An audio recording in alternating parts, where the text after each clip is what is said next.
Poker just immediately goes to the level 3, which means that Noka now on the back foot again, but do have access to Fury, but the same can be said for both players. It's getting scary now. But Ari, with no meter off the back of that level 3, has very few ways to deny the breaker should it hit connect. Especially now the super assist has gone. Oh, interruption. The Fury! And the counter Fury! We're still alive, but for how long? You can't be chipped down, Fury. You have to be hit. And you will be hit on the punished retreating guard. Poker finding the magic moment in the final instances to take that set. GG's. Yeah, that was one hell of a match. And for Poker, that tournament life continues. You have the Fury activation to combo off of that, though? Can we talk about that? That was insane. Hey, look, the knowledge. It's one of the many uses of Fury that you don't see in every single match. You can pop Fury not just defensively, but as a means to extend a combo when there is literally no other option. Got to give our shout-outs, though, for Noka being able to make it into top 8. I'm sure did the entire French and EU community proud by making it this far. That will be a sizable amount of money for 7th. And we'll be seeing you at the next tournament. Hey, maybe a little bit of bias talking, but, you know, we're obviously happy to see Europe make top 8 at EVO. It's always great. And I think it's healthy for the game for there to be multiple competitive regions. You know, we're saying before the match, whether it's Japan, North America, Europe, just all in all, happy to see it work out. You know, big fans of Noka on the desk here. I've no doubt this is far from the last we'll be seeing of him. Checking out these replays here, presented by PlayStation Tournaments. That second game, that's ultimately the one that we all want to really look at, catch those replays, because you look at it and think, what the hell just happened? So many instances. I think, yeah, it was here. It's just over and over. You're trying to bait. This was it. Still trying to bait, even there. They get the throw tag. And finally, at long last, is when that super assist comes out. Look at the relief in Noka's face. I feel like it's safe to say that was the turning point of the set as well, though. You know, that was absolutely where it all came down to. And then, right, the final moments, the Fury burst to combo off the throw, forces the responding Fury defensively from Noka. I mean, that was just a masterclass of Fury activation. And then punishing the retreating guard. That was such a good option, such a beautiful call-out. And, well, speaks for itself. The rest is history. I've got to say, the victory. I don't know who in production is doing the replays, but well done. You're getting the moments we need to see. Thank you very much. But yeah, fantastic. That's only 3 matches down. We have so many more left to go here at EVO 2026. And again, you know, just how I want to just reiterate how fortunate I feel to be able to call these games. You know, this is a massive tournament for the game. I'm having a great time. Yeah, I really have been enjoying it. How about this crowd here, EVO? Are you enjoying yourselves? Yeah!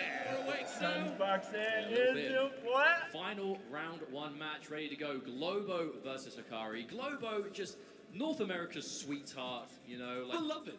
Yeah, beloved Globo. Fantastic player all in all. Had some just phenomenal showings overall across various tournaments of the year. You know, Frosty Faustings, again, was another one to really see just what this player is made of, and it's just gone from strength to strength ever since there to here. And the opponent is Hikari, who is quite the name in competitive 2XKO, reigning EVO Japan champion, all-time just EVO champ in general, right, for video games, and is no stranger to this level of competition. So as we take a look at the victory path presented by White Claw Surge, the journey is before you. The latest victory Globo had to get into this top 8, defeating Wawa 2-0. So you know we'll be feeling really good about that one. And I feel like we'll be forever confident, no matter the opponent. I mean, 2-0 versus Turtle, 2-0 versus Equan, dropping 2 games down to Super Noon, but again, we're still in this bracket, so we are still looking to potentially see some runbacks here in this bracket. Facing off is going to be Hikari, who again had I mean, not the journey you would have expected to see. You're going in as the #1 seed in this tournament. All in all, has just been from strength to strength. Losing to the Twins in top 48, but then 2-0 over K7 2-1 versus Leffen, 2-1 versus Jake and Snakey, 2-1 versus Gilla from France. I mean, man, the list goes on. Fantastic show. I cannot wait to see this match. Yes, there are so many people out there. Let's remind everyone, Hikari went into this tournament as #1 seed. If you want to look at your own fantasy bracket, you can see at the bottom, it looks like the people definitely favor Hikari. That's a fat 90%. You can follow it along yourself. Just go to upsets.gg/EVO 2026. This will be going on throughout these tournaments, not just 2X. Thank you, AT&T. The EVO fantasy pick, of course, presented by AT&T. But pretty one-sided predictions. The people definitely believing that Hikari has this, but, I mean, we're hearing it. Globo does have some supporters here in the crowd. I mean, the people online vote Hikari. Crowd, what do you think? What about Globo? Yeah, that sounds a lot more than 9% to me, I'll tell you what. Yeah, we just pitting the live crowd and chat against each other. I don't think that's a good idea. Nah, live crowd, we love them. Okay, but unfortunately, not to be a broken record, but losers bracket, one of these superstar players must go home. Good news is one gets to go on. If Hikari does not make it into that top 4, I would consider that quite the upset here at EVO 2026. However, Globo starting off strong. The limit strike, the mushroom, and a potential for even more. It's alone. Watch your toes. One thing that's cool about Globo, though, is just the team choice. Still rocking the Yasuo Teemo. A lot of this duo has changed fuses here and there over the time of the game, but really has just believed in the Yasuo Teemo. And for good reason. You know, a very successful player, top-level player by every metric in 2X. The Samurai and his funky little companion. Postman. Or even Samurai got to get their mail. You've got mail. Okay, that's a good start for Globo. Continuing. It's going to be mid-screen. We saw a tremendous amount of like mid-screen mushroom super use from Supernoon. Good defense, but again, we see the same thing clipped. Not a huge amount of hits done on that initial hit, so was able to get the retreating guard even though you got clipped anyway. Watching out for those airborne buttons. A bit of bonus damage, that will score a knockdown. That's more important goal. Akali taking a lot of damage on the back end. Oh, wow. And that's why we're seeing the tag. You're forced to block while your tag partner is just eating dirt. Oh, wow. Nice catch. That should be a dead character for sure. Hard tag. Break it up. I mean, that's got to be enough, right? I mean, it will. And you still get the limit strike end, so you spend the meter and then build a little bit more. Best case scenario for Globo. Oh, but okay. Ooh, Globo opting to go for the break. No, I respect it. One of the main things about those kind of breaks, a lovely, lovely round by the way, instant breaks in situations like that, the number one thing it does besides keeping you alive, it ices the opponent. It totally takes away any momentum in the game. I don't feel like Globo was in a huge risk of losing a character there. That maybe have just been done to preserve the momentum. Because the downside is you go into the next round on the presents are on fire. They are. I'd be so mad if Mark bought that. It's a present. You don't buy a present. You get given it. Who's giving the present, idiot? Me. It's on fire. Ah, thank you. All right. Donkey. Flash in the air. I mean, this neutral, no one really wants to heavily overcommit, but I mean, there's 80 seconds on the clock. What's the rush? Oh, okay, there it is. Behind you. I love the way that Globo is able to slow things down here, though. Ooh, okay. Dashes through. I mean, that's the kind of tech of someone who's picked this character for quite a long time. It just looks like Globo's in the zone. I mean, Hikari wants to get the ball rolling, right? This is a team that really just wants to get in there and do some craziness, but Globo is just picking up a bit of a kind of neutral brick wall somewhat. Well, it's very clear that Hikari does want to get in there and start mixing, but is not forcing the situation. No, it's not getting impatient. I feel like getting impatient versus Yasuo Teemo, that's how you're walking into Yasuo normals. Teemo's going to start building up the mushrooms, and every time you get hit, it's going to be building those badges for him too. So number one thing you got to do though is ensure that when you finally land that hit, your combos and your pressure and your mix-ups are airtight. You work so hard to get in on this team, you have to make it count, and it looks like Hikari does just that. All right, here comes Teemo. Yeah, I like how Hikari, again, isn't getting impatient on the way in either. Globo has clearly put up quite a neutral presence, but Hikari, I mean, time is on his side. He's got a lot of life, only 30 seconds left to go in the round, but no reason to go into Hikari. Yeah, I like that, putting the shroud down the neutral, getting access to those enhanced specials. Yeah, a little bit of damage to Ari. Oh, the parry as well. Yeah, Hikari, as soon as you get guaranteed advantage, running straight in from full screen and it results in a hit. There's no way on this earth that Globo's going to pop Fury here. You've only got like 13 seconds left to go. You're physically not going to have time to make a comeback, so hold on to the break. Hold the fact that, look, this round's very likely not going to go my way. The Azuna drop confirms it, but at least now, in round 3, our resources are looking much better. Yeah, it was smart to hold on to the break. And again, you have to do the kind of game of, if one thing went differently. Had we not seen that early break from Globo in round 1, could the Yasuo have been preserved, perhaps? But hey, you got to move on. At least going into round 3, both players have a break ready to go from the start. Ooh, tries to parry though to Sakari. Instant breaker. We're not playing games. The air-to-air throw. There's that super. Hey, another break, and that's just, I don't want to be in the corner. I know what that final hit's going to do. I don't want to deal with it. Ooh, okay. That must have been like the last active frame of the dart there. A little bit of cheeky poison as well. Oh, hello, Hikari. Big hit. That's something Hikari loves to do. That airborne control with the airborne projectiles, whether it's Ari, whether it's the kunais, and then always being ready to confirm when they hit. Oh, massive wake-up attack. But no, punished. The only character that got hit there was the character on the back line, and that's not going to stop you from getting punished. Teemo now left on his own. There is some super assists available. Now the cooldown is finished. But this is going to be a scary situation because now Teemo stuck by himself. You realistically have no reason to push forward. There's a lot of mobility on the side of Akali and Ari, so Teemo's going to have to work really hard to get in. Does find a hit, however. Let's see what we get from this. Oh, the badges are ready though. We've got the mushroom badge, we've got the dart badge. Level We go to 3. classes, level 3. I mean, that's probably enough. I tell you what, of all the level 3s in this game, we see so much of that level 1, the big mushroom. You'll be forgiven for forgetting what that level 3 looks like sometimes. Oh, he'll build more, don't worry. It's Teemo. But taking out that character was a really big deal because now it's left to more of a 1v1.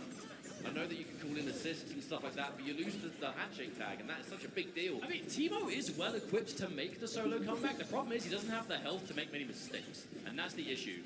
2 meters on the side of Hikari, Fury ready to go as well. I mean, we're definitely quite evenly matched, even though Globo is down on the meter. It's not just about landing one hit, though, for Globo, at least. It's going to be... Yeah, well, there's one Fury first, and there it goes. Now the Fury's activated. You have to fight an Akali that is much faster, much higher damage. And you're Teemo. Don't get hit, mate. Okay, the super assist to completely mow the lawn and clear the field, but... Okay, Globo manages to find it. Okay, even if this combo doesn't kill, it's taking time. 6 seconds left on the clock. I think Globo takes it. 3, 2! Is it going to be health or the timeout? It's the timeout! What a first game on our hands between Globo and Akari.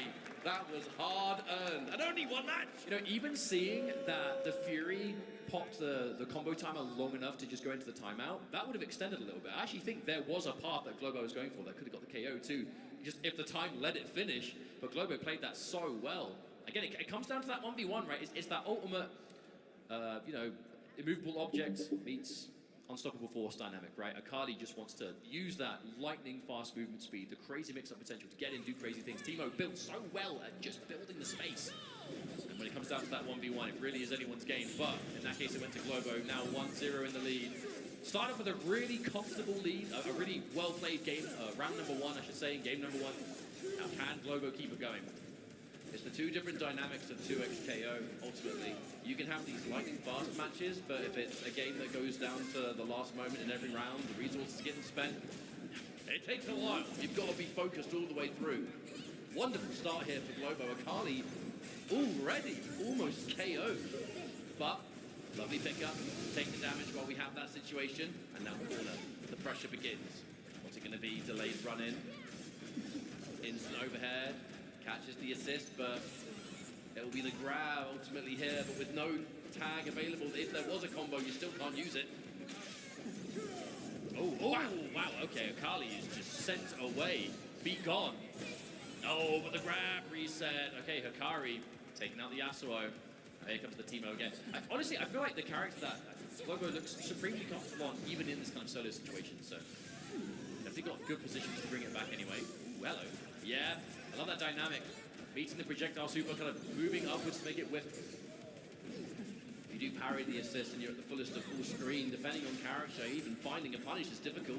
I guess the bonus is that you force them on that 4-second cooldown, but if you don't get punished, who cares?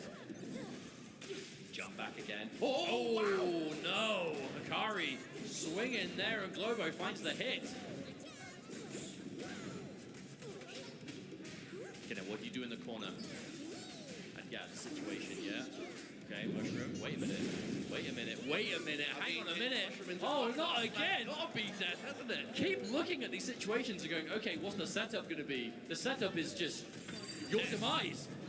You are ended, my friend. Oh, my word. Globo with the round. The Teemo comeback is real. If we see a 2-0 in this matchup, oh my goodness gracious. I mean, that will be Mr. Momentum is Globo. You gotta be feeling pretty good. I mean, look, we're not gonna think too far ahead. Hikari, an absolute legend in the space for a good reason. But match point down. You gotta make something happen here. There's not much time left. Fantastic position to be in though for Globo. You have the room for error should you need it. Such an uncomfortable neutral being established by Globo, perfectly playing around how Hikari's going to try and advance the space. Hikari is being patient, and with is, with every individual projectile, one less bit of damage you can take. But even then, now we have the badge on deck, the mushrooms as well. Like, Globo isn't even playing at full power right now with his Teemo. Oh, huge, yeah. You have to break immediately to Hikari. Hey, post-break, you put them in the corner. This really is where you kind of want to keep Teemo. More screen space this annoying character has to work with, the better for him. But even on this Hikari is trying to swing these airborne heavies, trying to look for some kind of air-to-air.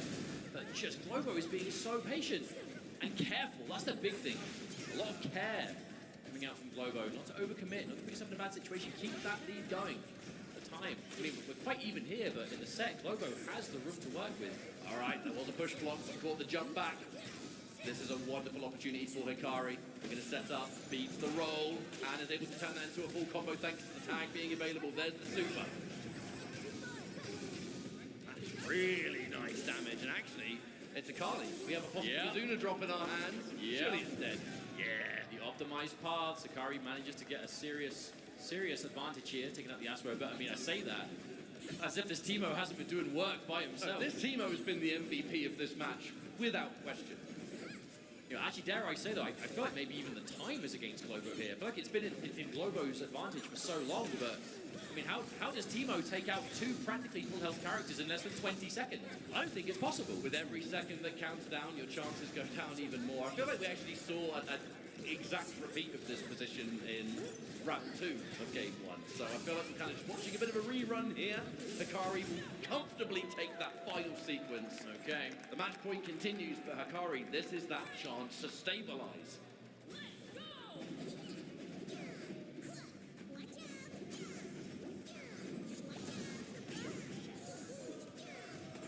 All right, crowd, yeah, we're getting the Globo. The Globo chants are coming through. But if Hikari has taken very little damage at the moment, there's no rush to force your way in. Look, this is a minefield of just stuff everywhere. But if we're not getting hit by it, just let him do it. Hey, I mean, it ended up working out in Hikari's favor in the last round, right? As we got towards that kind of 30-second mark with, I mean, again, you know, Teemo's combos there, they're quite long. He does actually need some time on the clock to work with. That was the Hikari special, by the way, catching those Ooh. guys, but you weren't able to turn it into a combo because Ari had been hit and knocked out of play. Forward throw from Yasuo. The OTG. Oh, wow. A quick wake up at the BT. Actually, look, that backdash got punished. The jump, Yasuo. It kind of looked like Globo tried to confirm into that side switch pre-breaks just to see if they break and you still have the corner. Maybe I'm looking too far into that. I mean, overall, it's looked really difficult for anyone to get these hits, though, in this neutral. Because there's so many wayward hits, but you're not really in a position to always do something with it. Launch, and it's Teemo, so I'm going to guess you're dead there. Oh yeah, goodbye. You're going for a ride. The last ride. Goodbye, Teemo, and now Hikari a life bar away from tying things up. Now it's going to be on the Yasuo. Oh, massive whiff, though. Hang on. Yeah, you nailed this combo. I tell you what, Mustard, we've been seeing absolute magic happen from the Teemo. The Yasuo's kind of just been along for the ride, been more of like an assist machine than anything else. This is your opportunity to shine. Prove your worth, Yasuo. Globo, can you do it? Hey, with 6 meters to spend, that's 3 super assists. Oh that's my God, massive look at damage the bars. Yeah. And there's no break for the side of Hikari, so this is all going to be guaranteed. What do we get next? Limit Strike, the setup, beautiful throw tech, that keeps you in the fight. Block after that throw tech as well. You cannot get hit by anything else. You know that's going to be a level 3, some kind of confirmed Fury beatdown. Hikari got to the other side from that. That's crazy. That again! Back to back! Oh no! Globo. I mean, 10 seconds on the clock. You don't die to this combo, but you need that time. The Fury keeps you alive. It keeps you alive and still with the life lead. And then even if Hikari gets hit, I mean, hang on, who's in the lead here? Oh, now it's definitely Hikari. Now it's definitely Hikari. Oh my word. What is with Hikari and late stage matches? where the time is becoming important. Do you even remember Hikari's match to get into top 8 against Jakey the Snakey was like a timeout of like magic pixel. Literally, you could barely see the difference. And Hikari just using the time as a weapon in this series. I'll tell you why. Because Hikari may be an explosive player, may have unbelievable offense when the occasion calls for it. Not always. If you are against these defensive teams and they are putting stuff all over the screen and they're trying to just cause trouble, you don't have to go in just because you don't have the range advantage. You can just sit pretty, you can let these things happen, you can get rid of the obstacles as and when you can, but you find your moment. If that moment takes 20 seconds to land, so be it. If you're healthy all the way and you finally land a hit and it's timeout territory, all of a sudden, you're in the advantage. And this is going to be our final match of round 1 losers here in this top 8. Only one game left to go. Hikari starts off great this time. Okay, immediately putting this team on the corner. The earlier you kill Teemo, the better at the end of the day. Hikari doing half of that work, the immediate tag out there now, and the crosser forces the break, but the reactions to punish, and unfortunately, Teemo gets brought in afterwards, so that is a dead main character right there. Nope, never mind. What was I talking about? I feel like there was a path there to get it, but I mean, again, Hikari had a massive lead. You know, go limit strike, build up more resources, regardless. I ain't gonna lie, when I see a less than half-life Teemo, I just assume you're dead. I think it's safe to assume that, yeah, that he would go there, but he's so low HP. Ain't the way the cookie crumbled as Teemo still alive, regenerating that grey life, which is important. However, Hikari very much still doing what he wants here in this match. This has been a perfect way for that first round of Game 3 to go if you're in Hikari's shoes. You've spent all of the other matches just having to play so reserved, so patient, kind of scoring first blood immediately in this game and just making it endless with offense. Full screen handshake tag. So with punish Teemo there, that was just total screen control, and now Hikari goes to match point.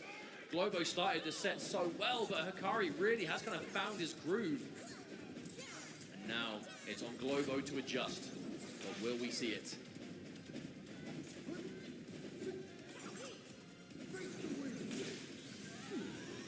Yeah, okay, just using the super, just clear out the Teemo neutral.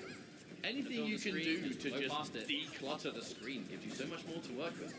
I mean, it's like Ari's going to struggle to build the meter again either, right? Exactly. He can afford to go for that. Ooh, hello. I like how Hikari has been doing that in his neutral. When you can tell you've got the space to do it, just setting up the shroud in the neutral. Just setting the shroud like that, there's quite a lot of recovery, but if you're very confident that the opponent is not going to be going in right as you go for it, it's a decent advantage. Oh, hello, there's the low. You'll notice how often Hikari is spending, like, in that neutral space, absolute full screen, or maybe just shy of it, because you're not just looking at Teemo, you're looking at assist Yasuo. You've always got that distance in your head. Try and stay just on the outside of it. Whiffs get a punish. Okay, this is hit. What you want for Globo. Staying in place. Ooh, tries to up back. Good block on the multi-hitting jump in. Oh, anti-air. Get out of my airspace, says Yasuo. And still Hikari. It's going to be now. These push blocks have been crucial, but the parry, Globo. Still in this match. Still in it. In the mental state. And it's definitely working on a decent lead here. Ooh, hello, combos. And then we tag back in. Wait, hang on a minute. Oh god, that does so much damage. Wait, and again, give us another one, mate. Dumping the meters for good reason. Goodbye, Ari. What a wonderful path that was. And the catch as well, Hikari taking big damage. But much like the positions that Globo was in those previous 2 games, you're so low down on life, it's unlikely we're going to see a Fury. No doubt that will be saved for the next round. Oh, huge. Okay, we're going the distance for another time, EVO. Game 3, final round. We can obviously hear a lot of Globo fans in the crowd. I'm sure they'd love nothing more than to see the magic story happen. But Hikari, the Let's Go Globo chants are here, but you're fighting against an EVO champion, the pedigree of Hikari. If anyone can do it in this situation, surely it's got to be him. Hey, Akali, Ari, we see it everywhere, and it's for good reason, because a certain player put it on the map, and you're looking at him. But even this first round, I mean, no one is rushed to go in. Okay, yeah, trying to match the screen clear with the dance. That's the benefit of Teemo being able to kind of like maneuver while shooting them. you're facing off against those projectile supers, put yourself in a good position. It's been a long time in this round, and I feel like we're on the verge of almost seeing first hits. Never mind, there has been no significant hits just yet. That is the first time, and even then, too far away to capitalize. And that was on the back of like a programmed rolling attack from Teemo as well. That block was absurd. This round is looking straight 0 damage so far, and there's only 70 seconds left. This round is all neutral, and both players have it in spades. Oh, and the handshake to see the hands of the anti-air whip. This is masterful handshake right now. My word. The game sense you need to have to stop yourself from just getting blown up in some of these exchanges. Yeah, we're halfway through the round, and characters are basically full health. Not exactly, but you know what I mean. There's not even a combo's worth of health on either side. Practically dead the same on meter as well. We are truly evenly matched here, EVO. Is this going to be the healthiest timeout known to man? Oh my god! Oh my god! Keep on coming! And there's the break! 30 seconds on the clock, and we're barely taking any damage! Globo and Hikari straight up freestyling in this game. It is all neutral and all freestyle, but Hikari finds a significant hit here. The defense from Globo, okay, the anti-air couldn't get anything more from it. My word. Okay, again, Globo manages to evade. But, oh my, with 15 seconds left and all the health bars are green! Clock, but big for Hikari. The break is still available. Is this going to be the healthiest timeout we've ever seen in this game? Oh no, Globo bet it big there.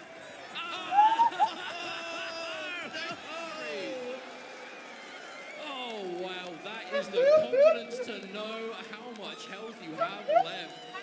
I cannot believe how little damage was done in that round, because that was just two players showcasing insane patience. Aware of what risks they were up against, not wanting to overcommit. 1 round left to go. What a set. The combination of how many timeouts we saw in that series, combined with how many rounds went up until about 10 seconds on the clock, that might be one of, if not the longest match of 2xKO at a tournament like this. That was unreal levels of patience from both ends, and a testament to the clutch factor of Hikari, the contentness to sit there and just let you do your thing, because when I find my moment, that round is mine. Incredible stuff. I mean, what other word is there for it? Truly what you want to be seeing here in EVO Top 8, as we're taking a look at more of these replays presented by PlayStation Tournaments. Even down the big combo payout, not the first time we saw, or not the only time I should say, we saw that in that set. Globo did have those massive damage confirms on deck with the freestyle combos, but wow.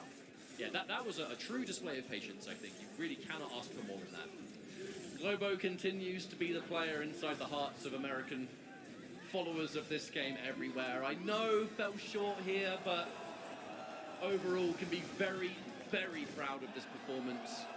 The frustration will be shown, no doubt. That was just an unbelievable final round. Look at how much health was I said it before, man. I still can't believe it. 10 seconds on the clock and all the health bars were green. Like, when was the last time we saw anything like that?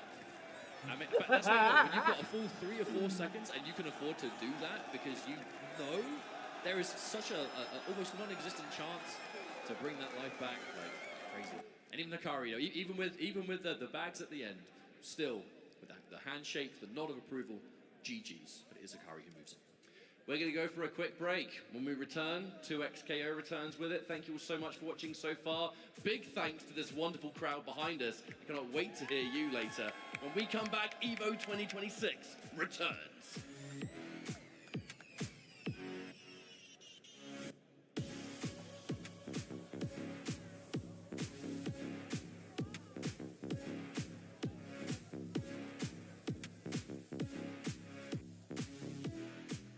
Chipotle Honey Chicken is back. Step into summer with fresh grilled chicken, spicy chipotle peppers, and the perfect touch of pure honey.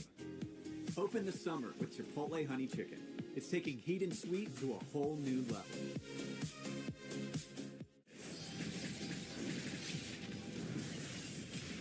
We are stronger together.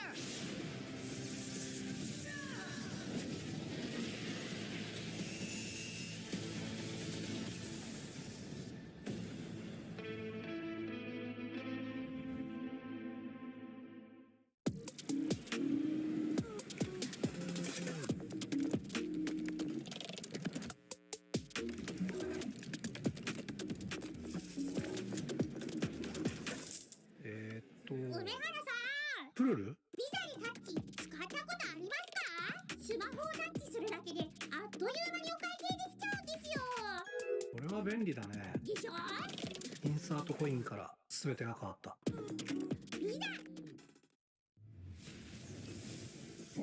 This is looking really good. I'm not even gonna front like that. It's a bold hit. Off the It's the surge. It's the one, Jay. You ready? I've never seen a mix like this before. That's refreshing. That was a great combination. Right? What? Why does he get a White Claw surge? Did I get zoned out? Tough break, Jay. Gotta have that championship mentality. That's the best assist I've seen since Captain Cook. で、ストリートファイター4っていう形で格闘ゲーム久しぶりにやった時に、その時になんていうか、自分で特別なものがあったんだなっていうのを、思い出したっていうことがあったんですけど。I don't see myself quitting for at least maybe 20 more years. 日は調子良かったですね。It's much more than just playing. It's being a part of this community.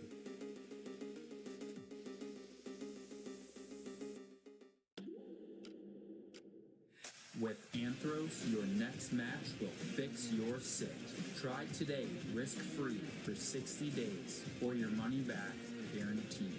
Anthros.com/EVO.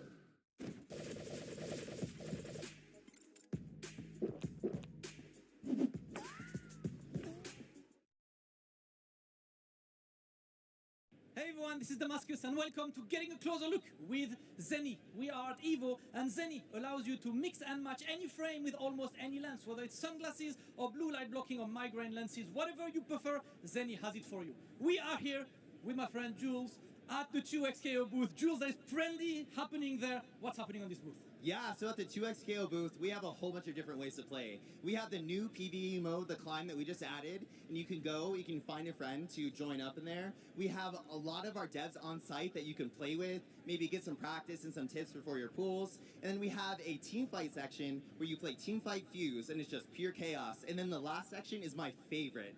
It is the find a duo section. So if you are at EVO alone, you don't have any friends yet, you just come to the 2SKO booth, and then we will find you a duo, and hopefully you can be friends forever and find your crew here at EVO. Isn't this the most beautiful thing? We're at EVO, the entire FGC is there, you see all of the nationalities. Who knows, you might be there as an American and make friends with someone all the way from Japan, from France, anything. This is what 2XKO offers, right? Yes, that's what it's all about. Some of my best friends I've met through fighting games in Japan. Every time I go to EVO Japan, we always meet up. And then as well too, here at EVO, you can get a whole bunch of really exclusive, awesome 2SKO merch just for playing the game. It's really awesome, and I'm really happy that we're able to bring the game to everybody. It's been really nice. I hope I can press some buttons, but the real question for you is, why should I line up? Why should I be in this booth? Why should I be at EVO? Because this is the moment. We're going to be in the main stadium. There's so many things that you can only get in person, and it's the connection with everyone else in the FGC here in person. It's this whole different energy. So that's why you got to get here. You got to see everybody and feel that energy in the room. Amazing. Well, thank you, Jules. This booth looks amazing. I hope I get to press some buttons. How's it going, everyone? Welcome back to EVO 2026. We have concluded our first round of top 8 matches here in this grand final top 8 moment of the tournament. It's been a busy 3 days. We are K&M, and it is our pleasure to bring you the continued of these matches. It's been a fantastic time. Now, it wouldn't be EVO without a fair selection of peripherals. As you can see, you can always check out the goodies that we have underneath this. You can go to PlayStation.com/FlexStrike. You can join the fray at home or away with FlexStrike Wireless Fight Stick. It will launch starting on August the 6th, 2026. So, not far away. Yeah, I think they've had them on some of the booths here as well, so players will be able to kind of get some hands-on time with them, and always good to see more peripherals in the FGC. But we are ready for our next set of games, where I'm fairly sure our next match is going to be Bleed versus Poker. So quick look at the brackets, yeah, this matches have gone. Our winners' finals awaits later on for Sonic Fox and Inzem versus Supernoon. So it's a game to see. Will Supernoon be able to get at least minimum second place? Or Sonic Fox and Inzem have to say something about that. We've got Bleed versus Poker, and we've got the Twins versus Hikari in the run bag. I tell you what, these matches are juicy, juicy. It's going to be Fox Inzem versus Supernoon. You already know that's going to be good. the losers matches we're about to have, both of them, USA versus Japan. Damn. That actually is pretty cool. Pretty fitting as well, though. However, Bleed versus Poker, still two relatively young players. I think they are our youngest players in the top 8 overall, but correct. Already very experienced. You know, with how little you would assume they would have in the FGC. That time has been spent wisely. You know, just grinding, playing, competing, and especially in 2XKO, where these are, again, regular faces in both regions, whether it's in Japan, whether it's in USA. And okay, are we ready to go in? This is it. Okay. Wow. Okay. I love already the start. Bleed is the kind of player who I've seen over and over and over again will just go for a round start running straight at you. In this match, Bleed's moving back, and it's Poker that's just running him down. So we've got two players definitely wanting to get aggressive, but Bleed being a little bit more patient and getting rewarded for it. Oh no. Wow. A reset. The counter hit on the wake up too. Just caught pressing buttons, trying to fight back with something. We side switch, keep you back into the corner. A character dead already. Ari left to come in, but you are having to fight very healthy Echo Alawi. And a lot of meter to play with, might I add. Oh, missed it again, unfortunately. Either that or was trying to bait a break or something. Not sure why you went this early. From that distance, I would be surprised, but hey, it's never. They are the pros after all. Trying to give the benefit of the doubt, I suppose. All right, limit strike. There's the setup. Ooh. Just a raw wake up. We are not playing any games. But then again, I guess with the break available, you can play those kind of risks. Okay, yeah, turning this Anya attempt into a block string anyway. Bleed, again, being careful, but gets clipped. Now Poker putting him right back in the same situation again. No meter this time. Wow! Ooh, there you go! Straight up dive bomb. Right, activate. But the technical was there to continue the combo. Why not? Goes for a second, can't quite find it, but it doesn't matter. The final hit is landed regardless. Poker 1 round down. Bleed in the driver's seat going into round 2. Oh, I love that round start too. Round 1 was just Poker running in. Round 2 going for that S1 with the Kali. Just that dive in covered by the Ari assist. Poker definitely wants to get the advantage as early as possible. Wow, that's as often as possible. Very rare at this level that technical will just connect clean like that at range, but anything's does. possible at EVO. It does cover like half the screen if you can get it set up. The difficulty is finding the activation time. Side switch! So cheeky! No! But no! The overcommitment! Punished for it now as a Kali. Back in the game. Gonna get a big... combo. Yeah. What are we gonna get from it? Shroud, OTG. The roll, the fearlessness, Bleed, just not afraid to pick these bold options on Wake Up. Unfortunately for Poker as well, I feel like that path, we do commonly see the Shuriken super into the Azuna drop, but was like a shred of super away from having that second meter. Still, isn't going to matter too much. Does take out the Echo now, Alawi. Definitely a character we've seen Bleed a lot of confidence in over time, but gonna make it work now. Oh, nice parry. Push block as well. On the double jump to make the overhead whip. Insane. Oh no, didn't get it again. Poker with quite a few combo drops. A lot of execution errors. I mean, staggers on these standing lights. Into another parry. It's a lot worse than that though, Mustard, because look at where you are. Your back's to the corner. The level 1 is spent. The technicals. And here we go. Where we get extra damage. The pressure. Relentless. Oh God! The happy birthday! That was looking so bad. Oh my goodness! Bleed even went for an air tech chase, but the throw tech was ready for it. The fact that anti-air whiffed as well, if it weren't for that assist call, Bleed would have actually been punished. Oh, speaking of which, the Fury dash cancel to be able to punish the break, that was disgusting. That was what we refer to as a try-hard maneuver. Yes. The dash cancel out of Fury just to bake that break? Are you kidding me? Hey man, that is the type of sweaty play you would expect. Young man reactions, bro. Young man reactions. Hey, I mean, Fury is so scary for a number of reasons, but being able to dash cancel just about anything has just a laundry list of applications. Being able to bait breaks like that is merely one of them. Oh, wow. What a start. Bleed, game 1 on the board now against Poker. Poker looking pretty good here in this first round. The turnaround now. Strike in the shroud, me low. Doesn't get much off it, however. Go the delayed advance from that 2H. Just begging you to press a button, and you do. That entire sequence resulting in Echo gone too. That was just all control from Poker start to finish. And here's Alawi again. Wow, that was like such a long distance crouching medium. I mean, I know Alawi's is probably our longest range, like most traditional grounded button, but I caught Poker on the way in. One hell of a prediction from Bleed that did work out. Can't get anything off the technical, but at least a little bit of damage. Any little chunk of damage you can do is going to be good against Akali, though that health pool is quite lacking, but not going to matter too much. Tend to let this rock at the moment. There was a possible happy birthday that we saw moments before that, but just couldn't quite find it. Oh, I like that setup. You see the frame kill, those intentional whiffing of the normals to make that meaty timing consistent. Resulted in a pretty disgusting setup. Wow! Okay, just slapping Echo on one side and Alawi the other. Damn. I guess we take those. Take those indeed. Wake up, but punished all the same. Really, really good round there from Poker. Just assertive from start to finish. Betrayed, but oh dear, that's a happy birthday. Yeah, but happy birthdays for Akali, particularly punishing. I feel like all of her combos just completely capture both opponents like the entire time. Important time to break their bleed. Ooh, you don't see that jump in every day for a cross-up. I mean, it's not uncommon to see it from Ari, just that was a weird angle for it to connect. Oh no, wait a minute, wait, is this? This is Akali, man. You know what's coming. Yeah, exactly. That is so much damage.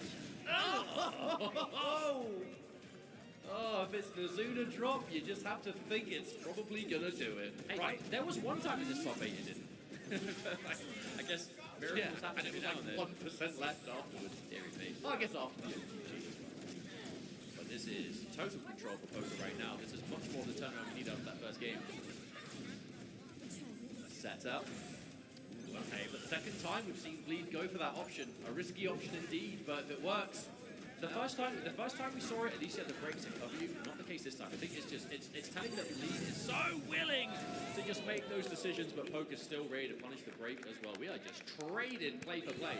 I mean, that's a damned if you do, damned if you don't situation. You either allow yourself to get killed, or you just say, screw it, I'm going to risk it, and that's it. But I feel like a big adjustment, though, in that match was game 1 as a round start situation was constantly just round start, run in, round start, commit to something. A lot more reserved, especially in that final round for Poker. So Poker maybe just slowing down a little bit, maybe looking for those key moments a little bit more. Oh, I just straight up connected. Been not afraid to be bold on Wake Up as Bleed, but that's one of the first times we've seen a significant punish or a counter in that situation. However, stunned. Seeing the break out the whipping the 2H though, and that's going to be bad news. That's the case of those crouching heavies. They might be fantastic anti-airs, but all the time they have a lot of recovery to them. If you're against characters like Ari or Kali, they have that amazing kind of sweet distance coverage, whether it's range of buttons or movement speed to get into punish. You can't be getting away with it, and that is not going to be the case. Poker taking out Echo here. Poker did have to turn that into a 2-touch scenario though. We were about half a second away from the Akali being back. That would have turned into a combo off the grab. But look at this turn around, Mustard. Yeah, we're going to go for the tried and true, the classic, the tag launch. It's Akali, so please finish the job. Thank you very much. And just like that, Poker on the verge of eliminating Bleed before top 4.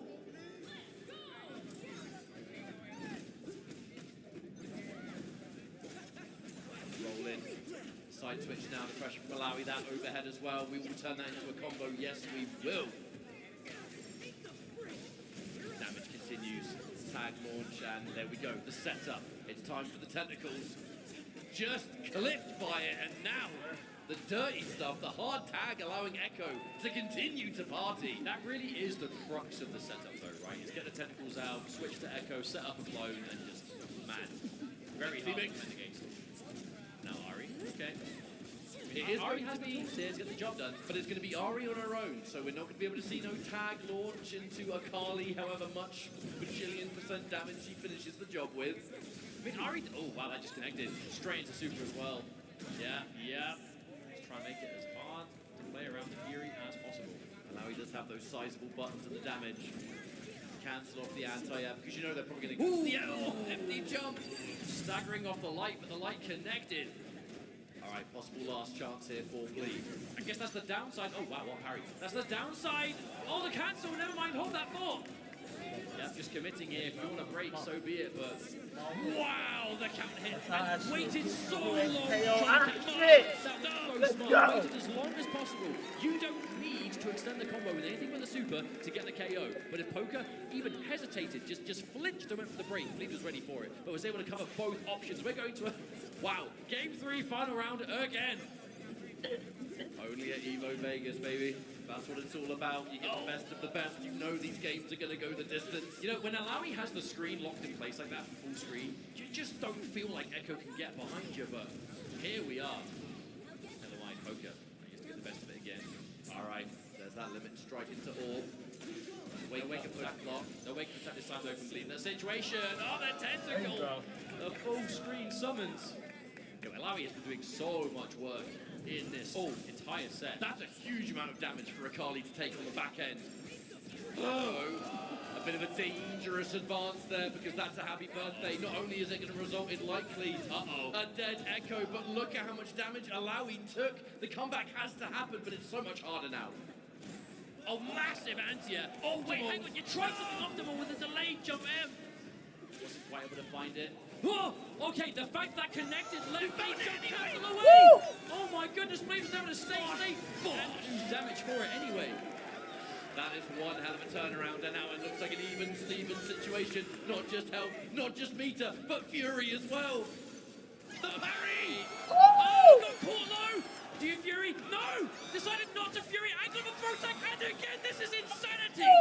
Poker with the patience of a saint, and it's Bleed who has to pop the Fury with the grab against the Protect as well. This is crazy! What is going on here? It's grab after grab, but I fear that might be the end. There is a level 3, and it will be spent! By all accounts, that should be a victory for Poker. Thanks for thinking about it, but I feel like that's the end. Yeah.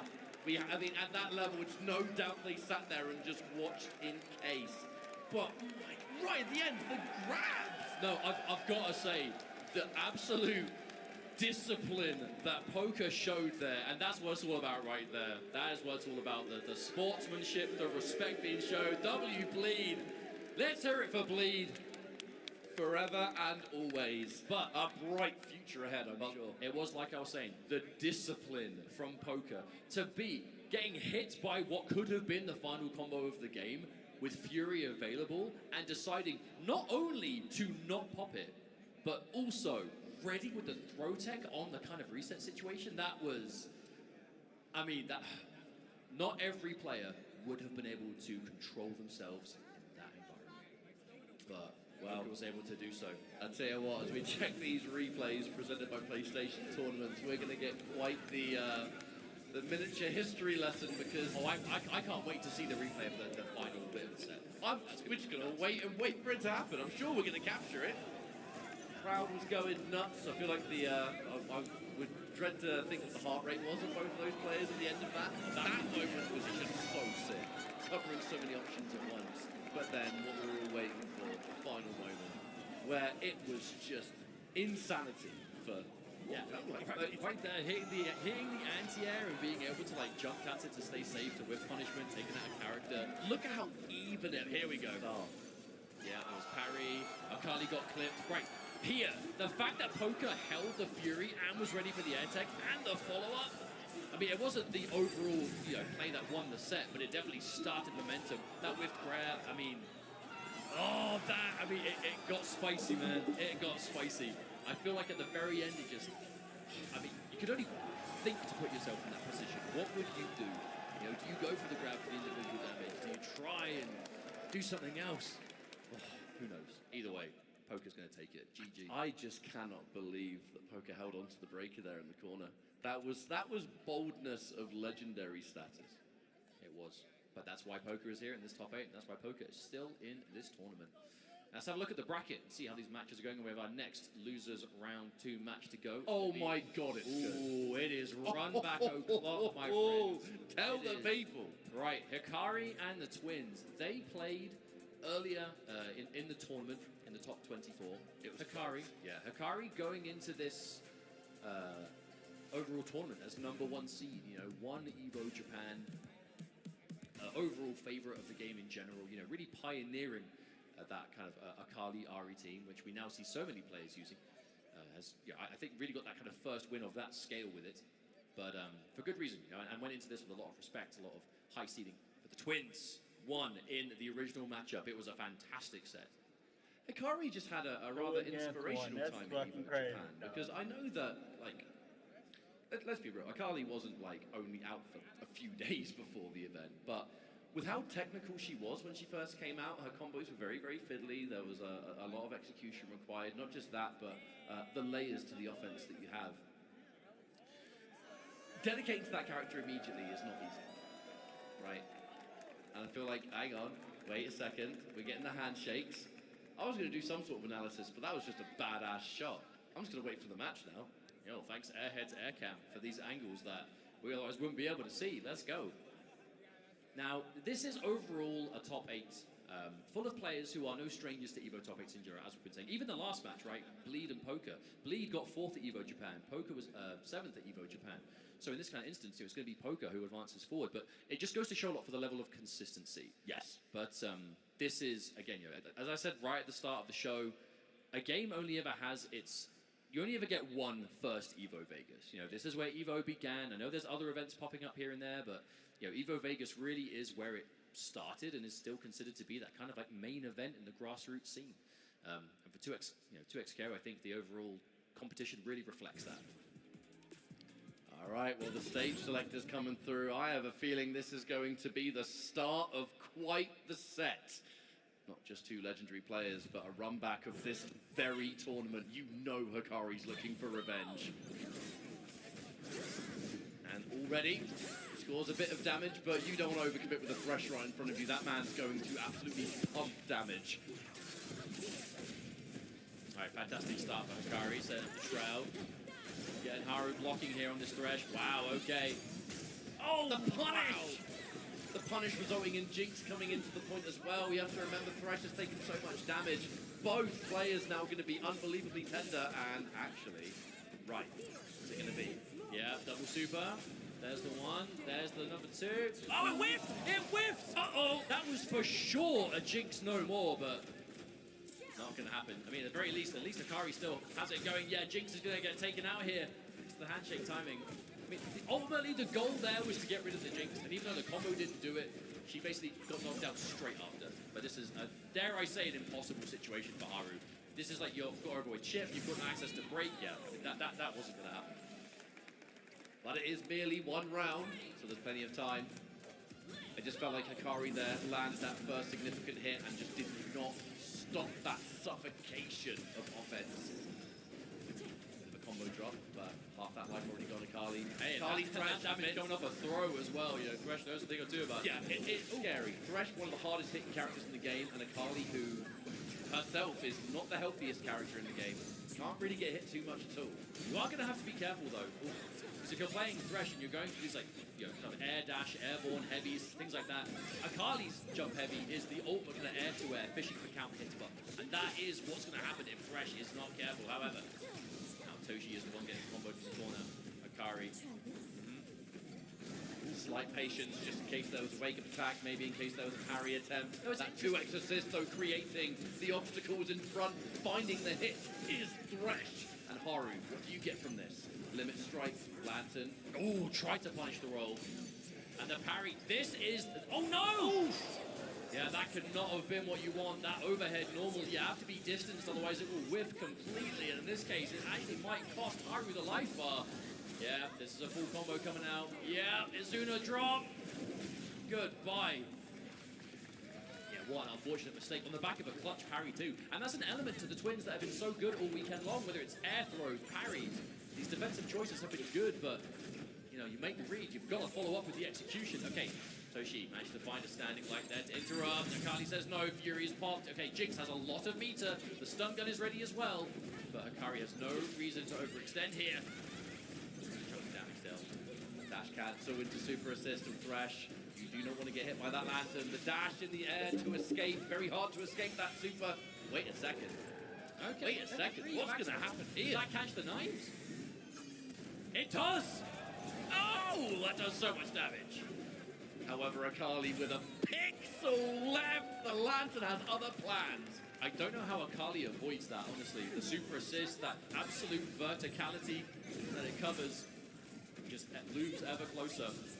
Wait a minute. 1, 2, 3, and that's it. I mean, Toshi was on the verge of making it happen, you know, was playing clean, but that's the downside to those comebacks from one hell of a deficit is, even if the whole comeback is starting to go well, you're only ever going to be like 1 or 2 mistakes at best away from losing the game anyway. Unfortunately, that is what's going to happen there for the Twins. And we are still in 2 out of 3 territory, 1 more loss, and they will be eliminated. Hikari going on. But we'll see. I mean, again, Hikari went into this tournament as the favorite. Losers bracket be damned. Still very much as one to watch. Oh, wow. Full capture on those standing lights. But will that change the combo path? Oh, okay. Maybe getting wires crossed a little bit there. Yeah, a bit of an unusual situation. Never mind. Projectile massively messing with the combo timing, but Akali has taken so much damage already. That was such a Thresh interaction as well. Like, 2 kind of, let's be honest, kind of dropped combo situations, and Akali almost died. Oh no, it tracks! It tracks all the way up until the very end, and this has been a bit of a scrambly round. No, Haru is definitely getting some opportunities here, but unfortunately letting most of them slip through his fingers. Here comes Toshi. Or at least as a duo, I know you're very much still going to be paying attention, but at least kind of giving you a break. Haru making a lot of uncharacteristic errors in this round. Has to kind of clean things up. Like I say, you can't look into the mind of a player, but it's fair to assume there is quite a lot of stress taking place. We are late into this 2xKO EVO bracket, and this is where emotions run high. Hikari will absolutely take out the remaining life there of Jinx. It will be now Haru on the own. Well, you would assume that these parries will be a better option versus Ari in this version of the game, right? You know, like some advantage taken, adjustments made to those jump warnings, maybe parrying just a bit easier to find, but even then, parries are never guaranteed. If your opponent reads them, you're wide open and you waste that meter for your troubles. Instant jump to match in the air. I really love that airborne block stream from Hikari. Wow. I actually cannot believe that jump held connected from there. Thresh got those long limbs. Oh, that's the airborne kunai. May as well call that one the Hikari special. How much success he gets from that. On reaction, calling the Ari assist, turn into a full combo. So much from just an airborne projectile. The damage. Whoa, okay, no hesitation on that. Instant Fury Pop and Haru. It's brave. Okay, but hey, with this life, it doesn't take much to finish this off. Okay, dashing through, recovers in time. Ooh, no! All the projectiles that would have... Exactly. All of the projectiles that would have hit Ari were destroyed by Ari's projectile with the air throw. Yeah, and didn't want to go for the OTG follow-up because they were respecting the Fury, but it didn't happen. We've seen how many times Haru has got that back throw in the air and picked up off the ground, but Hikari had the break. That was such a crazy interaction of the super assist being shut down by the level 1. All of the important rockets bit the dust. And just like that, Hikari is on match point. This would be sweet revenge. Ooh. But we're not quite finished. Here comes Thresh. Must nail every combo, every setup. They have no room for error when you're match point down. Setup, Jinx as well, chases it down in the air, but able to find your way out. Not just that, but put your opponent in the corner as well. Oh, no. The defense is always going to be tested. Not yet. I mean, I feel like the chances are quite high you will build one. The question is, will you get it before you lose the character? Oh, the dash up light! You have to wonder what this next setup is going to be. Pretty much every defensive tool, hang on a minute. Minus. Set up. No, we're just taking damage. My word, this doesn't. We are killing, and yeah, they respect it. If we don't break, we're dead. It also goes to show they value having 2 characters up over having access to Fury. As now, Toshi getting hit. The important thing, I guess, is that Thresh was able to survive, but Hikari still has them right where he wants them. It's not looking good, Mustard. A bit late on the challenge, but wait, they both whiffed the grab. A bit of a weird encounter, but one that benefits Hikari. I feel like Hikari was trying to punish the roll, and Toshi was trying to throw tech just in case the punish was late, but they both whiffed, and because Hikari whiffed first, he recovered first and was able to punish it. Hikari now in such a fantastic position, it is all up to Haru. The super assist comes out, gets behind, but no, the coverage! If you hit this combo, that is it. Hikari eliminates the Twins here at EVO 2026. GG's, he will advance. That is going to be sweet revenge for Hikari. I know there was always a personal goal at this level of play, the people that take you out, or in this case, yeah, the players, not just the player. You get the chance to run it back, top 8 on the biggest stage of them all. That's where you want to get your revenge. But sadly, folks, we have to say goodbye to Toshi and Haru. Legends in the making, you know, the pioneers of the duo mode. A brain that is linked, you know, from one set of twins to another. You know, we're significantly older, very proud of I've got to say, I'm going to be unapologetically biased. Can we give it up for Toshi and Haru, keeping the duo's dream alive at the highest level of play? Two masters who I hope we see for many years to come. Well done, you know, boys. they share the victories, and unfortunately sometimes they must share in the losses. But at least they've got each other. They can go back to the drawing board and they can come up with some new stuff. Hey, they brought that Thresh Jinx. They brought that the 2x assist, right? You know, they have the confidence in their abilities. Were not able to make it work today, but hey, they got damn far. Can I just say, by the way, every single time we've seen Hikari on camera, I don't think I've seen a single emotion but like stone-faced. There is a mission to complete, and we're getting one step.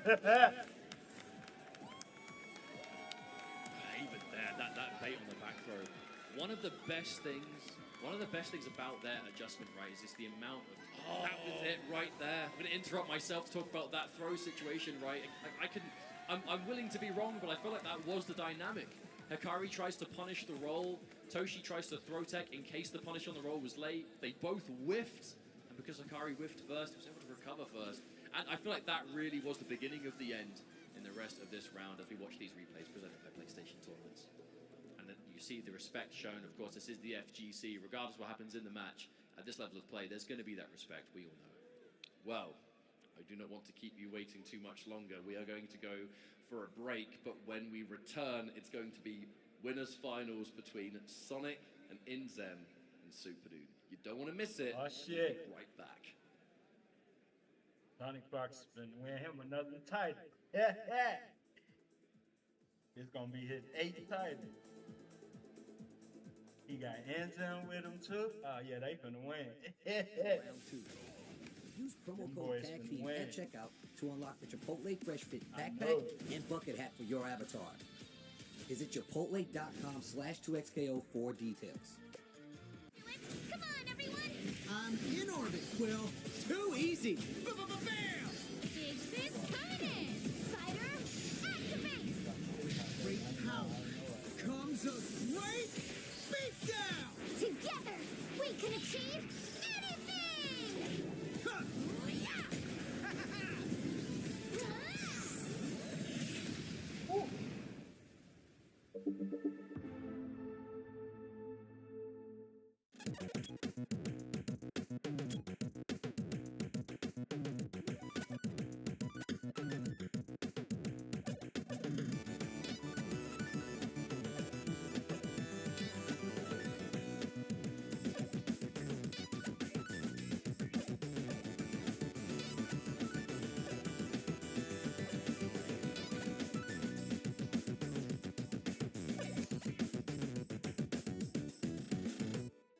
Hello? Whoa. Mama Gorgon 85 lives here? Yep, that's my mom.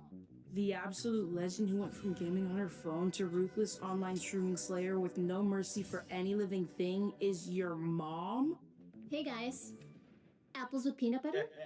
How is this possible? With AT&T Wireless and Home Internet. Hey, text me if you need anything. Level up your connection with AT&T Wireless and Home Internet, now available across the nation. No, she's so nice in real life.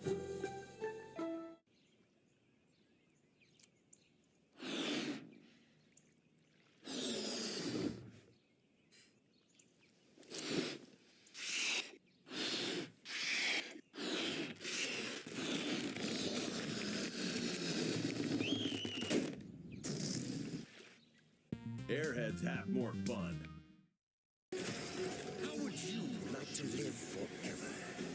I do not trust this Thresh. His lab contains screaming. Those are just squeals of wonderment. Ready to banish the darkness. Come on, let's live a little.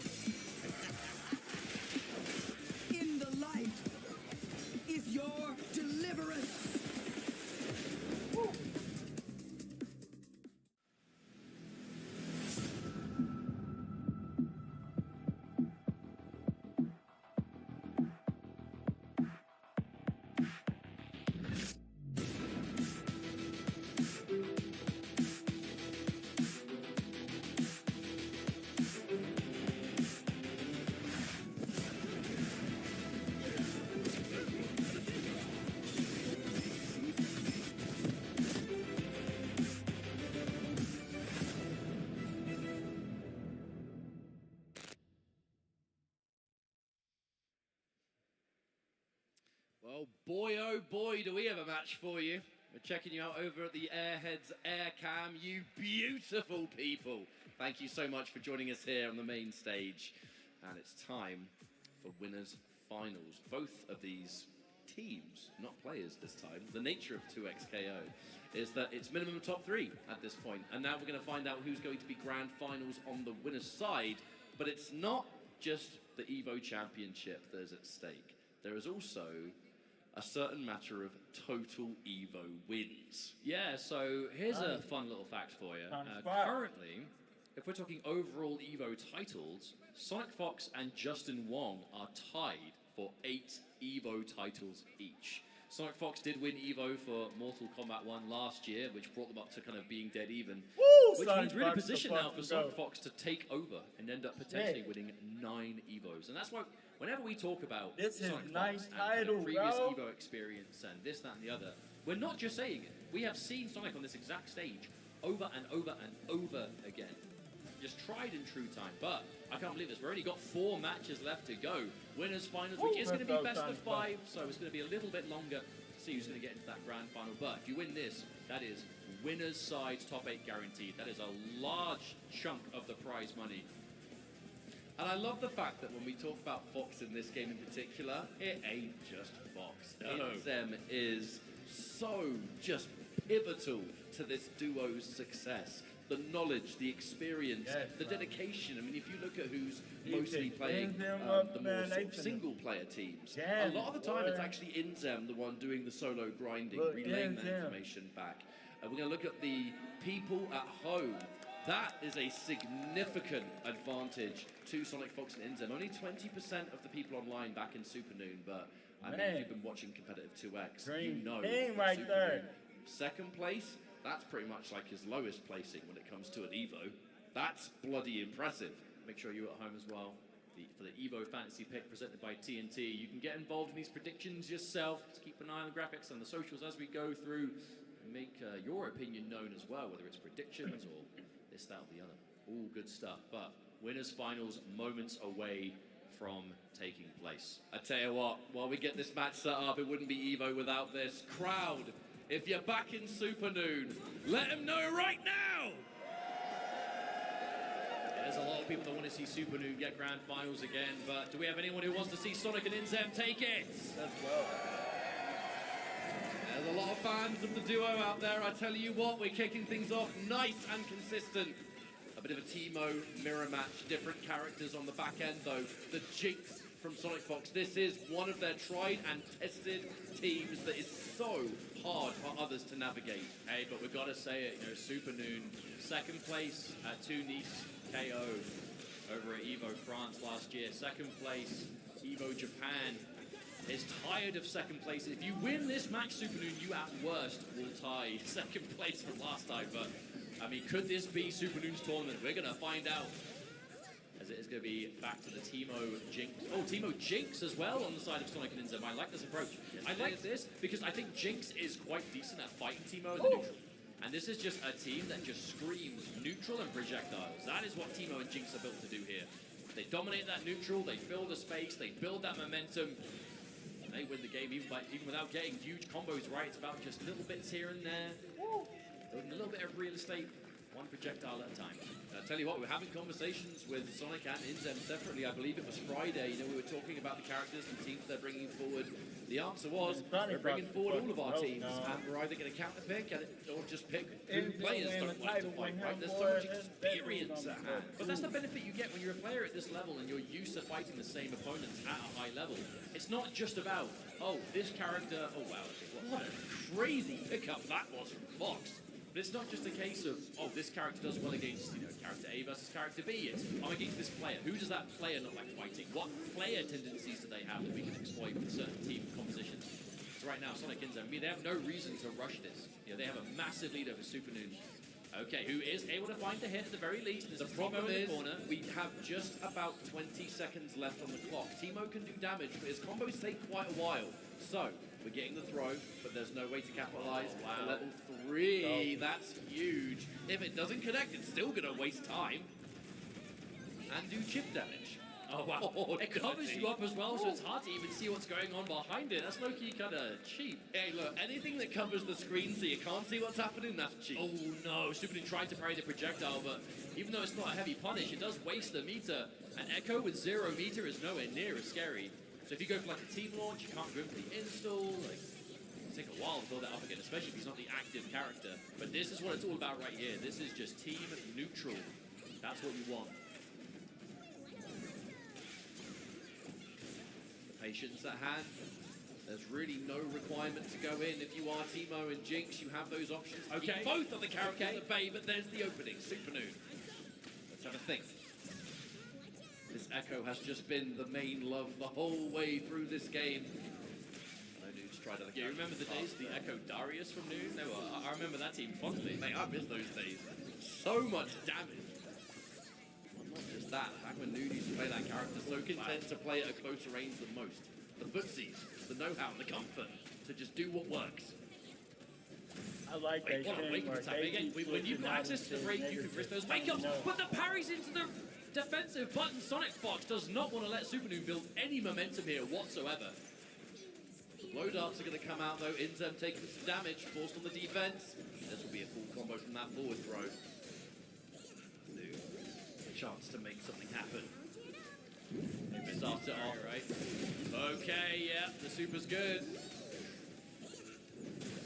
Yeah, team launch, here comes Echo. And there we can finish. So finally, Supernoon, some serious momentum getting built here. Now Sonic Fox with the Jinx. Definitely the kind of comeback character player combo. We've seen Sonic do it before. Yeah, and even that, the Teemo super assist. Look at all that real estate you build. Not quite for free because it costs the super, but it just lets you breathe. Sonic able to just walk out of the corner, but not going to matter as sorry, mate, you're right back in there. Jet damage and pressure, all of it working out. Even if you are fighting back on the box, we're going to confirm that's going to do big damage, actually, but we have to remember 20 seconds on the clock. Oh, it connected! That was so smart of Sonic Fox, though, because it looks like Sonic was just full committing on the Echo. And right as you want to go in and do something about it, the level 3 is popped. That was an ultimate call-out. 8 seconds. Sonic Fox getting opened up. That'll be 1 round apiece. Both players now starting this round, but a breaker is ready. Who's going to be the bold? Yeah, no need to push any sort of situation here. You've got all these obstacles on the screen. You've got the minigun. You've got the traps. You've got everything that you could possibly want to keep these characters away. But look at that Supernoon. Oh no! Not letting it phase them at all. And now that was a crucial break because that was a happy birthday you do not want to be on the receiving end of. If the whole point, the whole strategy of the team is to just win neutral and dominate it with chip damage and projectiles, doing so with a life deficit, not great. Especially considering Supernoon himself is playing Teemo. And there's the beam, pick up, yeah. And that's how you know, like, willing to spend the only bar of super meter on that, just, again, establish any form of damage you can. Because in the zoning battle, even a slight life lead is important. Okay, grab with nothing else instead, just to get set up off a bit, which immediately has jumped out of Inzem, the defense on point. Oh, instant overhead. Absolutely filthy instant overhead. But with the breaker coming out, it has returned us to neutral once again. Mushroom being spent with the only remaining bar of super meter, but forcing the mushroom to push forward is going to create that mid-screen. Goes into the invisibility with Supernoon revealed on block. This is going to be possibly what we see a lot of in this series. Neither player needs to overextend, because if you do, heavy damage incoming. You have to be careful, find your moment. And that's just a raw projectile and an air-to-air from Supernoon. Hold on. And the poison ticking up too. Even if you're not getting the hit, that poison makes a huge difference. Poison plus chip damage don't feel good under any circumstances. Time might become a factor here, folks. 25 seconds on the clock. It's definitely an advantage, Supernoon.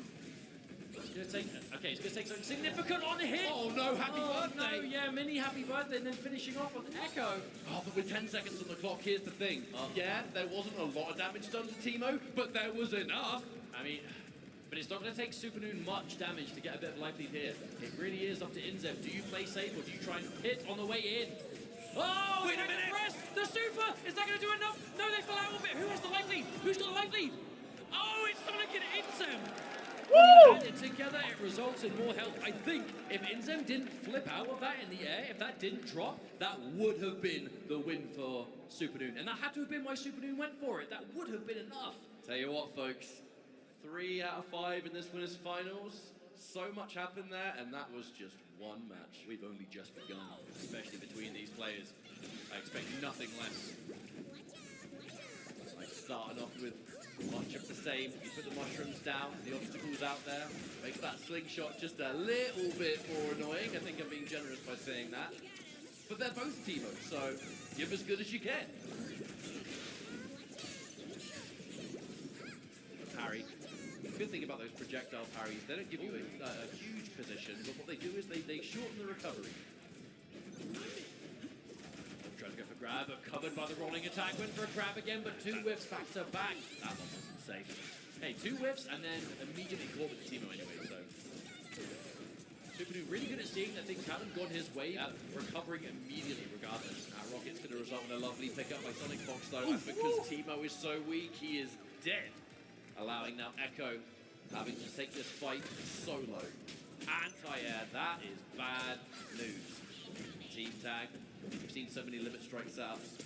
Oh, no punish. Anything into trap, and the trap just hits its mark on its own. No setup required, and that's a beautiful conversion. And Homies is a dead Echo, round 1. Now that's the most dominant round we've seen so far.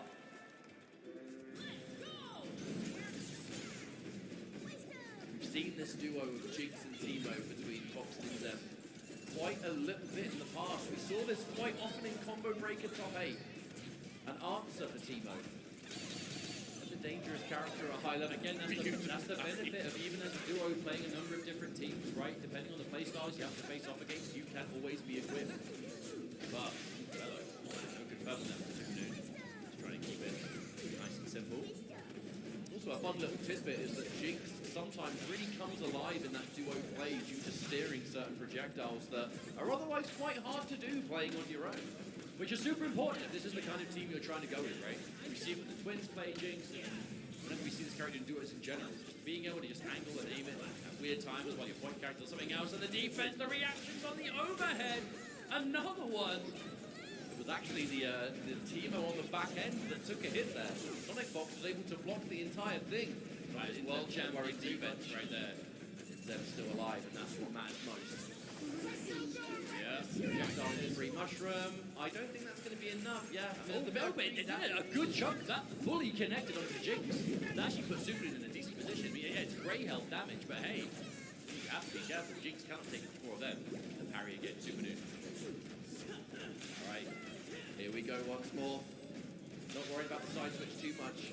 Those that may not know, when the character that's not currently in play is doing stuff and the tag comes out, you only have to pay attention to the point when it comes to hit direction. Yeah, it's worth keeping in mind if you are defending against freestyle, right? The active character is the only one who can do like attack directions, right? But still, it's less about mixing up in that kind of instance. It's more about, hey, when am I going to handshake? When am I going to tag? Ooh, stagger, right? That Keeping late extended block stun. Everything that comes with it. Resist. Definitely expected that. There's no wonder why Inzem was content to sit there and wait out the inevitable super resist of Teemo once again. My goodness. I was about to talk about the clock. I don't think this is going to make it matter at all, actually. From above, said Sonic Fox. 2-0. Mustard one more Grand Finals winner's side, and there you become so hard to Yo, who's shooting that at a party boat though? Everyone's having a good time and then suddenly, typical Jinx. Oh dear. Red in the boat crying. And the party's still going, they're not letting it get them down. Game 3, we're starting. Wow, but would this be a 3-0 though? Are we speaking too soon, I think? Let's find out. That is Jinx, the forward throw in the corner, so that's going to be combos forcing out the breaker. Significant life lead now. There's the air-to-air throw, and once again, this damage. Such a simple combo, but man, does it hurt. I mean, again, especially if you're going for this zoning war, it's not about getting huge chunks all the time, but if you can find a good opening, I mean, man, it's going to make your job all the easier. Because the thing is, if you're dealing with this team of Jinx and Teemo, it's chip damage. I mean, it's unavoidable, right? You can't just not get hit by certain projectiles. And Echo's already gone. Poor Teemo on the side of Supernoon has a large hill to climb here. He ain't climbing that hill. Just being an absolute backbone of this team. The tag into Sonic Fox. This is just shy of a perfect, by the way. The only one that's taken a tiny bit of damage is Teemo. But who cares? Oh no, it's Teemo getting hit. He's dead. Sorry, mate. Sorry. Match point. Sonic Fox and Inze. We have just, they're on a mission right here, the two. Sonic and Inze, we're seeing just immaculate defense, total neutral control.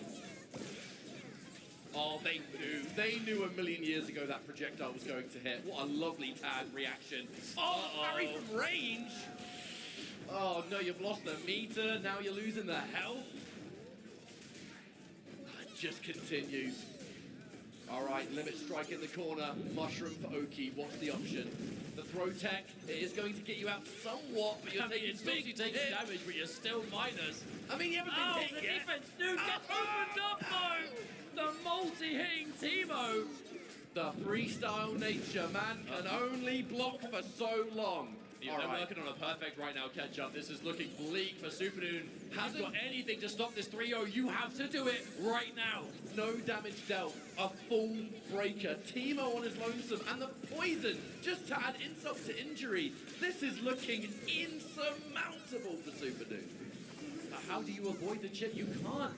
Okay, there's a super again trying to nullify. Okay, we saw Noon try that before. Oh, unfortunately missed time, but this time it is going to be good. Bit of free damage on Fox. Okay. Nice to get the jump in. Yo, Noon, if you bring this one back, mate. I mean, you've got 60 seconds to do it. Oh, level 3. Okay, wait. You'll land in recovery time, I assume. How low to the ground were you? That's the question. Don't know. Oh, runs away. No! Runs not far enough. Poor Teemo trying to get out of the way of the level 3, but could not do it. And there we go. A 3-0 win for the duo of Sonic Fox and Inzem. Grand Finals, winner side guaranteed. That is minimum second place. Tens of thousands of dollars in prize money as well, I might add. Poor old Teemo. Man's little legs can only run so far. That level 3 almost inevitable. Right there, they the future of the FGC, man. That was Glad the to see my exact pace of peoples, match I wasn't man. quite expecting. 3-0 Supernoon. Let's not speak too soon. Supernoon very much capable of bringing it back. We could end up seeing that exact match again in Grand Finals, but Noon is going to have to work for it because that was a dominant 3-0 showing from the duo. Wow. Woo.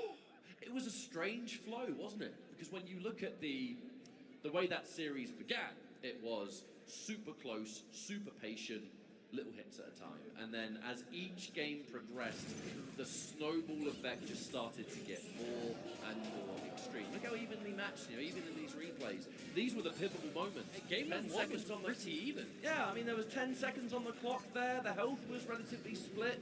And then as each match went on, Sonic and Inzem, they just started to, whatever it was, the next layer, the finding those better hits, the bigger damage consistently, all of it. Their synergy is inspirational, but there's only one more match for them to win the whole thing. We're not quite there yet, folks. We're now moving into our loser side. We are in our top 4. Crazy to think how we started this tournament with about 1,000 players. Only 4 remain. Here it is at the end. Yeah, there's the level 3. So he tried. Look at him run. Look at him go. Teemo, get out of there.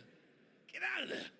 Oh no, little face. His little face as well. That was like one step away from Teemo just putting his fingers in his ears like a cartoon, just being like waiting for it to blow up.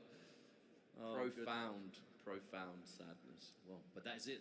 Winner's side Grand Finals locked in. We now have a Grand Finalist ready to go, and only one player who can fight against them. But if you've been watching this weekend, you've been seeing ads for Chipotle once or twice. Good news for you. Here's a Chipotle code. Text BWZ677 to 888-222 for a chance to receive a free entree. Terms apply at chipotle.com/free entree. But get some free Chipotle. Come on, you're watching video games. What else are you going to do? Look, if we're some of the people in the crowd, right? Hands up if you got the Chipotle card. Yeah, so if you put this code in, you have a chance to get 2 free entrees. Imagine that. A feast. And even if you're not here at home, banquet. Yeah, but let's shout out to this lovely crowd though once again. How's it going, Evo? Give yourselves a round of applause, folks. You've been in for the long haul, and it is only the beginning. Yeah, we have many games left to go. We are nearing the later portions of 2X, but we have other games left to follow up as well. But let's not speak too soon, because we have some fantastic players still in this tournament. Sonic Fox and Inzem, of course, locked into Grand Finals winner's side. Our next match is going to be Poker versus Hikari, so it's going to be a mirror match. And the winner of that will face off against Super Noon to get into that potential. Hikari gonna win, lose. He gonna go against Inzem. Boy, Only that's gonna 4 remain. Close to 1,000 entrants in the tournament, and only 4 left. That is just the way things go here at EVO. Usually it's going to end up being one of the largest, if not largest, open bracket tournaments of the year for any game that's in the EVO Vegas lineup. And this year, for 2XK, definitely seeming like that is the case. Poker, the last remaining Japanese player in this bracket, That boy remaining gonna whole lose. USA. Yeah. But I feel like when you're talking about players like predictions for not just top 8 but victory, we have quite the little selection left. You know, many people would, if you were to put someone on the spot and say, watching previous tournaments, who do you think's taken this all the way? Sonic and Inzem are always going to be there. Hikari's going to be there through consistency in EVO Japan, and Super Noon through the consistency of those Grand Finals appearances and the fact that the grind just seems to never end. So I think it's a rather fitting 3 remaining American players, but the question is, can Poker do it? Yeah, it's also a number of players who had good success at EVO Japan as well. You know, Poker was in top 8 EVO Japan, Hikari winner of EVO Japan, Super Noon 2nd place. And I think, yeah, it's fitting. I'm quite pleased that this is the way it's boiled down to. You know, it's hard when you've got players that you're rooting for, right? Whether it's the Twins, whether it's Globo for the crowd here who've been supporting. Like, it sucks to see the players get eliminated, but we need to narrow it down to that. There's only one true world champion for the game, right? We're about to find out who that is. It is the crushing truth of there can be only one. Or, well, two, technically, if you're the duo. That's what I love about 2X, actually. I really do love the fact that duo has become way more popular than you expected. If you've been watching EVO this weekend, you would have seen on stream and off stream, if you're looking at StartGG or anything else, there are so many duos that have been in the tournament, and some of them have got quite far. Yeah, it's fantastic. And also, what an amazing story it would be should a duo be able to win EVO here in Vegas as we take a look at this Airheads Air Cam. Look at these angles, though. That's a lot of wristbands. Oh, yeah. Yeah, It's raise like your a wristbands if you got them, folks. night sky, but it's only like the morning. It's like a concert. You know, the phone's going up. Yo, there are some serious wristbands. Shout out to Airheads Air Cam, giving us these angles. There's been Airheads being given away for free all weekend. People getting their candy fix. Okay. We're getting ready, folks. Thanks very much for your patience. We appreciate you sitting here with us. We are entering the late stage. We're just getting a little bit of setup now between Poker and Hikari. Ultimately, at this level of play... Is that your Chipotle card? Is that your Chipotle card? Yo, you're a certified gamer, dude. Let's do it. Hey, man, free Chipotle. Why not? Who doesn't love free food? I love free food. That's why I'm bigger than you. All right, go on, Ketchup. Out of the 4 we got left, well, 5, I guess, but out of the 4 teams we've got, out of the 4 entrants we've got, who are you thinking is going to take it? My prediction, even during the pre-show that we did on Wednesday, was Sonic and Inzem, and I'm sticking to it. I feel like it's not just the fact that you have 2 absolutely world-class players playing on the same duo. It is the fact that it's EVO. It's the Sonic Fox factor. There is something about this tournament, whether it's something in the air, that just seems to create back-to-back moments that you can't forget about. Whether, like, name the game that Fox has played in, whether it was the many Mortal Kombats, Injustice, whether it was Dragon Ball Fighters, every single one of those top 8s has something that you take away from it being like, that was a godlike moment. It's always got Sonic Fox involved, and most of the time, if not all the time, that tournament Fox wins as well. It's why it's no huge surprise that at this day and age, over the many years, I was saying before, Sonic Fox is currently tied in overall EVO wins with Justin Wong at 8 major wins. 8 EVO titles. If Sonic Fox wins this year, you know, wins the one more set they've got left to play alongside Inzem, that's going to be 9 title victories. It's a staggering amount. You know, who'd have thought we could get to that point one day across different games as well, but that's just the nature of it. And when you get to this level of play, this kind of, you know, I suppose, status, you're playing in front of a crowd of this size, with those of you watching at home, it's fantastic. But it does take so much grit to be able to keep it together. and actually bring it when the chips are down. And that's what we saw the 3-0 before. 3-0 over Super Noon. Like, who saw that coming? Oh, definitely not me. Especially with how that first game was going, where it was just like super, super close, very, very back and forth. Again, just to remind you folks, thank you very much for your patience while we get whatever is happening sorted out. At the end of the day, there's got to be a level of understanding, right? We are in the late stage of the biggest 2XKO tournament in the world. You have to make sure everything is right. I If see they're controllers not in ready, hand, they or- can't go, I right? see devices with buttons being pressed, so I assume it's all going in the right direction. But hey, there's a lot of money, you know, $135,000 of total prize money in this tournament, right? Now, some of that is EVO contributions, some of that is Riot contributions, you know. I mean, shouts to Riot. There has been a lot of ongoing support amongst different regions, whether it's in-game rewards, incentives, you know. Look at crowdfunding this stream. crowd mustard. Yeah. God, you wouldn't believe this was the first game of the day. I see so many of you. Yo, how many of you in the crowd intend on being here all day for all the finals? I mean, I know you up front, you want to keep the best seats in the house. You don't want to be losing those front rows, and then there's the Red Bull, best seats as well. I wish I could sit in a couch while I do this. We're on a cushioned chair. Yeah, true. It could be worse is my point, stop complaining. Yeah, I'm too Hollywood, you see. Bring me a deluxe gamer chair, please. Man, only a few Here from my agent, if I had one. I can't believe we are 3 days in already. You know, it feels like just yesterday we just started the tournament, close to 1,000 players going, and now only 4 left. It really is quite crazy how that happens every year, and I feel we have the same discussion every year too. Regardless of the game, before you know it, the tournament's over. Also, I've got a question for this crowd. So many people out there.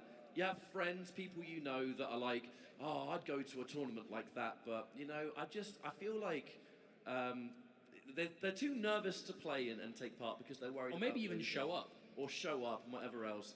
To people in this crowd, give us a yell if you entered at least one tournament this weekend. Yeah, get those wristbands raised, make yourselves known. Yo, who's been to EVO before? All right, okay, quite a lot. Who's here at their first EVO? I mean, that's what you want to know. It is never too late to get involved. You know, if you're here, whether it's to play, whether it's to spectate, whether it's to get involved in the convention stuff, whatever it is, there's a lot to do and a lot to enjoy. And then you can witness some of the best fighting game action in the world. So you could do worse weekends. It's not just the stage that we're having this weekend. The convention space is open for the rest of the day as well. There's so much activity. Yeah, that's what I'm doing when we're done. Yeah, we're doing the pop-up tournaments, yeah? Yeah. We're going to get lunch and then we're going to do some pop-up tournaments. We're going to go lose in the pop-up tournaments. I think You've got an Artist Alley, spend some money. I think our duo of Warwick and Blitz is going to define the meta as we know it. Yeah, only because people are going to assume too much, and then they'll see how we play and they'll go, ugh. Really? For twins, they're not really on the same wavelength, are they? No, it's good that Haru and Toshi are flying the flag of twins being strong at this game. Oh yeah, because we're in the gutter. Yes. Yeah, we are in the trenches of not very good, unfortunately. I'm a Warwick main, I'm no better than the beasts. No, that Warwick main has nothing to do with that. I can't believe yesterday you made a remark about, when we were talking about Chipotle, you made a remark about beans. And I'm like, bro, we're not beating the British allegations. Hey, man. It is what it is. Don't put me on the spot like that. Well, I tell you what, folks, we are, I believe, about to conclude whatever's happening here. They're doing a button check just to make sure things are 1,000% ready, and when they are, it's going to be Poker versus Akari. According to the schedule, it says this will be a best of 5 as well. So top 4, best of 5, we're getting the big matches to close out the show. So I'm pretty sure, is it normally best of 5 for top 4? Oh, it is best of 5. It's got confirmation. Hell yeah. Okay. That's what I'm talking about. More games. All right, handshakes through. Thanks for your patience, everybody. We're about to get into more 2XKO for the final frontier of EVO 2026. Now, Akari is looking to get that second EVO title overall, being our EVO Japan winner. In a game as varied as 2XKO, it's rare that you see a complete and utter mirror match. But whether it's views, character, and even order, you're looking at it. Immediately scored there, Hikari. Finds a significant hit. On the whip, on the break. Oh no, break into Happy Birthday. That is the worst case scenario. Especially if you're both stuck in. Is Akali going to get taken out by this? Yeah, Akali's gone, and you're continuing the combo on Ari. Oh my word, look at Strike. Shroud as out is just, okay, Corey, defensive throw at least grand back to back. finals, bro. He won it for Super the assist. Oh, can't quite find it. I know. Getting clipped again. Damn, is it just me, or was that an instant turnaround on the Ari? I feel like Ari was stripped, just hit twice, and that's it, gone. Oh, wow. Actually managed to move back, does Poker, and keep Hikari on the same side. It always looked like Hikari mixed himself up. What did you see that? Instant parry and the 2H for the clean punish. That was a pro gamer maneuver if I've ever seen one. Right, Hikari, 1 round up. We're seeing a lot of Shroud in the neutral, right? I think having Ari helps that, because it does kind of just give you the horizontal coverage you need to establish the time. But, I don't know, very dangerous. And what, anti-air. Instant break coming out from Hikari. And that's just so common. You'll see Akalis do that. Break into just running them down. If you have any sort of like space to work with, she's going to close that distance so quickly with that movement speed. I love that parry, by the way, Hikari. It's the layers that you play at a high level. Oh, I love that. Oh, but still! That setup was disgusting. Small little details there, like the 2H being blocked, knowing that it's going to get special cancelled. Ready for the parry, there's the bait. The side switch as well. Hikari is going to turn this into a perfect position. Right, limit strike, set up, and we meet him with assist. What's the play?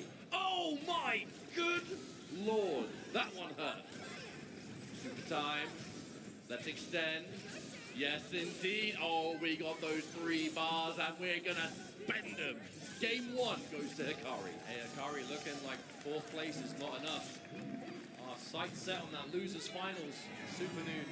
The run back from EVO Japan awaits, but it's just 1 game. It's a best of 5, a little extra game. Even though it was a 3-0 in winners finals, does give you that extra time to make those adjustments. It makes all the difference in the world. Straight up, we're running it back. Both Akali in the forefront as well, but it will be Hikari securing that first hit. The strike sets up, we Shroud and we meaty. And we do next the tag just to be a little bit safer. Fantastic reactions are getting away from the command grab at least, but resulting too much at least. Oh, gets hit by the super on the return. Uh-oh. Not sure what Poker was looking for there. I mean, everyone knows it will come back, and I'm sure Poker did as well. Maybe he just assumed you could get around it somehow, but you're dead. There's no time to reflect now. Working on a perfect again, it's Hikari. 1 life bar gone. Another just straight up anti-air. Poker, quite an impatient way of trying to get out of that corner. He just wants the instant air dash. And Hikari says, no, you don't. This entire round has just been thorough and absolute denial as Hikari pushes this advantage further. Yo, Ketchup, this is a perfect so far. We're actually going to see the perfect. We're going to see the letters. I mean, it's a tag launch. It's super with Akali. I'm going to assume we will. There it is. Perfect. That is a fantastic way of continuing this lead going, I'll tell you that. And we talk about this as a game of momentum. If you get a perfect, that is the #1 way to achieve it. Akali taking a lot of damage on the back end.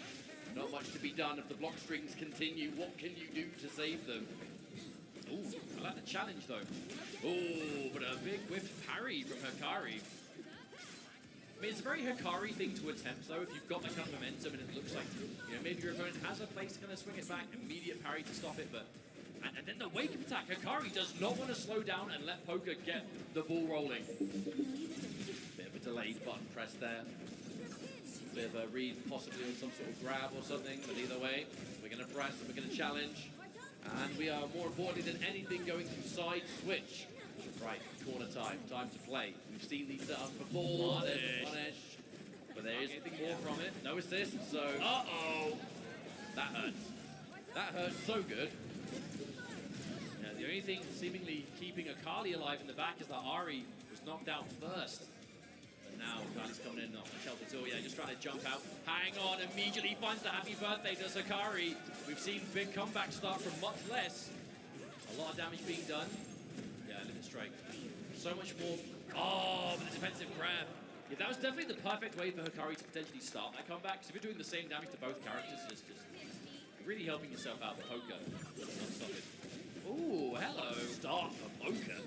These round starts are usually quite committal for poker, but when they work out in a big way. Oh, hang on, that was cheeky. An immediate jump over. Oh, Goes for huge! that hit.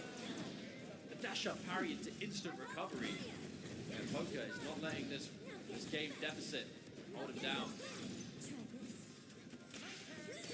Right, we're set. Oh, fantastic. Beautiful parry and the run and throw as well. That's going to be a full combo. The assist is ready to rock. We've been talking about coast to coast. Are we going to see that again? All right, hard knockdown. I mean, at that point, may as well be an A1. Almost, but not quite. Oh, there we go. Turn around for Hikari now. You can have the corner, spending the super. That's fine. Doing as much damage as he can. Okay, here's Akali with the setup. Ooh, okay, was that just low? Low is the charge stage from Ari's connecting. Interesting. That's going to do big, big damage. Ari, see you later, mate. Akali left to fight the remaining, but it's going to be scary now. Hello, air throw. A little bit later on that air-to-air throw, actually, and the super assistant hit its mark. Not that it really matters. Okay. This is a pivotal moment, though, for poker, because if you lose this life bar, you're down 2-0 versus being, tied up 1 apiece. Never mind, not going to happen.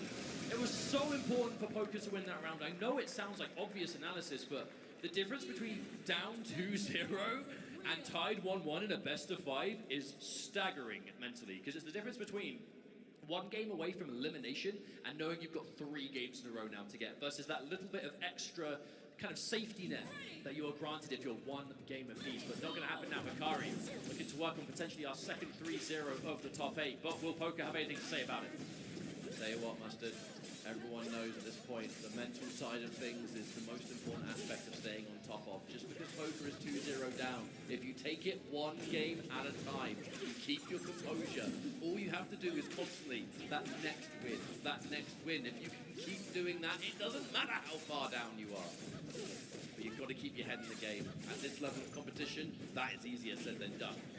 Pressure now. Oh, good punish. Down the interception. And I feel like that's going to be, big old damage. And the drill to kill. Ari left on her own, but there's a break. It's hard to say when you spend it. It is going to be spent. A hard call out. Let's see if it works out. Unfortunately, you've immediately been air-to-air. You're now getting set up into God knows what else. I mean, it was a miss on the hit into a counter hit, crouching light, so poker was just trying to swing there. Punish on the roll, Hikari. Yeah, there's the freestyle. Turn this forward throw into a combo. This might even be less about the damage and more about just wasting that Fury time. The Fury damage buff's going to keep you alive. However, Fury's out. Wait, have you just been level 3? Maybe. Wow, that did both. That also, not only did it stall all the Fury timer, you built just enough meter for level 3. Hikari, hang on a minute. Could this be another 3-0? That combo would have done way more damage than it looked as well because of how much Fury was regenerating mid-combo. In fact, now the more I think about it, I think there was just a path you get the KO anyway, regardless. But Hikari finds it all the same. And a catch on poker. Oh, and another counter hit. Every time we end up in these close range kind of dynamic situations, it's just counter hit for poker. Poker is pressing all the time. Hikari, no doubt, has been aware of that game 1. There's a saying of if it ain't broke, don't fix it. But if you just keep pressing and keep pushing that advantage, it gets more and more stressful as time goes on. Immediate break, once again, to ice any kind of momentum poker could have taken. You finally find a hit, guess what? Break. Now I'm back in the driver's seat. The bully that Hikari is being in this set, and a clean hit with so much meter to play with. Yeah, this is looking rough for poker right now, at least approaching the Fury for the comeback potential with the Shroud. Woke up with buttons again. Poker is so animated. Yeah, poker is so animated on defense. Okay, was that the super assist coming through? Uh-oh, okay, there's something. All right, we're going to open up Ari. It's difficult. We see poker stayed in this tournament by going for... Oh, never mind! Oh, dear. It's going to hurt so much against Akali. Such a low health character to make up for just how crazy she is. But when you get hit by Raw level 3, look at that! Oh! And a dash up light does the job for Hikari with a 3-0 clean sweep over poker. Yeah, poker looking very disappointed with that one, but I mean, yeah. You can't blame him. That was a set. Hikari, he won grand finals. He He on wanna a fight Sonic momentum Fox and Enzo. spree That's all right it now. is. The mirror match, lots of respect coming out here. Give it up for Poker, folks. What a journey. Hey, What a performance. Kept things going as far as possible for Japanese 2XKO. You know, a very competitive region for good reason. Yeah, crowd, let them know. The Japanese community here is beloved in the world of 2XKO, and I cannot wait to see what they can cook up. I'd love to see it. I don't know how much it picked up on these microphones, but we did get the poker chants coming through. That's what we want. Oh yeah, GG's. GG's poker. And then there were three, as we take a look at these replays presented by PlayStation Tournaments, as it was just from strength to strength for young Hikari, who still waits on the stage. Super Noon is going to be coming through. These replays will be showing nothing but dominance. I think what's more important for us to talk about is that focus that remains from Hikari. This job is not finished. If you want to be a repeat EVO champion in this game, you have to defeat Super Noon. Then you have to defeat Sonic and Inzen. It is an insane challenge, but the focus that Hikari has brought forward, I feel like it's possible. It could happen. Anyone left in this tournament has a good chance of taking it all the way. Yeah, it's hard to bet against the duo right now, but who knows? It's Hikari with the dominance we saw there, that raw level, even the dash up standing light interrupt. You know, that was kind of the story of that entire final match. It was just, I feel like near enough everything Hikari pressed in those situations was a counter hit. Because Poker on defense just was, again, very animated. You know, always wanted to get something going, but just Hikari one step ahead. I've just been given the go-ahead. We are taking you to our final break of this block, because when we return, losers finals between Hikari and Super Noon, and afterwards, our grand finals to determine our EVO Vegas champion. Stay tuned. You don't want to miss this.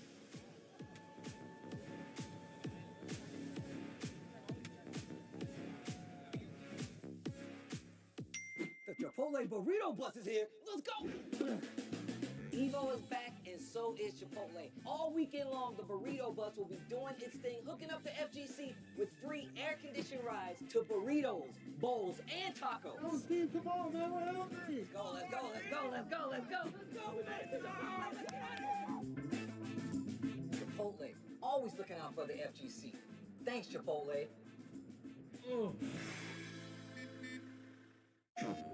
No two competitors are the same. Some run on routine for the chance to win big.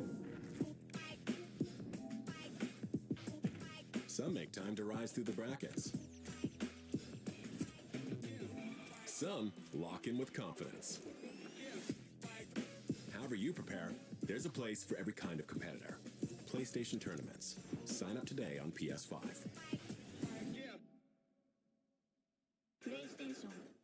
Maybe you'll get on stage.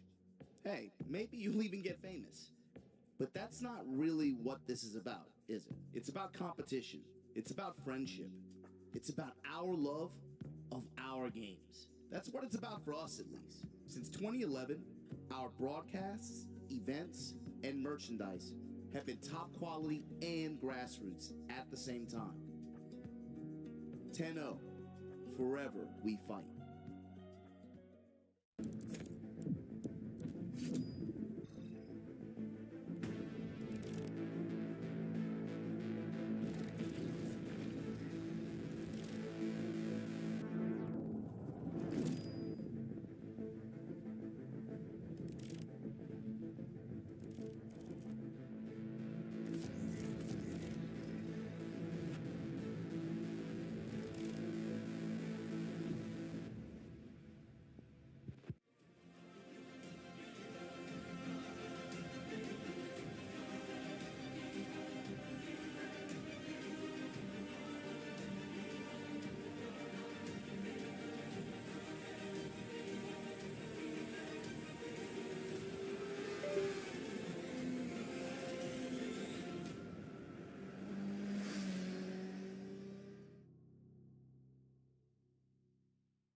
Your body knows a sense of victory.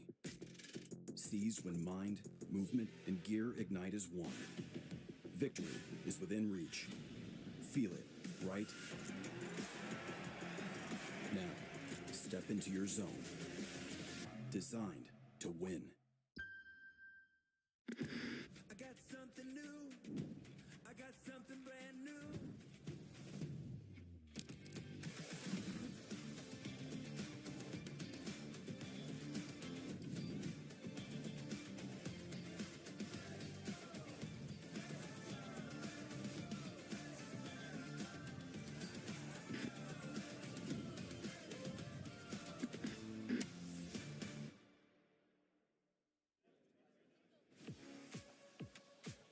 How's it going, everybody? Welcome back to our lovely crowd. Get your wristbands out because Airheads is bringing the fun to Las Vegas during the event. Power up your candy game with Airheads as we have our Airheads Air Cam.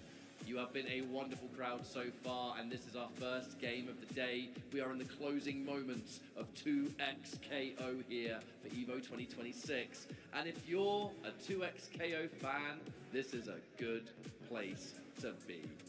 We have an announcement to be made later, as has been promoted on social media, and we'll be seeing that a little bit later. Cannot wait to find out what it's going to be, but we need to crown a champion first. Yeah, we've got 2 matches left to go. We've got losers finals, and then we're going straight through to grand finals, and then when the top 8 is concluded, it's time for the announcement. So don't go anywhere. There's still plenty of stuff left to go and enjoy, but we are Ketchup and Mustard. Hello. We've been calling the action here this morning, here in beautiful Las Vegas in summer, and it's been a nice time. You know, it's always a great time here. It's always a great event.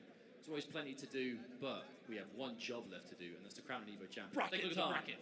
What's going on? What has this journey been so far? We just saw Hikari take it 3-0 over Poker, and I mean both best of 5s have been 3-0 so far.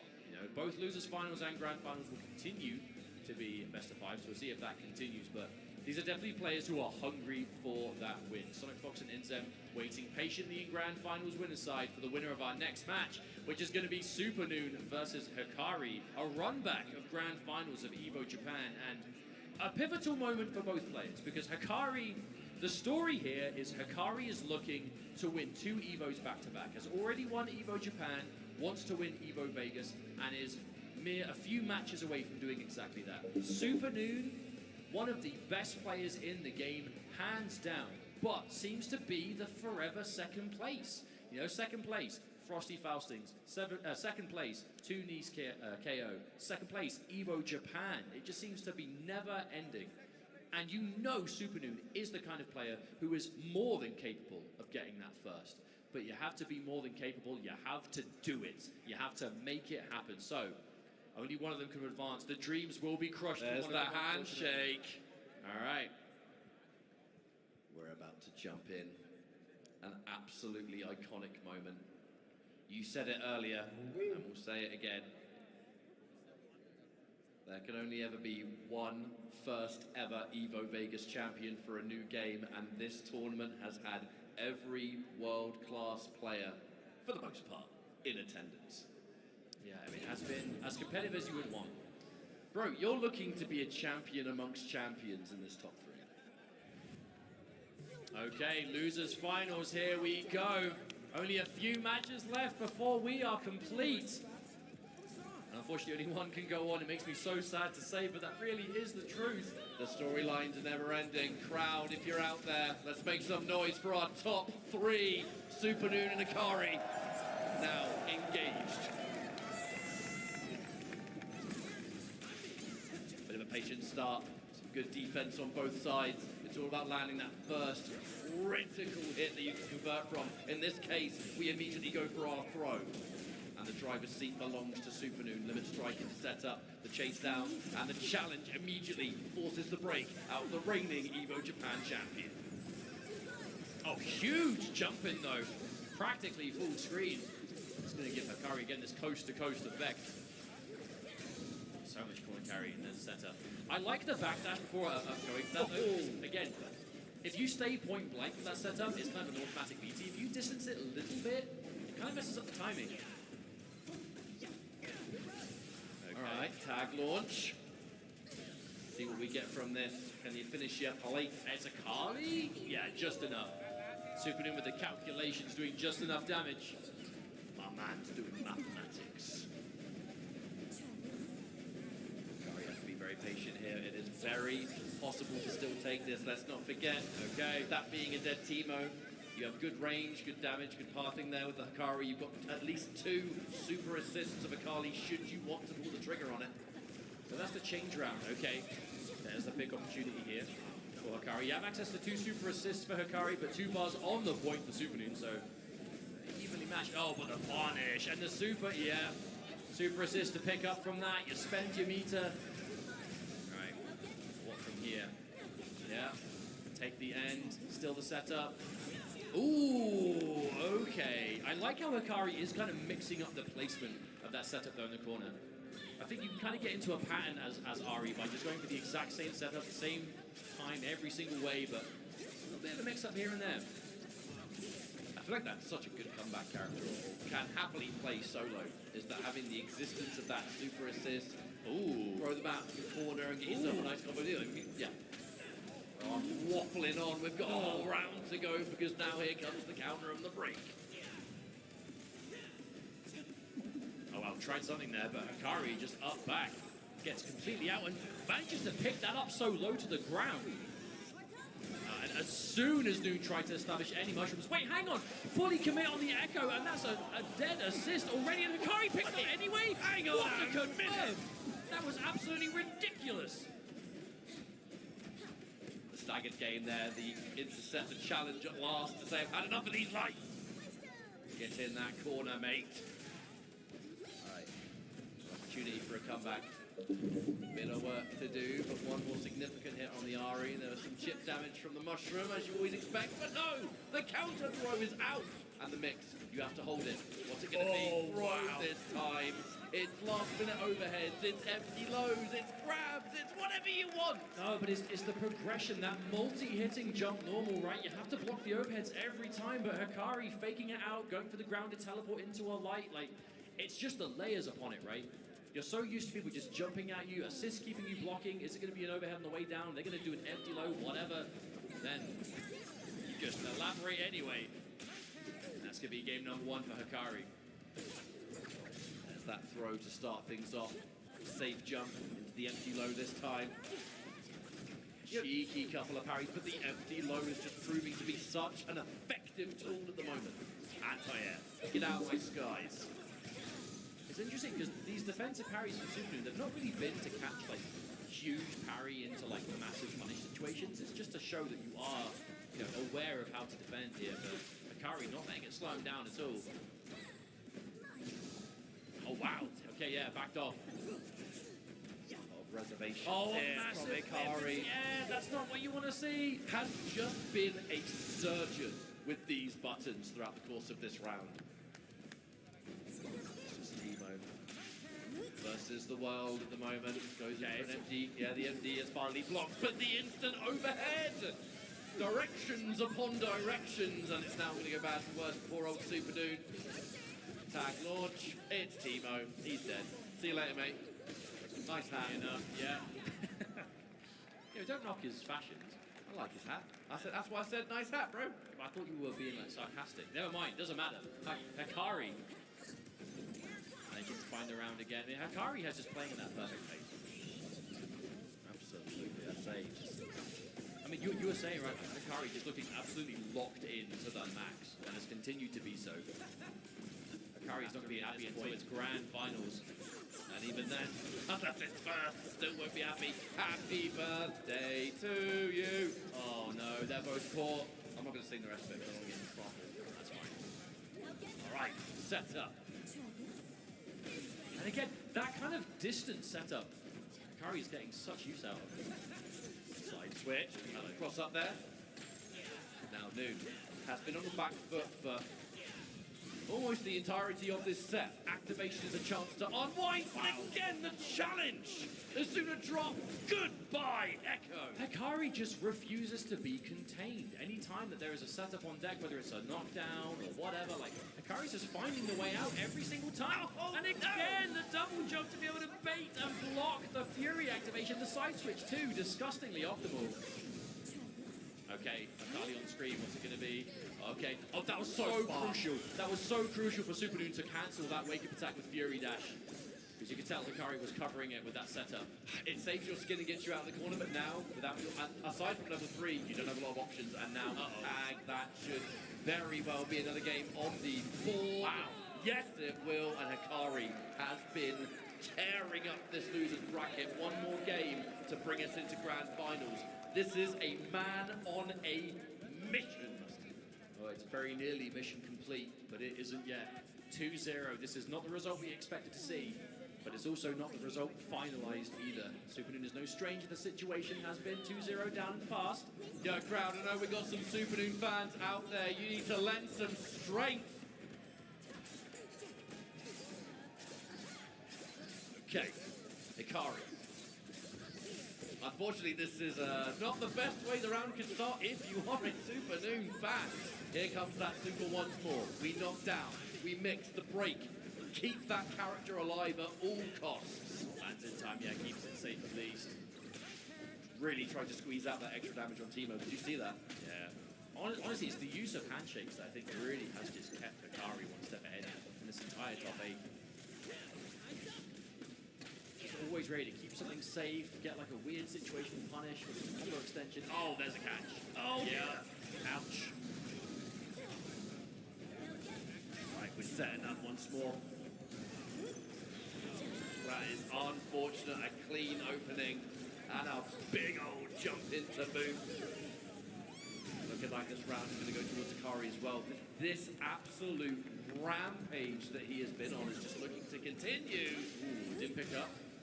Still, I mean, what can you do? Oh, the other side! That's gross. Gross! That's gross. I'm going to be sick. But it also goes to show that with the constant pressure, the snowball that has been rolling from start to finish for Hikari, we still haven't even come close to seeing everything he's got up his sleeve. We're going into match point already. I cannot believe it. Potential 3-0 here unless Noon can work something out here, but I don't know if it's possible. Hikari is just so far ahead right now. Okay, that's a good start. At least you forced the break. Okay, and a challenge. An interruption too. You know Hikari was looking to press to keep that going. This is a wonderful possible turnaround for Supernoon. We were talking about the mental stack that gets built in this tournament. The more games that go down, the higher the task seems to be. But Noon, the grind, I mean, the amount of games this guy's played, the amount of tournaments he's done well in. This is your chance to really bring it back, make magic happen. I think we're starting off with the dead character. That's what you want. That's what you want. Okay, Supernoon. Signs of life here. Arya's gone. Akali left. Now you can actually establish this neutral. We saw the wins that Supernoon has got in this tournament. You know, just remember, Supernoon going to win his top 8 without dropping a single match. But it's now on the receiving end of a 3-0 in winners finals. Potential 3-0 here. But that's how you know it's a sign of a player who is just not finished. But establishing that because part of it, the jump assist to be covered and safe. Uh-oh, yeah, it's going to make it all the more difficult. I think this back losing the Teemo didn't require any meter either, so Hikari has Fury and 3 bars to maybe deal with this Echo. The Echo, we really haven't had a chance to see thrive in this set. Oh, the late overhead! But couldn't pick up, but these throws, they're going to chunk. Here comes the Shroud. Wait, the super assist! It's a full combo, hang on a minute! Yeah, tries to bait the Fury, that was an opportunity. Oh, hang on, is that it? Oh my goodness, it isn't! Teemo, the airstrike, air support from above, and the throw, hang on, Supernoon! Supernoon is alive, and Supernoon takes the level 3. Good lord! Out of nowhere, where did that come from? Not believe that happened. That was looking like all she wrote. But Supernoon, so focused. And it would be the Echo in the most desperate of times. Supernoon manages to dig deep and find the ultimate clutch. That is one hell of a way to get yourself back into the set. We are not finished. May not result in a game win, however, that was merely one round. We still have to get through this and then some, but what's on your mind to keep you rolling? At the risk of an entire happy birthday there, the instant break to shut it down. That would be a little bit of bonus damage on Teemo. Now Echo, the one eating the punishment. Always have to ask, what is the play going to be? There are so many layers to this mix, especially when you add Akali to the mix. Oh, the advance. What a challenge from Supernoon. The clutch little dash under, the side switch, the execution. Good block on the overhead. The reactions here. Again, the bait on that 2-8. Jumped in the air long enough to get you to press, and it's kunai time. Yeah, goodbye. We've seen this once or twice. And Supernoon again forced into a desperate situation here. Approaching the Fury, but Hikari immediately moving in. The scary position and that forward throw. Creates what could be the beginning of the end here for Supernoon. Hikari is absolutely looking to finish the job and will do. The handshake to conclude this set. And now we are down to one more set. Wow, losers finals, and that's how it's going to go. Hikari staying alive, Supernoon. Unfortunately, unable to get that grand finals, but I mean, we're talking consistency. Very few players are as in that top 3 conversation as Supernoon, we've got to say. Give it up for Supernoon, folks. Made it into this top 8, undefeated. This was one hell of a challenge. And like I said, this is the first year EVO Vegas 2XKO. We already know that this game is going to be at EVO France. I'm sure we're going to be seeing the journey of these players continue, and Noon, I mean, surely he's going to have to be in the next one. Oh, absolutely. But this is going to be where Supernoon's tournament comes to an end. Talk about consistency. 3rd place being a uncharacteristically low placement. Yeah, I mean, it's impressive. Yeah, it still is. There's no other word for it. But Hikari is. As soon as Hikari got knocked into loser's bracket, has just been so locked in. But you have to be, because who is awaiting in winner's side other than Sonic Fox and Inzem? And that is going to be our grand finals match. As we end our replays here presented by PlayStation Tournaments, I'd like to point out Sonic Fox and Inzem are taking their seats. We are moments away from this grand finals. There are so many thanks and shouts to give. I'd like to let everybody know, let's remind you, there will be an announcement after Grand Finals. So we're going to get to crown a champion or champions, and we're going to get an announcement at the end. This is just the gift that keeps on giving. Thank you to Riot, the EVO staff, everyone watching at home, the lovely crowd we have here right now. Give yourselves a round of applause. You have been absolutely fantastic. Now, before we go into this grand finals as well, you know, it is EVO. I imagine there's a lot of viewers out there who just make sure to watch EVO, or maybe it's your first time watching a tournament. Let's very quickly break this down. Grand finals. Sonic Fox and Inzem are in the winner's bracket, as they have not lost a set yet.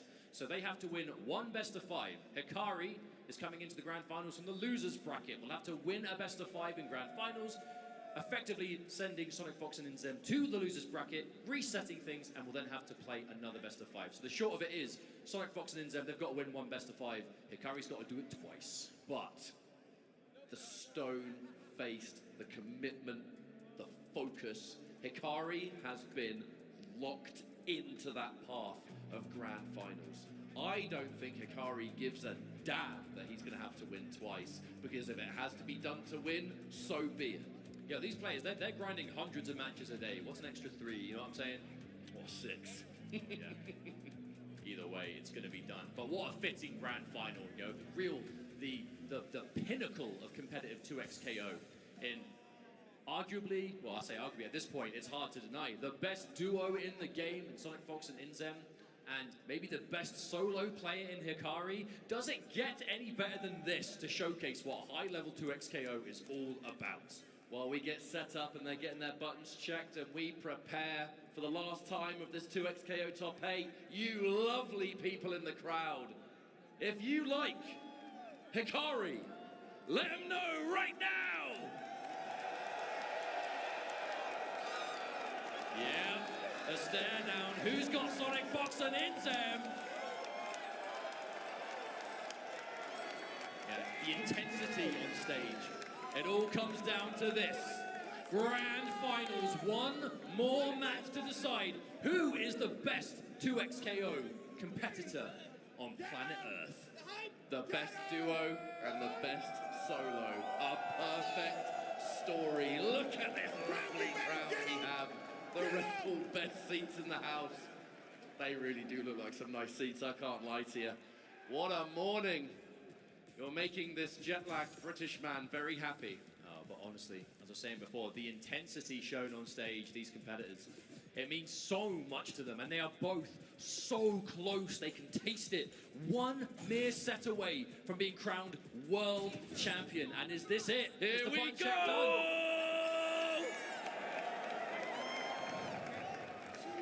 Okay, I'm assuming so. Here we go, looks like we're going to be jumping in, I'm sure. Okay, Yes, Las indeed. Vegas, here we go. Grand finals, make some noise! Sonic Fox piloting the Jinx, and it will be in them on the Teemo. Hikari with the team of Akali and Ari. That's a tongue twister. Let's get this show on the road.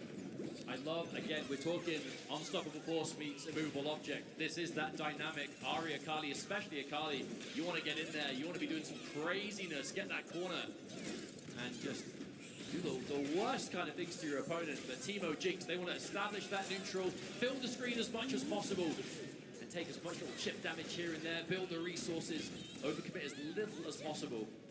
It's going to be the dynamic. The benefit of playing as a duo is having that kind of two pairs of eyes just analysing the game, whether it's assists and everything that comes with it. You may have noticed Akari, a very aggressive player, not afraid to wait and pick his moments, however. He's going to have to do that against this team. Teemo and Jinx control so much of the screen combined. But there's a happy birthday. Starting off with a bit of extra damage. We're going to punish this Teemo hard. Get ourselves the corner. Oh, wait a minute. A little bit of unfortunate business there, and the damage is good on the back end. Here comes Sonic Fox, making this one count. We're playing no games. We're taking damage, and we're killing the character. Wow, Akali is gone. Not a surprise, I suppose. They do so much damage, and now the solo Ari. I mean, we've seen Hikari do it before, but the main difference here is the control. Ooh, okay, big chunk of damage on this Jinx, and there we go, Teemo getting hit by the dive bomb. Hikari not slowing down, and suddenly is in the lead. All it takes is one good hit. Now, because that level 3 was spent, Sonic Fox isn't going to have anything to convert with besides traditional meterless damage. But you are going to have that super assist of Teemo. Does a lot of combo gravity, though. The hit stun decay. Uh-oh. There it is again. Oh, wow. Okay, I love that choice. Just sniping Teemo out of the air, putting a stop to that super assist. Oh, calls out that Sonic is going to be blocking with a grab. And there we go. Hikari. What a choice. No meter to parry that either. So that projectile was so sweet. Okay, there's a catch. Not quite able to get full pickup, but again, it's establishing the screen, control the space. Build those badges for Teemo. Teemo gets so scary as those badges are built. Oh. Went for a cheeky grab there. Akari with a jump back though, but the message is clear, not afraid to enforce it. But on the other side, here comes Akari. Setting this up. Super. They have some kind of... Oh, defensive assist is good though. Yes, it was. Oh, and so is the 2H! Oh, Teemo taking a lot of damage here. Wait, Teemo. Owie. Walking there though for Hikari, getting that shroud on screen, which means the sequence of offense is so difficult to defend against, and it's not going to work out. Teemo getting eliminated in the back, Jinx taking all this damage. You get put straight back in the situation again. Limit strike, there's the shroud, there's the assist. You're not going anywhere, my friend. There is the hit, and if Hikari can finish this off, taking game number 1 here. That is a message to send. That is not only game 1 in grand finals, but a dominant one to boot. You may have been looking real good up until grand finals, but you haven't fought me. Hikari, you said it was just laser focused. Mr. Cool. Doing the best, but the deceivingly long buttons of Akali, so good at catching you when you least Well, especially that 5H in the air, right? Just, it's so active, it has such a great hitbox on it. It's fantastic to convert with those air-to-airs. And air-to-airs will be important against characters like Jinx and Teemo. They're really hard to pin down. Because they're used to kind of doing what they want mobility-wise, because they have stuff on the screen you have to respect. Watch out! Yeah. Speaking of respect, how about that? An immediate break. You want to hold no damage. Speaking of that, though, turning it round, this corner carry. Uh-oh. Whoopsie. It's the kind of mistake that's going to give Hikari a lot more to work with. Speaking of which, again, clear that super. Yeah, you want to get 3 mushrooms on screen. It's going to clear the board right here. Execution was really nice on the parry into the dash. Unfortunately, could not turn that anti-air into a substantial combo. But wait, Jinx finds a hit. We keep seeing that though. Jinx goes in with those long-range catches and Teemo just does not have the ability to pick up from them. But again, it's not about getting full hits, it's about getting something and keeping the lead going, even if it is steady. But huge jump ball. How plus on hit was that?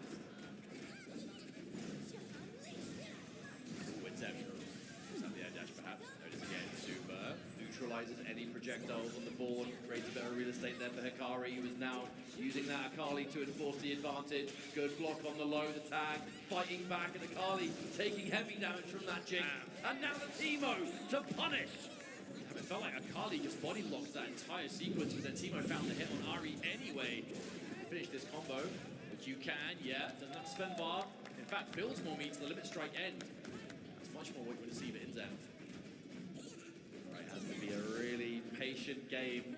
Just avoid as much damage as possible. We have 20 seconds on the clock. Oh dear. I fear this combo is going to take a good chunk of time, and Teemo is going to take decent damage as well. We're going to have that set up now. 10 seconds to go. Oh, and we're running away. We're running. Quit chasing. Oh, but a massive jump. He couldn't get anything from it. Wait a minute. Wait. Teemo getting hit in the back. Even if this goes to timeout, Teemo getting hit means the timeout's going to be good for Hikari. Wait a minute. No. Wait, no. I don't think we have time. Yeah, it's over. Oh my goodness. It does not function like your standard super, your standard level 3. It comes out, but then it does not interrupt the game in any way. It's the fact that, again with that activated, Hikari was just going for as much chip as possible. All because Teemo got hit in the back. How quickly the pendulum can shift in 2x KO. I think that's why Hikari was just dedicated to the level 3 on block. He must have absolutely known there's nothing you can do that is actually going to take enough damage for me to not win this. But what a decision to make, right? In the heat of the moment, it could backfire, but that's the knowledge, that pro-level knowledge. And look at this. Again, the momentum just does not stop Hikari. Fearless mustard, that's the word to use here. But opting to keep the break, so that they're saving it for a potential Sonic Fox comeback. The Fury is going to be ready. Jinx, I know I've said this before, but is a fantastic comeback character. Does have the tools, but has to pop that Fury immediately, however. And Hikari with 2 may as well be full life characters. We continue to press, we tag and we mix. Beautiful push block as well, good awareness there from Inzem. Just because you are down and out does not mean you cannot interact and save your duo partner. The thing is though, Sonic Foxes, okay, there's the airstrike, no, was out of it. Okay, was able to stay alive, but basically got nothing off of that Fury activation. So now this is going to be much more of an honest comeback. Comeback that is still possible. There's the airstrike once again. Oh wow, Carly just took a lot of that anti-air. Yeah, and just like that, Ari is gone. We're now 1 character apiece, but Hikari is sitting on lots of meter and access to Fury. That's what frightens me. Fury in level 3. Oh, the Fury's been popped. We have dash cancels available. The first one's going to get executed. Defensive Teemo into the throw that was beautifully teched by Hikari. Sonic Fox does manage to find a hit. However, what are we going to do now? We're going to set up. We're going to create that distance. We're going to try and waste that Fury time. The next hit, by all means, should win the game. 2 level 3s. Sonic Fox, the patience just holding down back. But here comes Teemo. Wait a minute, is this going to pick up? Wait, no way. It might no not. way. It might not. It does! Woo! What to confirm! Inzem with the clutch super assist and Sonic Fox with the instant pickup on the level 3. That looked like a frame 1 hit confirm. You barely had time to even see that Teemo was there. Yo, that was duo play right there. That's what that was. Oh, that is absolute synergy. And then some. Look at what they're working with now. Off the back of that, it's Hikari on the back foot, getting mixed in the corner. All of this chip damage, goodness. the poison. It doesn't even matter that you're not getting hit. Oh, that was a devious amount of chip damage, but Hikari does manage to find a hit. Akali took a beating, but at least has loads of great life to get back. What are we doing from this? Bit of a frame kill into setup. Interrupts that now. team on the back end. Inzem taking some pretty heavy damage, down to about third life remaining. Absolute pressure though, the defense is just absolutely rock solid, cannot be opened up. You trying these overheads, you trying these empty lows, nothing's gonna work. All you can do is throw. But by the time the throw comes out, there's no assist to make it mean anything. Hey, but this is the important thing. You can defend all that till the cows come home. If you still get opened up eventually, they're still achieving the same thing. And now Hikari very much still in the driver's seat. Can't extend from this one, unfortunately. Now it's Inzem, who also has fantastic defense, but Jinx will take a lot of damage here. Inzem getting opened up, and uh-oh. Sonic Fox now has to do another Jinx comeback scenario, but with a lot less to work with. You've got the meter, sure, but not the health, which is the most important meter of all. Hikari, 2-0, wait a minute. One game away from a bracket reset. Yo, crowd, do you reckon we're getting a reset here? Maybe. They seem pretty good amount of believers. They seem like believers to me. Indeed. But hey, 2-0 deficit, it's still advantage. You know, Sonic Fox and Inzem, in the grand scheme of things, they are still ahead in the set, right? They can afford to be sent to losers. All that will happen is a reset at 0-0. So Hikari still has work to do, but what a way of doing it. Momentum shift. And especially on the back of that Sonic Fox moment too. All right. Unshakable. That was a lovely little pickup there. I can't lie. And the fearless wake up from Hikari. Ooh, just in time. I really wasn't sure what we'd actually see going underneath there, but either way, bit of a turnaround here. You may be almost dead, but as long as you're able to press those buttons and tag, you can still make magic things happen, especially if you put them in the corner. But we are creating obstacles. Level 1. Yeah, tries to block all the small mushrooms. Obviously, the big one's going to go through, but here comes Hikari. On the back end of it, empty low has been the magic choice for Hikari all top 8 long. It's so hard to see. yeah, here comes Hikari. We see this usual flop. Yeah, keeping it as simple as possible. Spend the meter, get rid of the Jinx, and now Teemo stuck solo. But man, this is what we were expecting to see from Hikari. Got sent into losers. They're approaching that top 24 territory, and there's just been possessed ever since.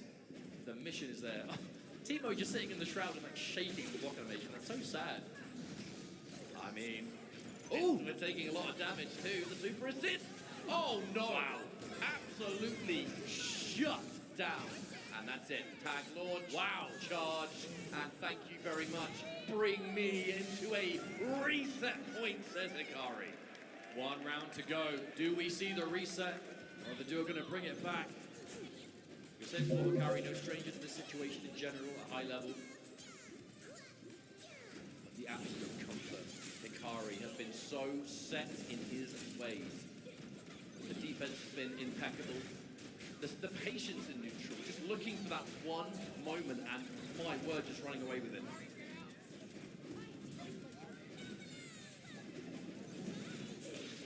But this is that neutral coverage. This is what the team is built to do. I feel like Hikari has been doing such a good job navigating. I feel like Ari has actually spent most of the time in front because of this right here. Ari is much better, I think, as the point character at getting through this kind of projectile just minefield. And then when you actually do get in, it's time to bring in Akali and then, you know, get those knockdowns, get the shroud out. I mean, that offense is layers upon layers though, isn't it? There's so much to worry about. You'll block the mix up, and then even then you've got to worry about strike throws, possibly the assist to come out on the back end. Hikari, so patient. With a life lead, there's no need to really overextend at the moment. There's 60 seconds on the clock. What's the rush?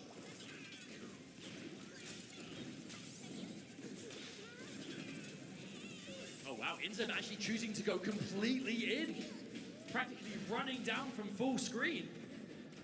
Trying to chase down. Okay, Inzem maybe getting a bit more aggressive now. Oh, what an air-to-air. Instant confirmed too. Goodbye, Akali. Yeah, Inzem really kind of changing gears there. However, this is still going to be Ari with the access to that Akali super assist, where that strike throw game becomes a little bit more devastating. All right, not quite point blank in the corner, but the important thing is keeping that. Oh wow, just straight up rolls away. The bring brick wall with that mushroom, putting up that barrier to shut it down. However, Oh, what a there's preemptive challenge, punch. and there will not be a Fury activation here. Akari knows I still have another round to work with. We can save that break, and that break could come in real handy at the start of this next round. However, it remains reset point for Akari at the moment. The difference is night and day, though. As soon as they are able to fill up this neutral, suddenly it doesn't look so bad. The big thing about this zoning, though, is that it really doesn't result in a huge amount of chip unless you can start to chain those together.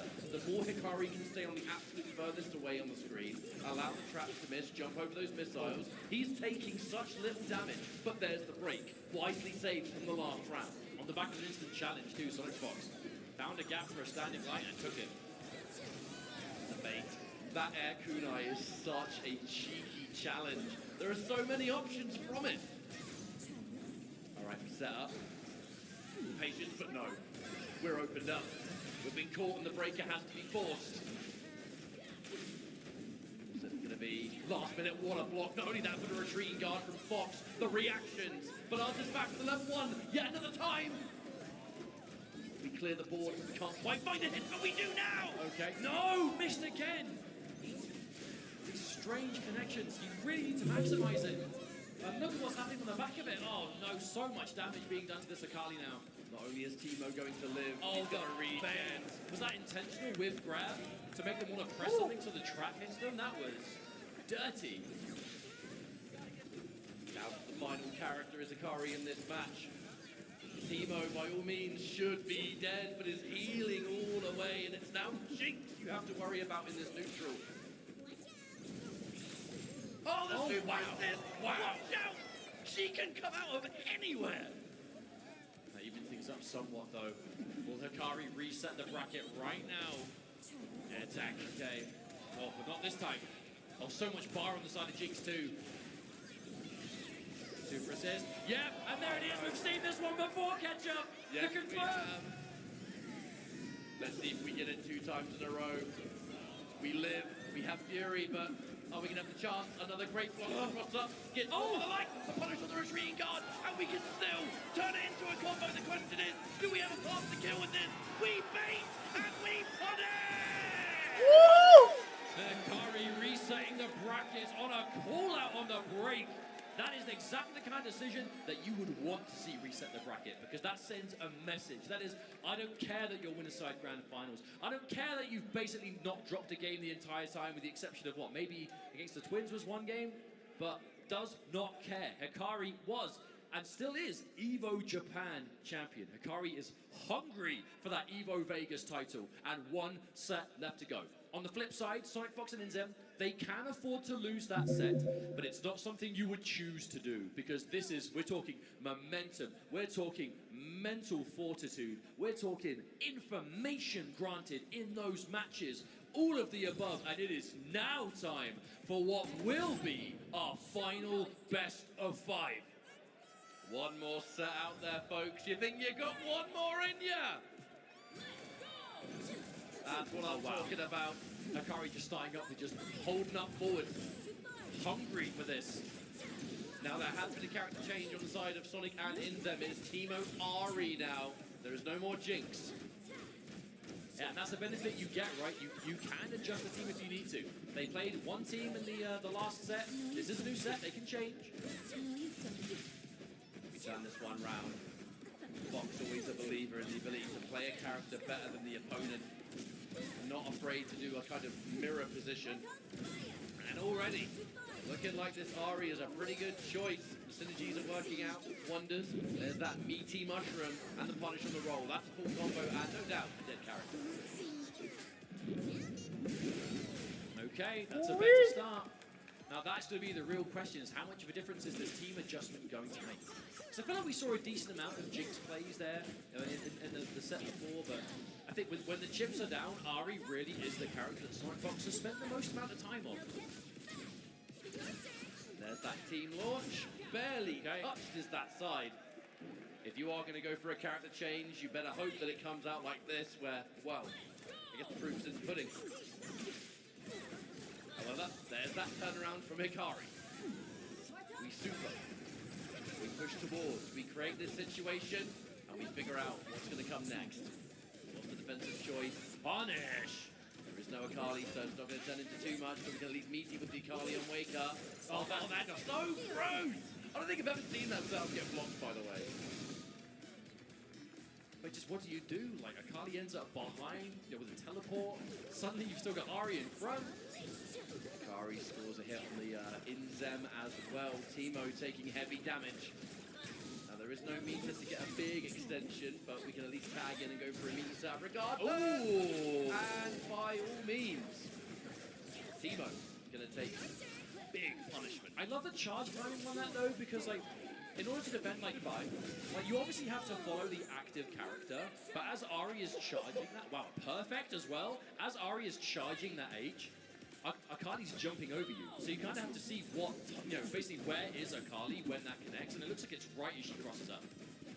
You see Akali really, again, going deep into that bag of tricks now, but if you're not going to do it in the Grand Finals reset, when are you going to do it? Well, I mean, Akali currently 6-0 on this duo.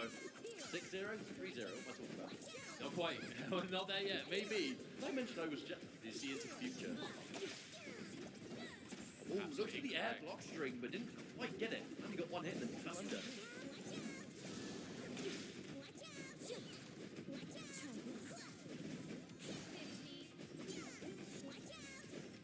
Way more shades of previous games where you just let content sit there, let it happen. Yeah, but we've seen Hikari do this in general against like other Teemos, especially with the Akali out. You don't want to be impatient. The worst thing you can do against these kind of projectile characters is just rush your way in too much. Don't get me wrong, every now and then you might be able to find a gap to kind of close that distance, but by and large, if you are too impatient, that's what they want you to do. They're almost daring you. Come on, make a mistake. I mean, as you can clearly see too, those Kunos do a wonderful job of just covering the mushrooms and getting more than one. And then you've got the Ahri at the same time. This team's so good at fighting Teemo. It's gonna be maybe try to bait an instant air dash, perhaps some sort of forward advance, too far away. There and hold respect. Not a huge amount of round left to go. Ahri will be taking damage in the back, but it's Akali able to punish should there be an overextension. Man, Akali blocking everything though. The defense has been immaculate. Yeah, still Hikari will not get opened up. Another block. Oh, but again, instant break. It's only a matter of time. That was a lot of block string though, because now 20 seconds on the clock, and with this combo, it's going to get very difficult for Hikari to win this game. They just build the super though, going to spend it straight away. We bring in Teemo, but look at how long these combos are taking, Mustard. Does Hikari even have time to win this? No, that's definitely it. This is going to take out Ahri. There is just not enough time in the game. This will be a timeout victory to the duo. Yeah, put the mushroom up, make sure. Oh, run straight through it with the throw. I mean, even if that connected me, what can you do? There is nothing. And the timeout win goes to Sonic and Inzem. The character change making quite a difference here. A game on the board. It was a very convincing 3-0.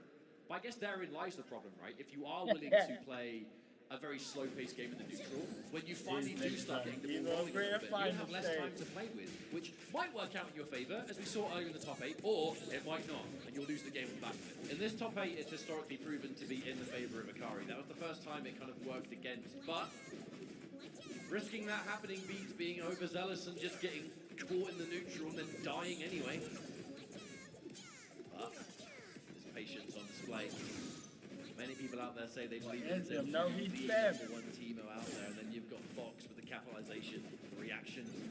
The perfect team. What does he want to scary do? That's why they've gone up in this, right? They're going pretty straightforward, one-sided set, free reset, but definitely not the case now. Nice change.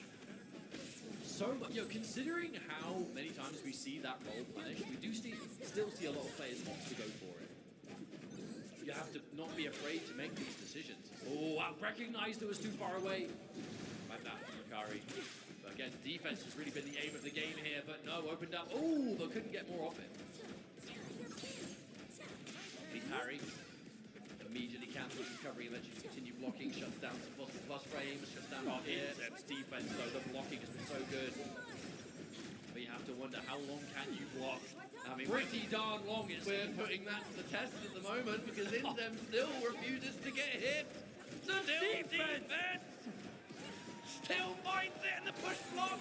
It always comes down to a grab, but when there is no assist, so who cares? Now, unfortunately, you do care. I've got to say though, kudos to the blocking there. It's clearly willing to kind of take the throws in the instance, but when you're against a character who's threatening constant air dashes or just quick overhead options in the air, empty lows, assists, it's dynamic timing. That's the thing, you're not just looking for the throw, you're looking for the cooldown. If there is no assist available, then the throw is the lesser of two evils, or a million evils. Big pick up there, another. Woo! The super assists from Inzem Come on, have son. been a clutch thing. No, they have all been so good. There it is again! Yes, sir. Oh, the cat! Yes, sir. It's not only that Inzem is always ready with the perfect timing, it's that Sonic's always ready for it to connect. Oh, wow, and one round up again. Potentially threatening a 2-0 here. The Inzem has just been a master when it comes to defense. Even if Inzem's not alive, the perfect timing to go for those assists is just inspirational. All right, starting things off with a grab. That's going to create a good situation. Whoa, that was delicious. And we still have more combo to go. All right, we side switch, we mix, we freestyle in. This boy's outside. Akali must stay alive.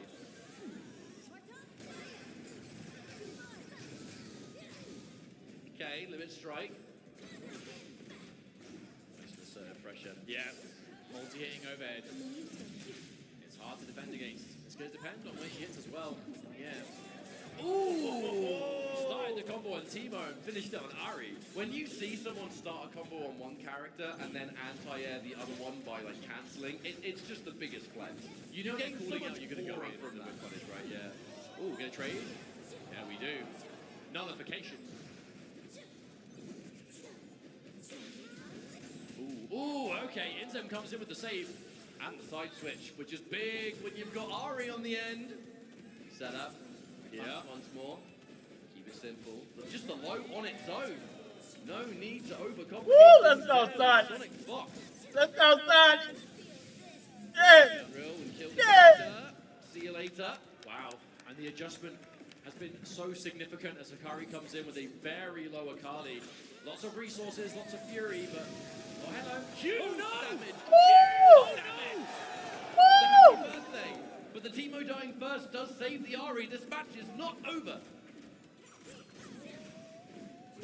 Oh my goodness, the throw tech. And here it is, the super assist again, Inzem from above. The chip damage, can you avoid it? The throw tech again. Inzem for another time, the airstrike. He's coming back. It's crazy how quickly this turned around. It was so bad for Hikari. There's one more meter and it's been spent. But at the end, Hikari! That is unreal. That was looking impossible for Hikari right up until that happy birthday. And suddenly, instant turnaround. All right, so the first bit of momentum and the punish. The risk was taken, I'm sure, thanks to that break being available, but sadly, having to use it already. If you get caught now, you are in for a world of hurt. Oh dear. Oh wow. Oh Pick dear. up. Oh, and the poison dance, that's just adding. Ooh. And more corner. Ooh, Deal with. went Another turnaround. Yeah, went through all of it to hit the Timo. All right. Situation. Pushing it, yeah. All the way into the mid-screen. I think I was just calling out the back roll, to be honest. Just did not hold back on that run. Nice. Okay. That was a really cute idea, but couldn't quite figure it out. Important to break. I think the duo that saved the breaks more to kind of keep characters alive compared to earlier sets, but it was mainly used for the Fury situation. Hold on a minute. Shrouded. Hey, Shroud up should help give you some extra tools to deal with the projectiles, but... Oh, wow. Big jump in there. Yeah. Huge connection there. And now Hikari taken out. The Ari is going to be up to the Timo. Inzem. But Inzem has been so switched on this set. Oh, but the push block. Why do I get the feeling this post-reset is going to go the distance, Mustard? I would hope so. And there it is, yeah. Hikari One game apiece, no sweep in the finals, but it's staying very competitive. But it's interesting to see the development. No, absolutely. You wouldn't want anything less from EVO finals.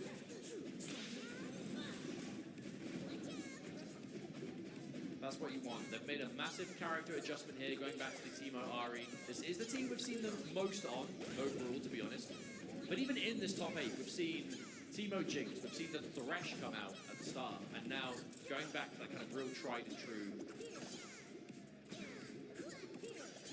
And we are going back to what we've seen throughout the course of this top 8, which is Akari understanding, look, I don't need to rush this, I need to look for my moment, and there it is!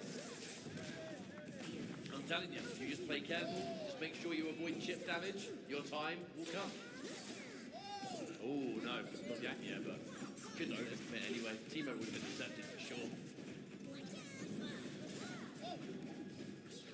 Oh, the parry. Okay. Hikari's getting some big connections, but not necessarily always on the point character. Oh, hello. From full screen, that projectile's going to keep up. Oh, max range? That was cute. Turn this into so much more than you would expect.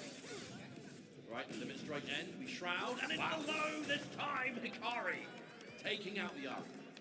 Well, you see the shroud go up, and sometimes you think, okay, well, there's a lot more to be worried of now with its command grab, extra options, extensions on the kunais, but sometimes you just got to do a dash up low. All right, Inzem, mate, you've shown us this iron defense in the past, you have to do it again. No assist ready, so that does create some real estate, some breathing space. Teemo opting to go for the invisibility, gets shut down, however, and chases down the retreating guard. Beautiful parry to answer the side switch. Go, Inzem, mate, you're a god. All right, that'll be death. Mushroom, okay. Best case scenario 2, limit strike end, build some of that beater back. Go, Inzem, ooh, okay, parrying the super assist and a throw. Oh my, where did that come from? Yeah, into the super as well, so you can't fury it. Oh, wait, come on. Do you have time? There's 5 seconds. I don't think you can. No, you can't. Another time that happens every time Hikari is using the timer to his advantage. It's such a significant tool at his disposal. Just play patient. Eventually, when the timer becomes a threat, most of the time he's in the lead. Well, it's like you've been saying. It's interesting because the Teemo Ari, this is the team that wants to slow things down, but Hikari's been in no rush. Which you wouldn't assume normally from a character like Hikari, but dearie me. Massive, heavy damage incoming. A heavy-duty happy birthday. Oh, so much red. Teemo is barely there. We were basically one hit shy of a 2x KO at that point. Yeah, everyone for the break. Oh, this is going to be a very, very difficult comeback to make. You are both at death's door. Yes, Teemo's got loads of grey life, but Ari doesn't really have the health to stay alive longer. The fact that Hikari got that damage, but then, again, got hit and immediately popped that break in response is just... Again, it's a game of momentum. Hikari was just really on it there to finish off the game. If Inzem can somehow pull this off, I will be amazed, but let's see.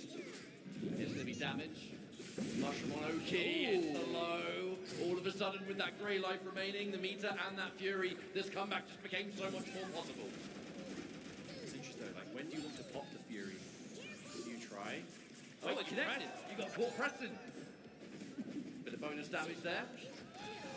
Wow, block shuts it down entirely. Whoa. Watch out! Baiting out the fury, but there was no fury to be had. Holds on to it and still finds the combo confirmed. Inzem, can you do it? Can you do it? Let's go! Let's go! Unbelievable, the clutch from Inzem to stay alive in such dire circumstances. I can't believe it. Yeah, we're dead even again. What is going on? I cannot believe Inzem found that. Almost like we're watching the best players in the world. I know, right? Crazy. Who would have thought? No, unbelievable. Unbelievable levels of composure. Pushing forward. Punching it in the air, but again, the defense on both ends looking pretty strong so far. All the delay. gonna hit its mark. Hikari. So hard to say who has the lead, right? Because quite a set, we're completely split down the middle, but after that last round, it's comeback. Expect the unexpected forever. The delay into the grab, and now empty low. The break, way more important to keep the character alive, but no! We're gonna take it out anyway, and now Ari, you're next! Whoa! This is going from bad to worse this round. Hikari on the verge of being up 2-1. You say on the verge, I say inevitable. Yeah, Azuna drop. Thank you very much. And one step closer, we creep slowly but surely to the end of this tournament, Hikari. But, I mean, by no means are we done. It is not over until it's over. I know it's a saying that's been said many times, but it really is true here. These games are unpredictable. Whether it's these crazy comebacks, it's these hard call-outs, holding on to Break and Fury at desperate times in a way that just works out. Last-ditch effort, like timeouts. But who knows where we're going to go now. This could potentially be the final match. Maybe. Banking on this team, Hikari needs one more to be your champion of EVO 2026 to XKO. But if Sonic Fox and Inzem have something to say about it, they will see it not so. Right. Hikari, set up. Oh dear, that break no doubt had to come out, otherwise that's a dead Teemo, especially off that start. Sonic Fox fighting back. Come on, son. Remember, folks, post-reset, they've changed team. The Ari instead of the Jinx, of which has been so much more useful. Oh, it's been a game changer. Absolutely. I mean, this is the team they've spent most of their time on, right? It's not a surprise. Oh, but a catch. The long-range standing like the counter hit too. That preemptive light was just so in Hikari's head, saying, I know exactly what you're going to do here. Inzem was setting up the... Oh, wow. Oh, no! Couldn't pick up from it. And covers with the assist, Hikari! So ready to keep the Akali alive there from what looked like a massive whiff, but ended up being a huge advantage. That's going to be just Sonic Fox left to come back demanded. Inzem in the previous game did the unthinkable with a comeback. Inzem, the positioning of these super assists has just been so good. Hikari, I mean, not saying on tons of life, sure, but a lot of resources. Oh, wow, huge opening. Do you Fury? You can't really, right? Yeah, had to wait for the character to disappear. You have to be so careful with your break timing when an assist has been used in the combo, because that handshake reaction to block is ever threatening. Oh, huge jump cleans completely over. Are you kidding me? Now, do you have a way of getting past this and doing enough damage past the Fury? There's level 3. Okay, that's not be enough. Hikari now is going to be on tournament point. Being able to find that last hit right at the final moment. The focus has been laser pointed throughout this top 8, and now only one round stands in your way. That nigga finna be Sonic Fox. Sonic Fox, Inzem, they've looked so unbelievable top 8. This is their final challenge. Crowd, if you want to see this duo bring it to a final game, you've got to let them know! Oh, let's not speak too soon though. Hikari is in a massive lead. The setup is good again. This is the scariest thing about Hikari, is just when you get those sort of situations and we start seeing the weird setups. And that's the layer we're at now. And is Ari already gone? There's no way! There's no way the Azuna drop takes out Sonic Fox, and now it is all up to Inzem. Hikari, the World Championship is right in front of you. All you have to do is reach out and take it. It's yours! We are on the verge of a perfect here, and that would be a ridiculous way to end things. Inzem, mate, you did the impossible comeback before. I would say you have to try again, but without Fury, we're moments away from building it. This is looking all Hikari. Hikari's working on a perfect. A massive jump back from Inzem, manages to find the hit. Will this be enough? The super assist cannot pick up though. Hikari has a lot to work with here. All the advantage in the world, but can you afford to push the advantage? The shroud is up, just making slowing it it down, even slowing more it down. uncomfortable. There's still time on the clock. There's no need to rush. The defense from Inzem, you know you cannot take a single significant hit. Here comes the super assist, and the mix is real. We live, but for how long? Okay, the Inzem, the Fury's there. It's going to be hard to find a safe way of activating it. Wake up attack, okay, it's blocked. We're going to pick up on this. No break from Hikari, by the way. We're keeping things bold. You want to save that safety net. You absolutely do. In place. Okay, neutral jump. Okay, Inzem, one read at a time. Do you keep the duo alive? They're playing as a duo, but right now it's all up to Inzem. Oh, Inzem gets caught. Is that going to connect? And it does. Hikari becomes not only your EVO Japan champion, but EVO Las Vegas. What a ridiculous display. Unstoppable. Laser focus and a championship well earned. Undisputed 2XKO world champion Hikari. Crowd, make some noise for your new world champion. The respect coming out, Sonic Fox and Inzem. The second place finish, you know they were gunning for that #1. But man, the level of play in this game is so close. Yet when it counts the most, it's Hikari. Consistency. Your greatest player on the planet. Boy, he's too cold. I can't believe it. I cannot believe it. Running it all the way back from loser's bracket. The duo, Sonic Fox and Inzem, looking unstoppable in that winner's side. But until they met Hikari, what a champion in every sense of the word. EVO Japan champion, EVO Vegas champion. Wow. Undeniable. The best player in the world. Honestly, for me, as we go through these replays of your grand finals presented here by PlayStation Tournaments, this was a perfect top 8. But even starting off, I said before, just the sheer intensity before this match began. These are training partners. They have met in tournaments before. They will meet in tournaments again. But meeting in tournament on EVO Top 8 stage grand finals, I am not surprised we saw them give what they gave. What a fantastic man of the hour and the man of the tournament. I mean, just an inspirational display. The same team being used really kind of around before EVO Japan, locked in the Akali and Ari, and has been rocking it ever since, to, God, limitless effect. It's no wonder this crowd got so into it. That one, yo crowd, guessing you enjoyed that one. You've all been fantastic. We love you so much. And oh, there's the pop-off. That's what we're talking about. That's what it's all about. But again, you know, it's what you were saying. I guess about a few of the different players in that top 8 is when you see them playing, minimal emotion, like ice cold. Ice cold. But as soon as the match is over, it's either crushing disappointment or explosive positivity. You know, and that's why these players are so serious. They love it, man. They live for this. And it's all about that EVO Grand Finals. Congratulations to Hikari. My word. Well, I hope everyone at home enjoyed that as well. It's been a whole weekend full of crazy activities here.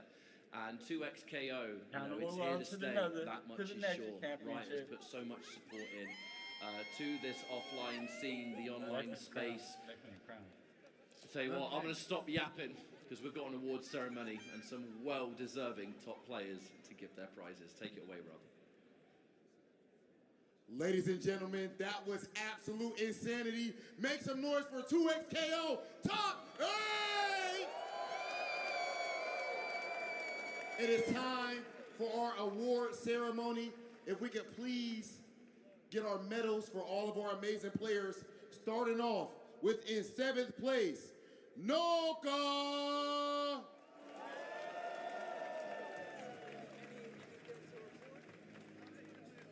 Also in 7th place, Globo. In 5th place, the duo, the twins, Toshi and Haru.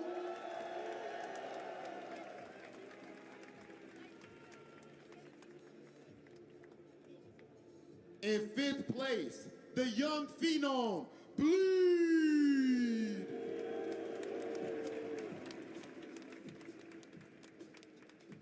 In 4th place, the definition of clutch, Polka.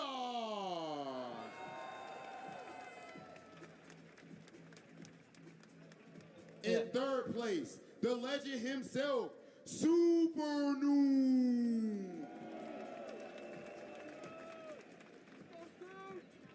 In second place, legendary duo, Sonic Fox and Izu.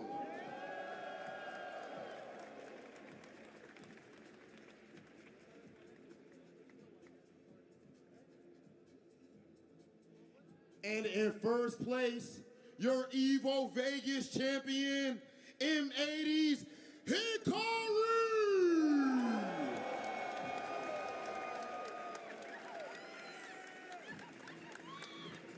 An absolutely phenomenal top 8.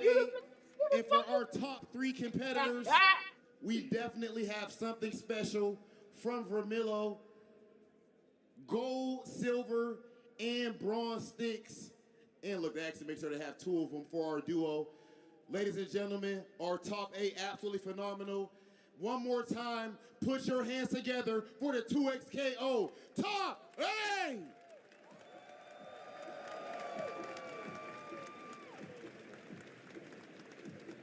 Now, if someone could please, with great care, take Hikari's stick. We have to have a conversation, my brother. Meet me up here center stage for the winner's interview, connected by AT&T. Hikari, we seen the documentary, you and your mother talking about how much her and your father and all of your friends back home support you, and they're all watching right now. Do you have any message for them, and how does it feel to get this victory for them? I want to say thank you for the support of my friends and my family, and this was an incredible win. Won EVO Japan, now won Vegas from losers, so it was a very, very good win. There's a certain level of intensity when you play that's not common throughout any fighting game in history with any player. You've even said that you believe confidently that your work ethic is stronger than everyone else's, and it looks like it. What fuels that? My friends, winning a lot of EVO, my 4th EVO, motivates me to win every event. Okay, and last thing, you went to the loser side early on. Before top 24, if I'm not mistaken, you fight all the way back. How did it feel to drop down to losers as the top seed, and how do you keep your composure to win it all? It felt really, really sad. I thought I was going to have a straight path, but my friends supported me, said I can do it, and my rivals, so I had to finish the job. Ladies and gentlemen, your champion, the man himself. Can we please bring the champion his trophy that he fought so hard for from the loser side? Boy, your son is legendary. EVO back to back, EVO Japan into EVO Vegas champion. Make some noise for Hikari!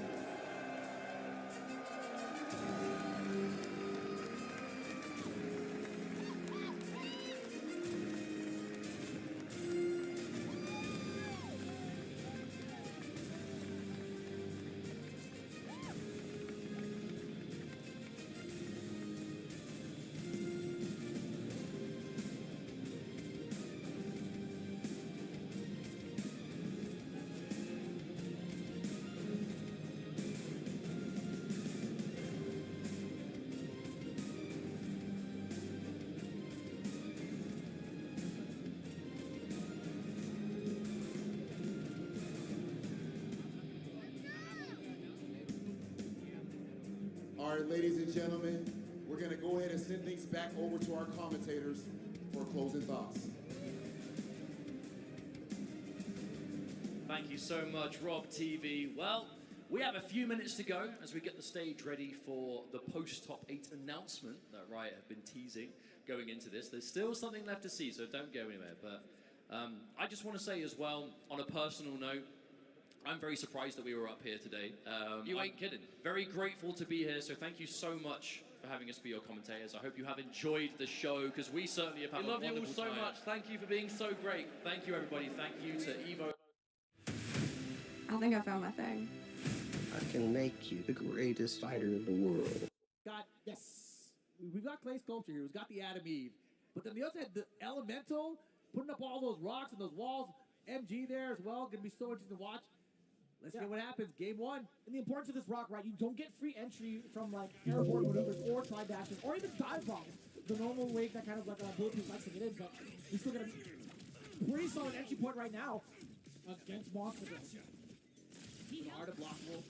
I saw Clay Sculpture as well as the qualifications for top 8, doing a great job of maneuvering around Lexington. And also, you know, We're at Street Fighter. Top 8. very We'll patient take player. it. 8 He's top always 8. to go with any kind of a life lead. And pretty early on, right? Like as soon as you got a little bit of that. There you go.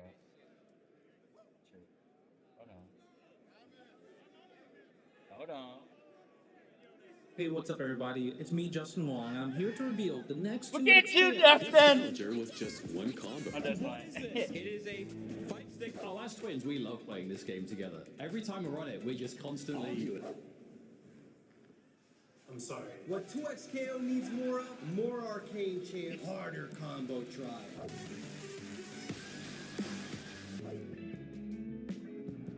Can we use team fight? Best thing to happen to 2XKO. Team fight is the worst thing to happen to 2XKO.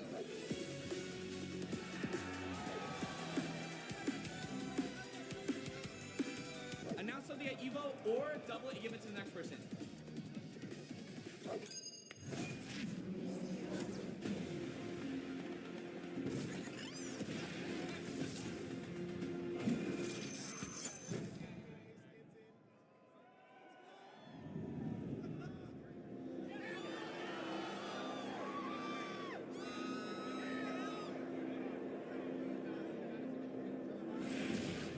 Together we'll light up the dome.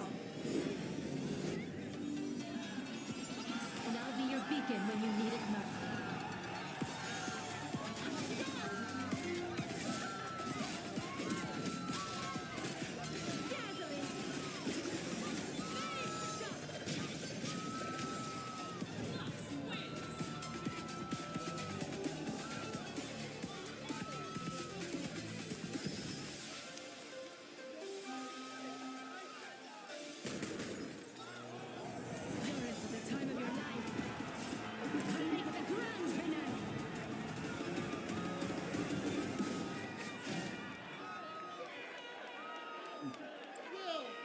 Yeah.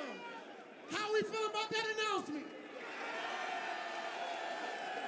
Oh my goodness. Shout out to Riot, Talk English Fire, and knock the announcement out of the park. Ladies and gentlemen, that's how we do it right here at EVO. This is finals day, and of course, we do have to take a short break, but do not go anywhere because we'll be right back with Top 8 for Tekken 8. See you guys soon.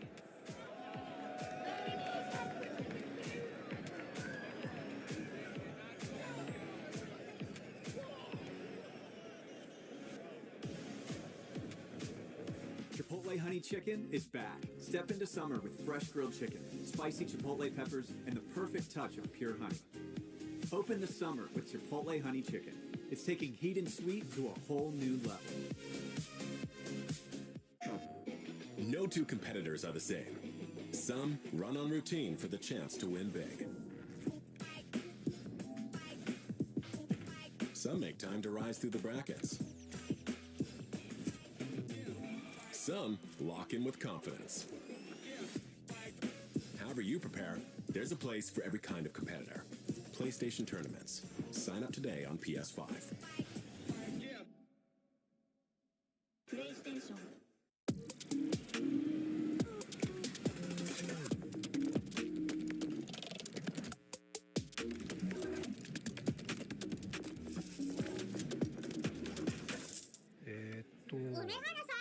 プルルビザでタッチ使ったことありますか？スマホをタッチするだけであっという間にお会計できちゃうんですよ。これは便利だね。でしょ？インサートコインから全てが変わった。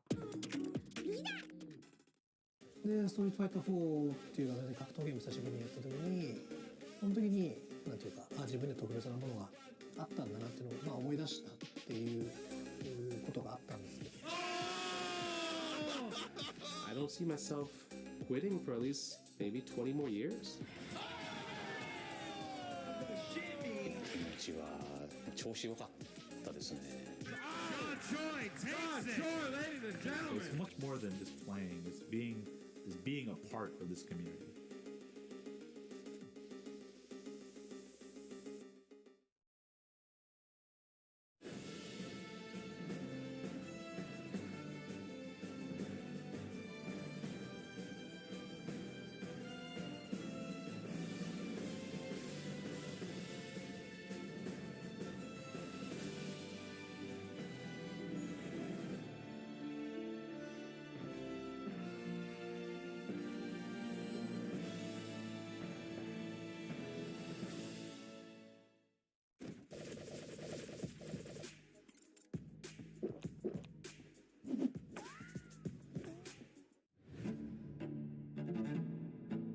Alors, moi je m'appelle Mobara Kazim, d'où le nom Neos, et je viens de France, plus précisément à Paris.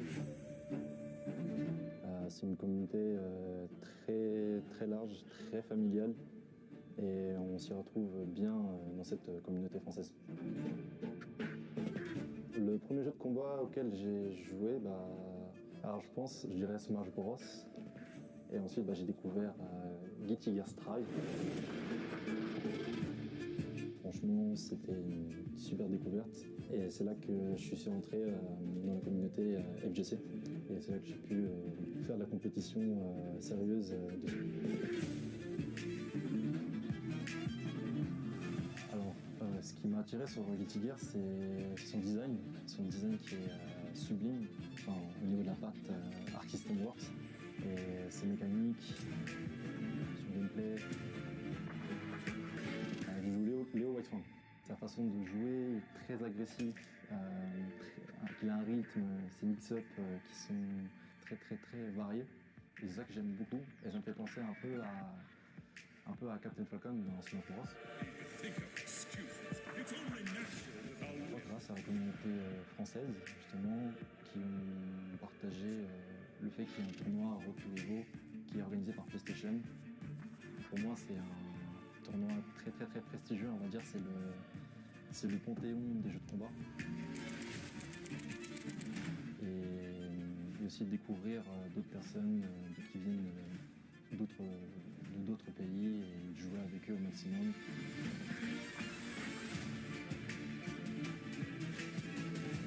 C'est comme si on gagnait une Coupe du Monde.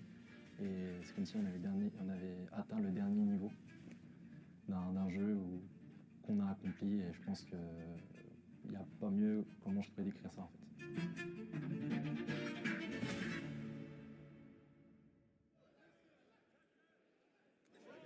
Hello everybody and welcome back to EVO Vegas 2026.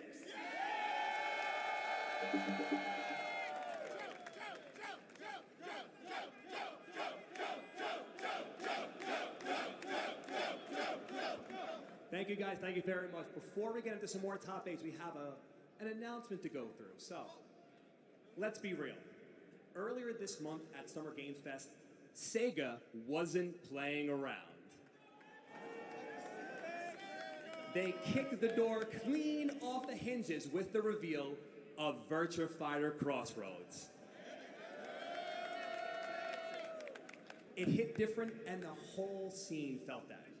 It wasn't a comeback, but a bold new direction and complete evolution. Blending cinematic action-adventure storytelling in the city of Villaspara with the hard-hitting, brutal martial arts combat that only Virtua Fighter can deliver. We saw familiar faces, got a glimpse of a new challenger, but trust me, that was only the beginning. Because right now at EVO, Sega cooked up something special just for all of you.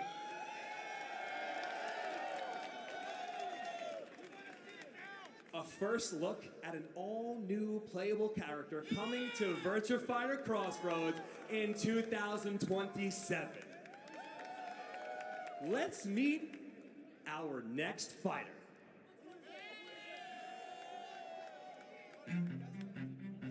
You guys hear the news? The Bakunawa killer took out another fighter last night. Yeah, but catch this. The guy wasn't even in the tournament.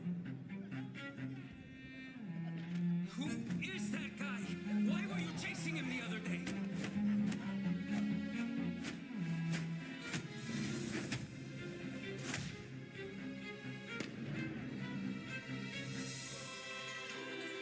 How is this possible?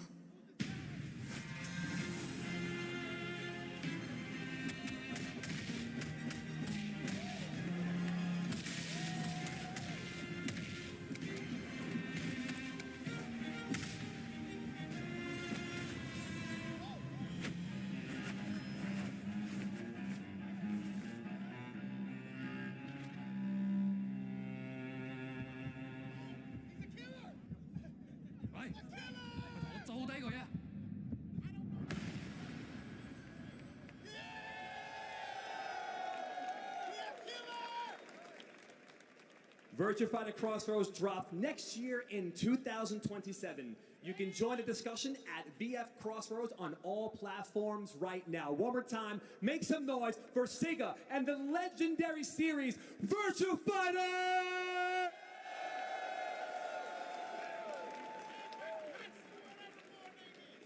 All right, I know everyone's very excited to get into our next top 8, but before we do that, we're gonna have a little fun. You guys down for a little fun? Maybe some giveaways? We cool with that out there? Okay. All right. I wanna welcome everyone to the EVO prize launcher presented by AT&T. But I'm gonna need a little help first from someone that's backstage. Please help me with the warmest welcome to one of the pillars of the FGC for years and years and years. Please, everyone, give it up for Justin Wong. It's the EVO prize launcher. This year we see the return of some familiar faces. Rob TV, Yipes, and Justin Wong. Hey guys. Your FGC favorites are about to take to the stage and fire prizes into the crowd. Who will be our lucky winners? You're gonna learn today. All right, everybody, hold on. Before anyone gets excited, we're gonna have to go through a couple of the rules. So please, everybody pay attention. We're going to be throwing out some shirts as well as Justin shooting. So I would recommend ducking. If you have a hard hat, put it on, maybe run to the back. I've seen Justin drive. But listen, hold on, guys, real quick. Anyone, please listen. Anybody that gets a shirt from Justin, do not open it. You guys familiar with the concept of Santa Claus and Christmas morning? I am Santa Claus. We do not open our presents until the morning, all right? Nobody open anything until I say so. Are we cool? Are we good? Do we understand the assignment? Justin? Go get him, brother. Maybe over here, yeah. Woo! Don't open that. I'm getting out of the way. I don't want to be near Justin. I don't want to be near him. Woo! All right, don't open that back there. All right, we got that. Yeah, Justin, yeah. Let's get to the right. Boop, boop, boop. Oh. Good shot, Justin. I'm getting behind the desk for this one. Let's go, Jay. Let's go, Justin.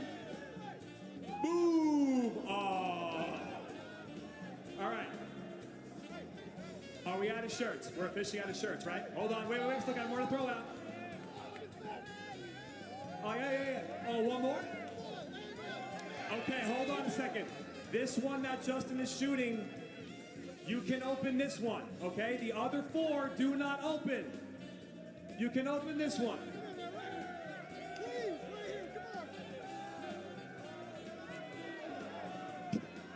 Yeah. This way. Come over here, Jay. Let's get some love over here. There we go.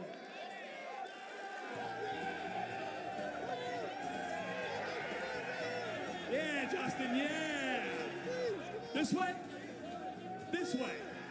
Yeah, they need it. They deserve it. All right, you can open that one. You guys can open that one. All right, we're officially out of shirts now, okay? Justin, come to center with me so we can do this together like a team, right? Okay, can everybody everybody take a seat if you don't mind. Everybody take a seat besides the first 4 shirts that got shot. If you got a shirt, okay, we got one right there. Who else? I mean, you don't have to come up here if you want. That's all right. Okay. All right, now you guys can open up those shirts. Everyone open, okay? What do you got? You guys just won a free smartphone given to us by our friends at AT&T. That is a free smartwatch from our friends over there. So good stuff, guys. You can go visit the booth that is on the showroom floor, but make sure you get there before it closes. So again, if you want to take a break between top 8s, take a run over there and go get your gift from one of our fine friends over at AT&T. But also, oh, there we go. Also, everybody that's watching at home on Twitch, you can also win an awesome prize. Just type in the chat, !prize for a chance to win one of 50 available Invincible Verse Standard Edition Steam codes. Experience brutal, bone-shattering 3v3 tag combat in Invincible Verses, where fan-favorite characters from the Invincible universe collide in explosive, blood-soaked battles. The fight intensifies on June 30th with the launch of Season 1, introducing formidable newcomers Universa, and the Immortal as the game's first 2 DLC fighters. Winners will receive a Twitch DM with the game code directly, so keep an eye open. I want to thank AT&T out there for always keeping us locked in and connected. Thank you very much. Round of applause for AT&T. Thank you guys very much. Justin? You're going to learn today.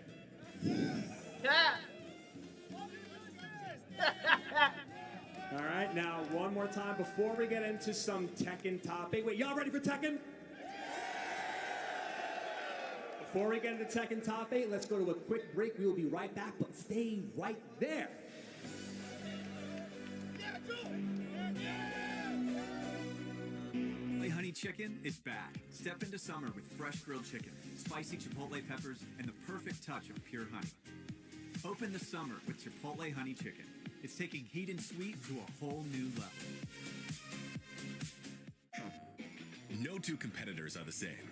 Some run on routine for the chance to win big.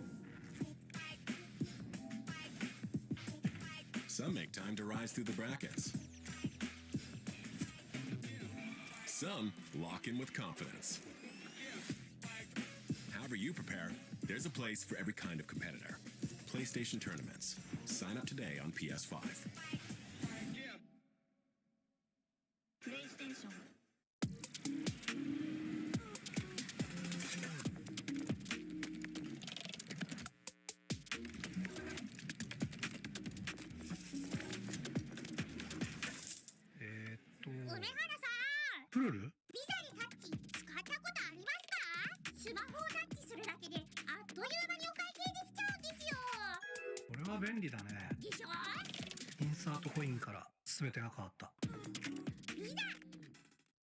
で、ストリートファイター4っていう形で格闘ゲーム久しぶりにやった時に、その時になんていうか、自分で特別なものがあったんだなっていうのを、思い出したっていうことがあったんですけど。I don't see myself quitting for at least maybe 20 more years. 気持ちは調子良かったですね。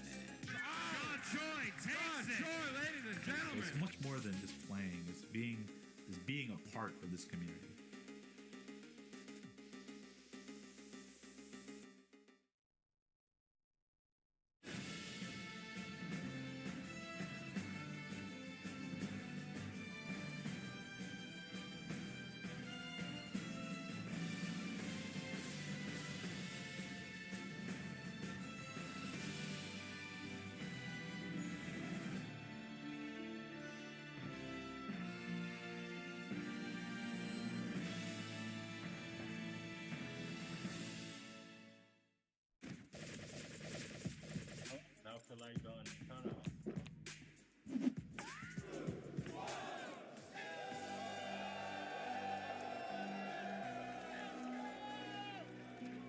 Welcome back, everybody, to EVO 2026, and we are at our finals day. And you all might know the game that we're about to play. Who's familiar with some Tekken 8, baby? I know we're hyped. I know we got some amazing matches up there. I'm sure you guys saw everything leading up to the top 8. But can I get a good-ass Tekken chant real quick? Because we might have a reveal in the back. So the louder you get, maybe the reveal will be more. So let me get a good-ass Tekken. Good-ass Tekken. Good-ass Tekken. All right, now do you want a Tekken 8 reveal or what? Let's see what we got.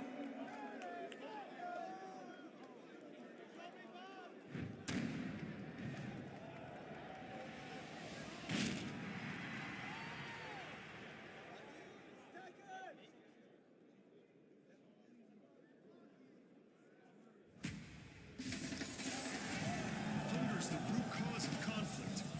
Join me, and we'll feed the world. Okay. Get ready for the next battle.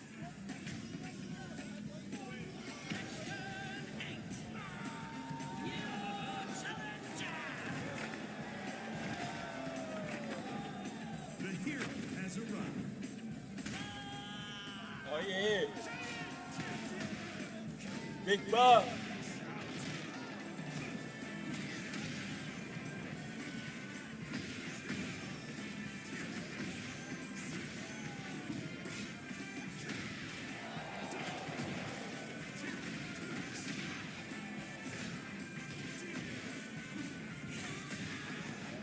Cheap shots just don't work on my perfect body.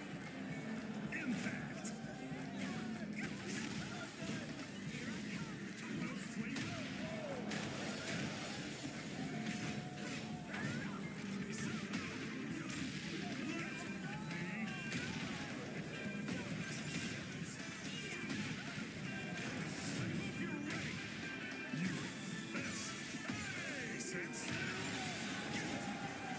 Float like a butterfly, sting like a bee. You know why I love eating onigiri? Kugarana. Because onigiri also means to slay devils.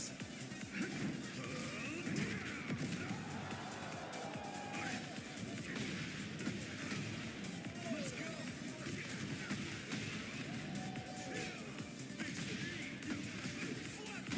Woo!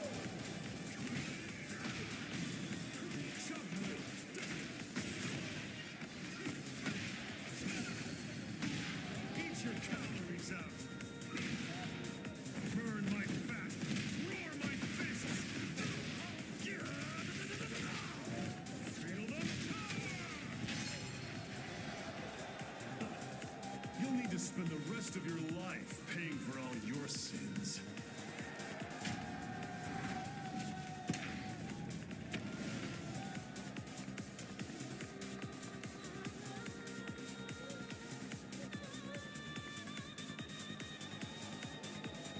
Oh, really? I thought Bob was coming next in July.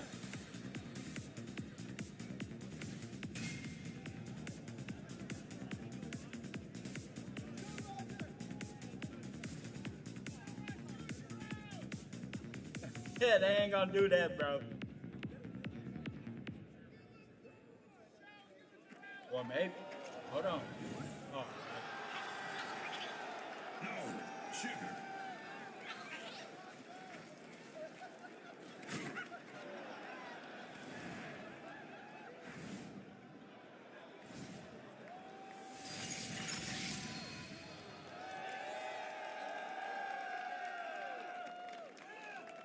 We got Bobby and Roger coming back. How about that for some Tekken? All right, now finally, are we ready for EVO 2026 Tekken 8 Top 8? Let's get the Tekken 8 intro video presented by Visa rolling.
Let's keep the energy high, and now it's time for the top 8 player introduction presented by Visa. And first we got Casimir!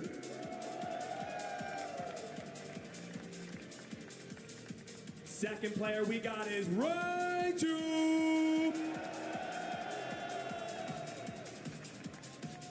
And the legendary Arslan! Oh, shit. The infamous Low High! We're at 8 to that. Make some noise for Nobi!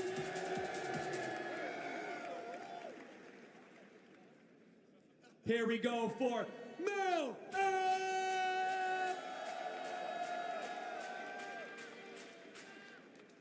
And the man, John D!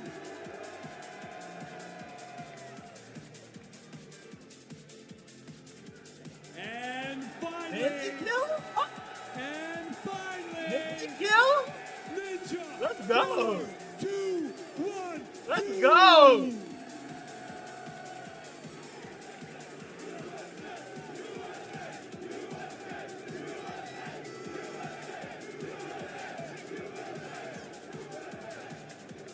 All right, everybody, one more time. Please give it up for this year's top 8 Tekken 8 players presented by AT&T.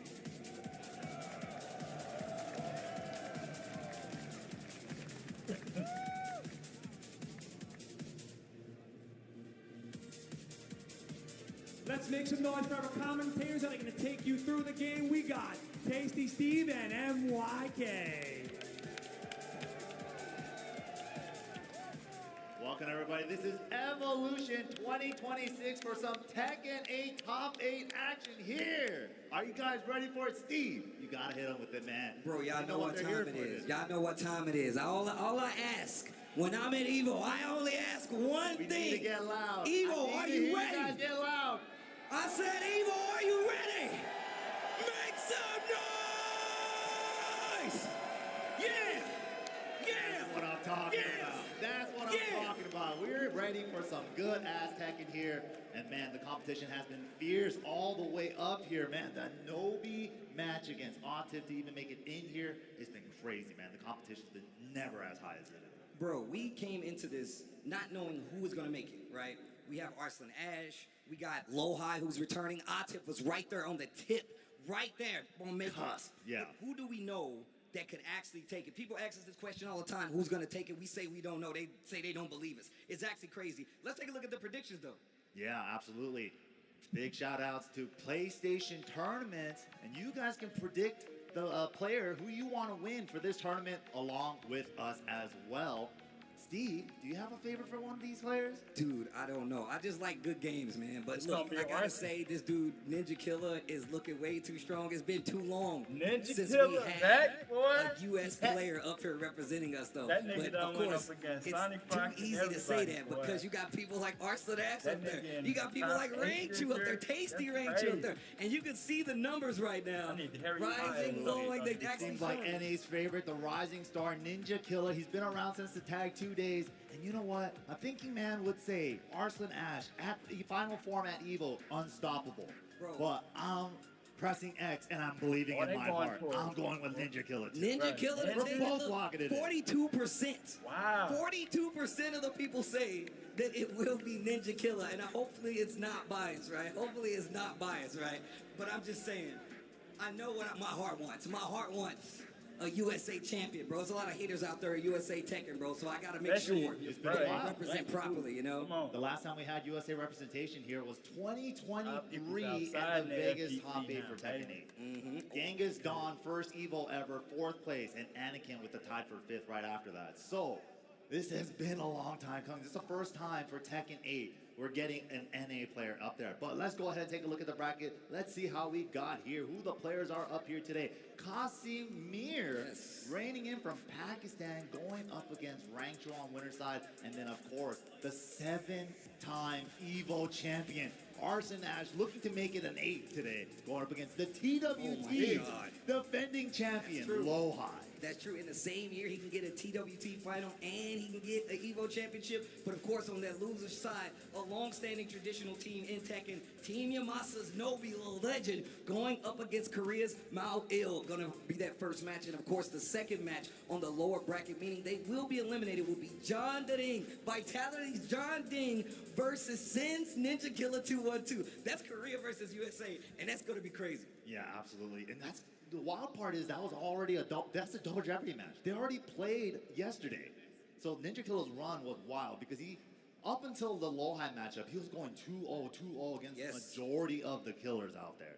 I mean, look, if we're talking about somebody being strong, I mean, we got to talk about, you know, the path to victory. And the victory win path presented by White Claw Surge. Kasim Mir is going to be first up. And this guy is actually ridiculous. I mean, a lot of people kind of like written him off, but look at his path. Chaotic, October member, that's a crazy name. Line, Zero Clark, Jimmy J. Tran. That's crazy. He just hurt me right there. And Ulsan, a two-time EWC champion. Moorgold, who's been almost unstoppable this year. And as well as Atif, that match was crazy as well. It is a crazy path to get there. Wow. Kasim Mir staying on the winner's side. What a journey to make it up into the top 8. And of course, we have Varel's Rangchu coming up here as well. Going up against Trick Cards, NC, P039 in the pools round 1. Then you have killers like Shin Paulo, Dapper, Edge in round 2. Ikari, the EVO Japan champion in top 48, and Moyil to make it into top 8. Well, look, you already know I'm a big fan of Rangchu, so I'm trying to leave my bias aside, but I feel like, once again, you see some of these names up here. Rangchu, even though he is a multi-time TWT champion, has been on the stage multiple times, you might forget about him, but I hope you don't, because he's in the winner's side, and he has an opportunity to go to their finals and grand finals. Absolutely. Never can count him out. The only two-time TWT champion still to this day. Yep, it ain't easy, bro. One of the hardest tournaments in the world to win. He's won it twice in 2 different games. Yeah, 7-8, but this is going to be the first matchup we're going to be having, bro. I'm super excited. It's the Pakistan versus Korea rivalry going at it to start off the setting today. People, we talk about the rivalries in Tekken. Pakistan versus Korea is the most important story in Tekken right now. Yeah, bro, I told you, it's the Sands coming to the Tekken world. It's nothing but Pakistan players. The John, Atif, Farzine, all of them coming and just kind of like claiming their spot. But Korea's fighting back now. Yeah, I mean, the last TWT champion was Korean. And the fights that happened to even get to this point tell a story about how that it could be any one of these regions coming out in front. So this match is integral to that story. So interesting because the last 2 EVOs here in Vegas were won by Arsenal in Pakistan, right? Atif right there, right behind him. But, you know, Korea, Rangchu wins the first TWT finals, and then Lohai wins the last one. So it's like Korea, Pakistan, back and forth, back and forth. Well, look, when it comes to these kind of matchups, I feel like people don't understand this lasts an entire lifetime. Yo, shout outs to the crowd here in EVO hanging out. They gave you guys glow sticks to help you make noise. And that's what I like to see. The best seats in the house to catch the view here, nice and comfy in front of everybody. Let's go. You see JDCR rest in the crowd too, yo. JD and the boys out there, but it's really interesting to see how. Yeah, Anakin in there too. Let's go. Yo, Anakin over there chilling. Of course, he's in the Red Bull section kicking it. JD, don't ever cut your hair, bro. It looks too cool. Don't do it. I said it on camera because I want you to know I meant it. Yeah, Steve was so disappointed when I cut my hair. I'm telling you, I want my homies to all have long hair. I want all my homies to have long hair. But it's been a long path for a lot of these players getting here, I got to say myself. And it's not been easy because literally the best players in the world showed up. I mean, you got Arsenal trying to get 8 of these things, bro. He's on quite the run. Rangchu just actually getting a big title like this. I mean, of course, after being a TWT champion, Kasim Mir, this would be something amazing. It would be a big dub for Kasim Mir as well, because, you know, like a lot of these players, they want a big victory like an EVO or EWC or a TWT finals, but it's so hard to get there. But this is the only style where it's like open bracket tournament. People always ask me, what is EVO like? And I'm like, guess what it's like to enter a basketball tournament and fight Michael Jordan or LeBron James. And then you're still going. And then you're still going. You know, like that tells a very different story about your path when it comes to being like a professional player, especially at the level these guys are playing at, in a brand new game that has definitely changed quite a bit from then to now. Yeah, especially in Season 3 now, a lot of quality of life changes, a lot of power levels getting reduced with a lot of the heat adjustments. But a lot of these players have been keeping up to date with the patches, studying, and that's what makes them a world-class competitor, right? You've got to do the homework to be up here. Well, look, man, I'm glad I got you up here with me, bro. Speaking of homework, you are the homework aficionado. And it's always a pleasure to be on the mic with you, man. You've been killing it as always. Appreciate you, but also one of the highly risked players that I respect, and it's one of the reasons I like being up here talking about these games with you. But let's talk about the TWT build up to this point. We already saw what happened at EVO Japan, and we just came from the mix-up where Nobi, another one of our players, was on a tear. It looks like it continued over to EVO Japan. He's not done yet. Dude, that last set yesterday for him to qualify into the top 8 against Atif, when Atif was like, it's low time. It's low and go time. And then Nobi with the sickest low parry to make that clutch comeback was phenomenal. I mean, that's a highlight of EVO by itself. Probably one of the craziest one of my highlights of EVO is that match between Atif and Nobi, like no questions asked. So the fact that we're about to get a potential run where he can go even further in a bracket like this is going to tell you quite the story. We saw a lot of emotions too from a lot of the players too, like John Deding. And then of course we got Moil as well when they qualified into top 8 and also earning their spot into EWSP as well. So it's like double whammy for them, and you can tell how much passion they were showing. I mean, John Ding is one of the players we've been talking about in these last like 5 to 6 years from Tekken 7 on to 8 has been making these big strides. And I mean, the big sign of vitality is only like kind of increased that push. Yes. And now he's got like cheerleaders in the crowd, but he's playing to get to that level. And now he's got an opportunity to get an EVO title under his belt. Dude, last year EVO France runner-up against Arslan when he got the number 7, right? So it's like, it was really looking like John Ding until the Arslan buff kicked in. So there's a lot of stories, a lot of international. I mean, Ma Will, just the same, man. One of the strongest players in Korea. He's traveled so much, been a long-standing placer and ranker, and now has an opportunity to get into not only be in this top 8, but make it to grand finals and fight it out. Obviously, coming from that lower bracket, not going to be easy, but still an opportunity nonetheless. I'm always really impressed with Moyo because it's like in the previous game, he played Marduk and Geese. Yeah. And it's like he never played Jack in the older games. So it's just like, the way that he adapted to Tekken 8's Jack in this playstyle, especially with the heat system and the Gamma How armor and when to use it, he's been so on point. But here we go. We got the players up on stage. Okay. Casimir going up against Rangchu for the first match of top 8. Yeah, man, we're about to get into it, and this is about to be electric. Yo, EVO, you guys still with me? Make some noise for me one time. That's what I like to hear. But also, I will be asking you who you guys want to win. This is all part of the questionnaires, you know what I'm saying? My man leaned forward like he was taking the test. He's ready to answer. Wait your turn, okay? Dude, he's just the locking pose. He's letting his hair down. I'm gonna let my hair down. Serious gamer pose right there. He understood the assignment. You're looking beautiful, Vegas. You're looking beautiful, Vegas. Love you guys. You guys are great. Here we go. Top 8, Tekken 8. Game 1 of top 8, Tekken 8 finals here at EVO 2026. Las Vegas, get ready, make some noise. It begins now. We will have an EVO champion. We might have a returning EVO champion at that. That's one of the biggest stories here in this top 8. Arslan Ash on winner's side.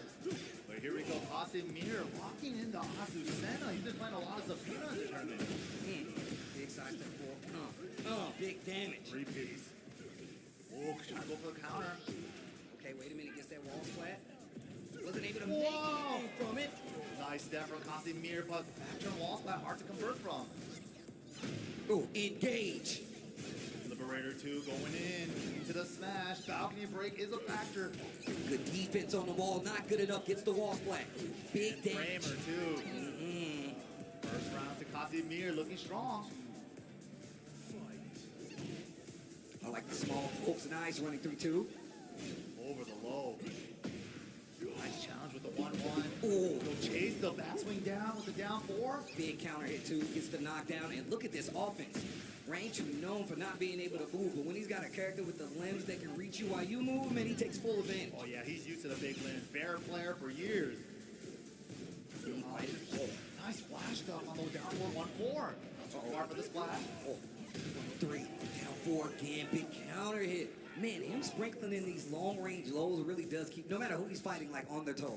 A lot of players will say like that low launch punch was too dangerous to use that often, but Rangchu showing us just how effective that low is. Okay, gets the backswing blow, running 3-2 again. Both of them still happy. Game 1, round 3. This cartwheel move from Azucena, then up 4-3 +4 is going to be the lockdown. Oh, wow, back one. Out of nowhere. Gets the Garuda. No. The patented Rangchu sidekicks right there. Out of the air, gets a floater. Can we convert? Nice carry, too. Ooh, off the wall. Big damage on the way. Oh, no. Too many wall hits. Nice tries to sidestep, met with a down 4-1. Goes for the low. Yeah, didn't have the power up, though, so it's not going to be a natural combo sweep. No betting it, though, either way. Wow. The little shimmy on the wake-up attack. Just dashed up, backdash, stayed out of range to get a 3, and whip punish. I like the way he played that. Great patience on the side of Rangchu, but also, like I said, staying calm, right? Knows that he has these long-range limbs. He can definitely reach out and tag you while you're trying to get away. But I love he always checks those attempts with, like, the big lows, the crunchy lows, and just sprinkling them in there. Dude, that Falcon 443, it only does 20 damage, but it feels like it mentally does 35, like a throw damage. Going back to the stage select, but it gets its mental damage. Ah, but here it is. No more playing that glass character. We switch back to the main, Zafina. I mean, speaking about lows, she's got some tricky lows herself, but she also has a whole stance to facilitate it too, right? Yeah. Makes you guess just a little bit more, but I'm sure Rangchu has ran into this matchup before. Let's see how it deals with a lot of these dances. Back one, the stop sign. No whip punch there. Hold on. Chip away. And that's Zafina's specialty. Chip away, but Rangchu answering back. Counter it down 4. Stand 3-1 string, trying to force to that wall. I like the check. Zafina just using that little jab of hers. Gets the wall splat. Big damage incoming. Wait, we gonna finally see that string now. I know you got that one combo you want to see in 1K. Well, I've been asking for this whole time. The smash. Rangchu's not even gonna get a chance to use his heat meter there. Wow, strong round to Casimir. You were talking about how you feel like you should not go down around with that heat still active. It's a tool, you gotta use it. You gotta use that meter. Down 3, goes in the stands, has Rangchu on the wall. Good power crush, out of trouble though. Trying to get off this wall. Casimir doing a great job of pinning in there, running me out though. Sidestep to the right, finally gets out of there. Oh, the stanky leg. The feint, goes for the heat burst, hits the wall, Garuda walk up on him. No, nothing out of it, he just wants to look. Window shopping for some punish. Then what do I want to pick up next time? Oh, nice punish. Maybe it was an accident on the back one. Unfortunate there for Kasim. One apiece. Mid check before the low. Wow. It hit her because she canceled the stance. It hit her standing. Scarecrow down 4-1. Big launch. To the wall. Big damage here. Oh, I like that. Using the heat to try to force the issue. Another counter hit. I swear those are not normal hits. Like he's getting them all on counter hit. Rangchu has a considerable amount of gray. He can heal it.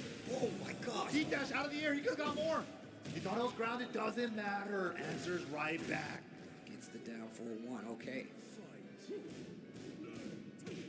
Nice patient. Flash kick, bro. You got to be careful. Rangchu loves doing it. Gets the big counter hit. He's going to get big damage here to the wall. My goodness. Side wall in play, though. What's the combo routing? He tried to break it.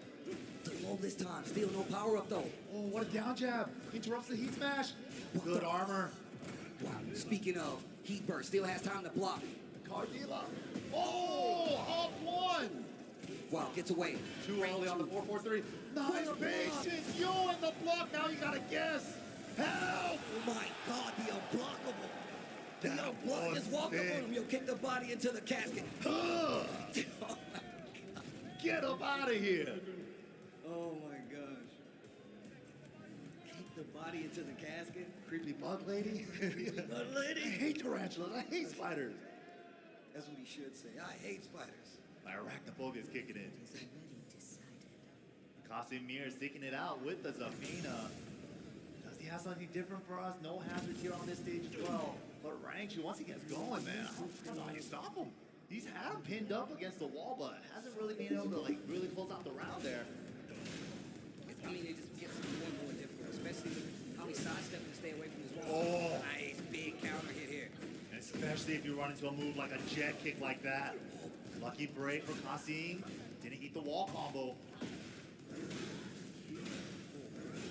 Playing very careful by wall. Oh, third hit. 3-1-2. the down 4 again, the big counter hit, bro. I swear that's a normal hit. They're all countered it. Every time he does it, bro. He just has like a timing read on those down 4s. Out of the air. It's really hard to step that down 4 as well for Bakuman. Smash kick once again. Ooh. You can see him kind of zoning. Closer and closer using these down 4-1s. Down goes into stance, Okay, gets it engaged. engage, gets the heel. Out of the air with the counter. Now the low. Oh my god, oh my god. They're adding up. My legs. Oh, jeez. It's terrifying. Oh, Wall standing the feint. finally goes into the mid. Does the non-delayed version of wall standing 2-4, no punish though. Oh my god, no I punish see him on a the little down. shook. He doesn't know what's happening. He still got rage though, and a lot of great life to recover. Oh, he gets the down forward one from Scarecrow. Clutch City, he needed that. He definitely needed that, man. Stop that momentum. Only 12 seconds left on the clock before he got that combo. Give us a grip. Big grippers. Put the oven mitt on. Put the mitts on him. Starting to move. Starting to move a little bit more, especially in this up-close game. The Rangchu back one usage and the timing has been so good. And the up forward three over the low. Another triple side kick. What's he doing with it? He went for the throw. Not close enough. Oh my god. Gets the ball again. Help! Oh, Rangchu and instantly answers back with a dominant round. Dude, Rangchu is looking ridiculous. This Bakuman is a problem right now. And this floor is lava. Oh, and just as he said it, there it goes. To the wall. Oh, a little too shallow hit. Not gonna be able to get a wall combo.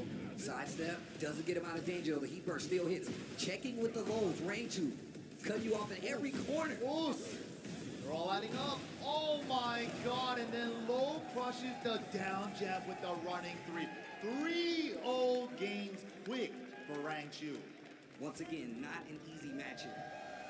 Rangchu with the Bakuman. We've seen him do it with so many other characters. If you go back to Tekken 7, we look at the Bears. He had a Julia in there he had for a a while. sick Julia. And now just having another character to back up just how strong his initial fundamental Tekken gameplay is in a character like Bakuman. Yeah, and especially on a big body character like this with like excessive range like that, excellent range on a lot of his tools like the standing 3, the jet kick from downtown, the 3+4, and the 4-4-3, huge chunky low. It's just like he knows how to use all these tools perfectly. And we've seen him use it like quite a bit, especially like that standing 3, and then just getting close enough and mixing up after down 4-1, either going for the feint mid, going for the low as well, and even though he didn't have the power up, still putting that low in there after the Garuda power.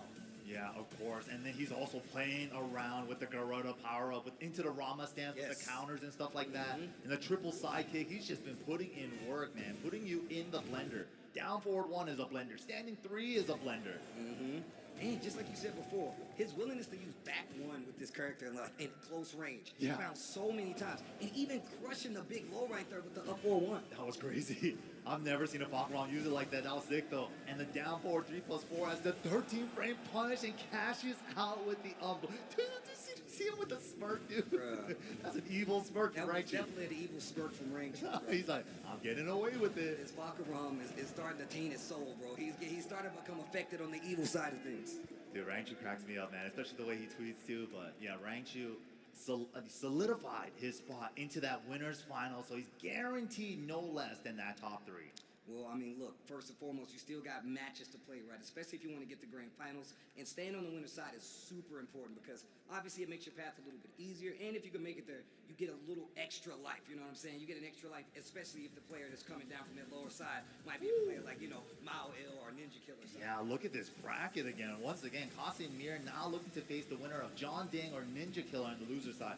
Coming up next, though, oh my gosh, is the story.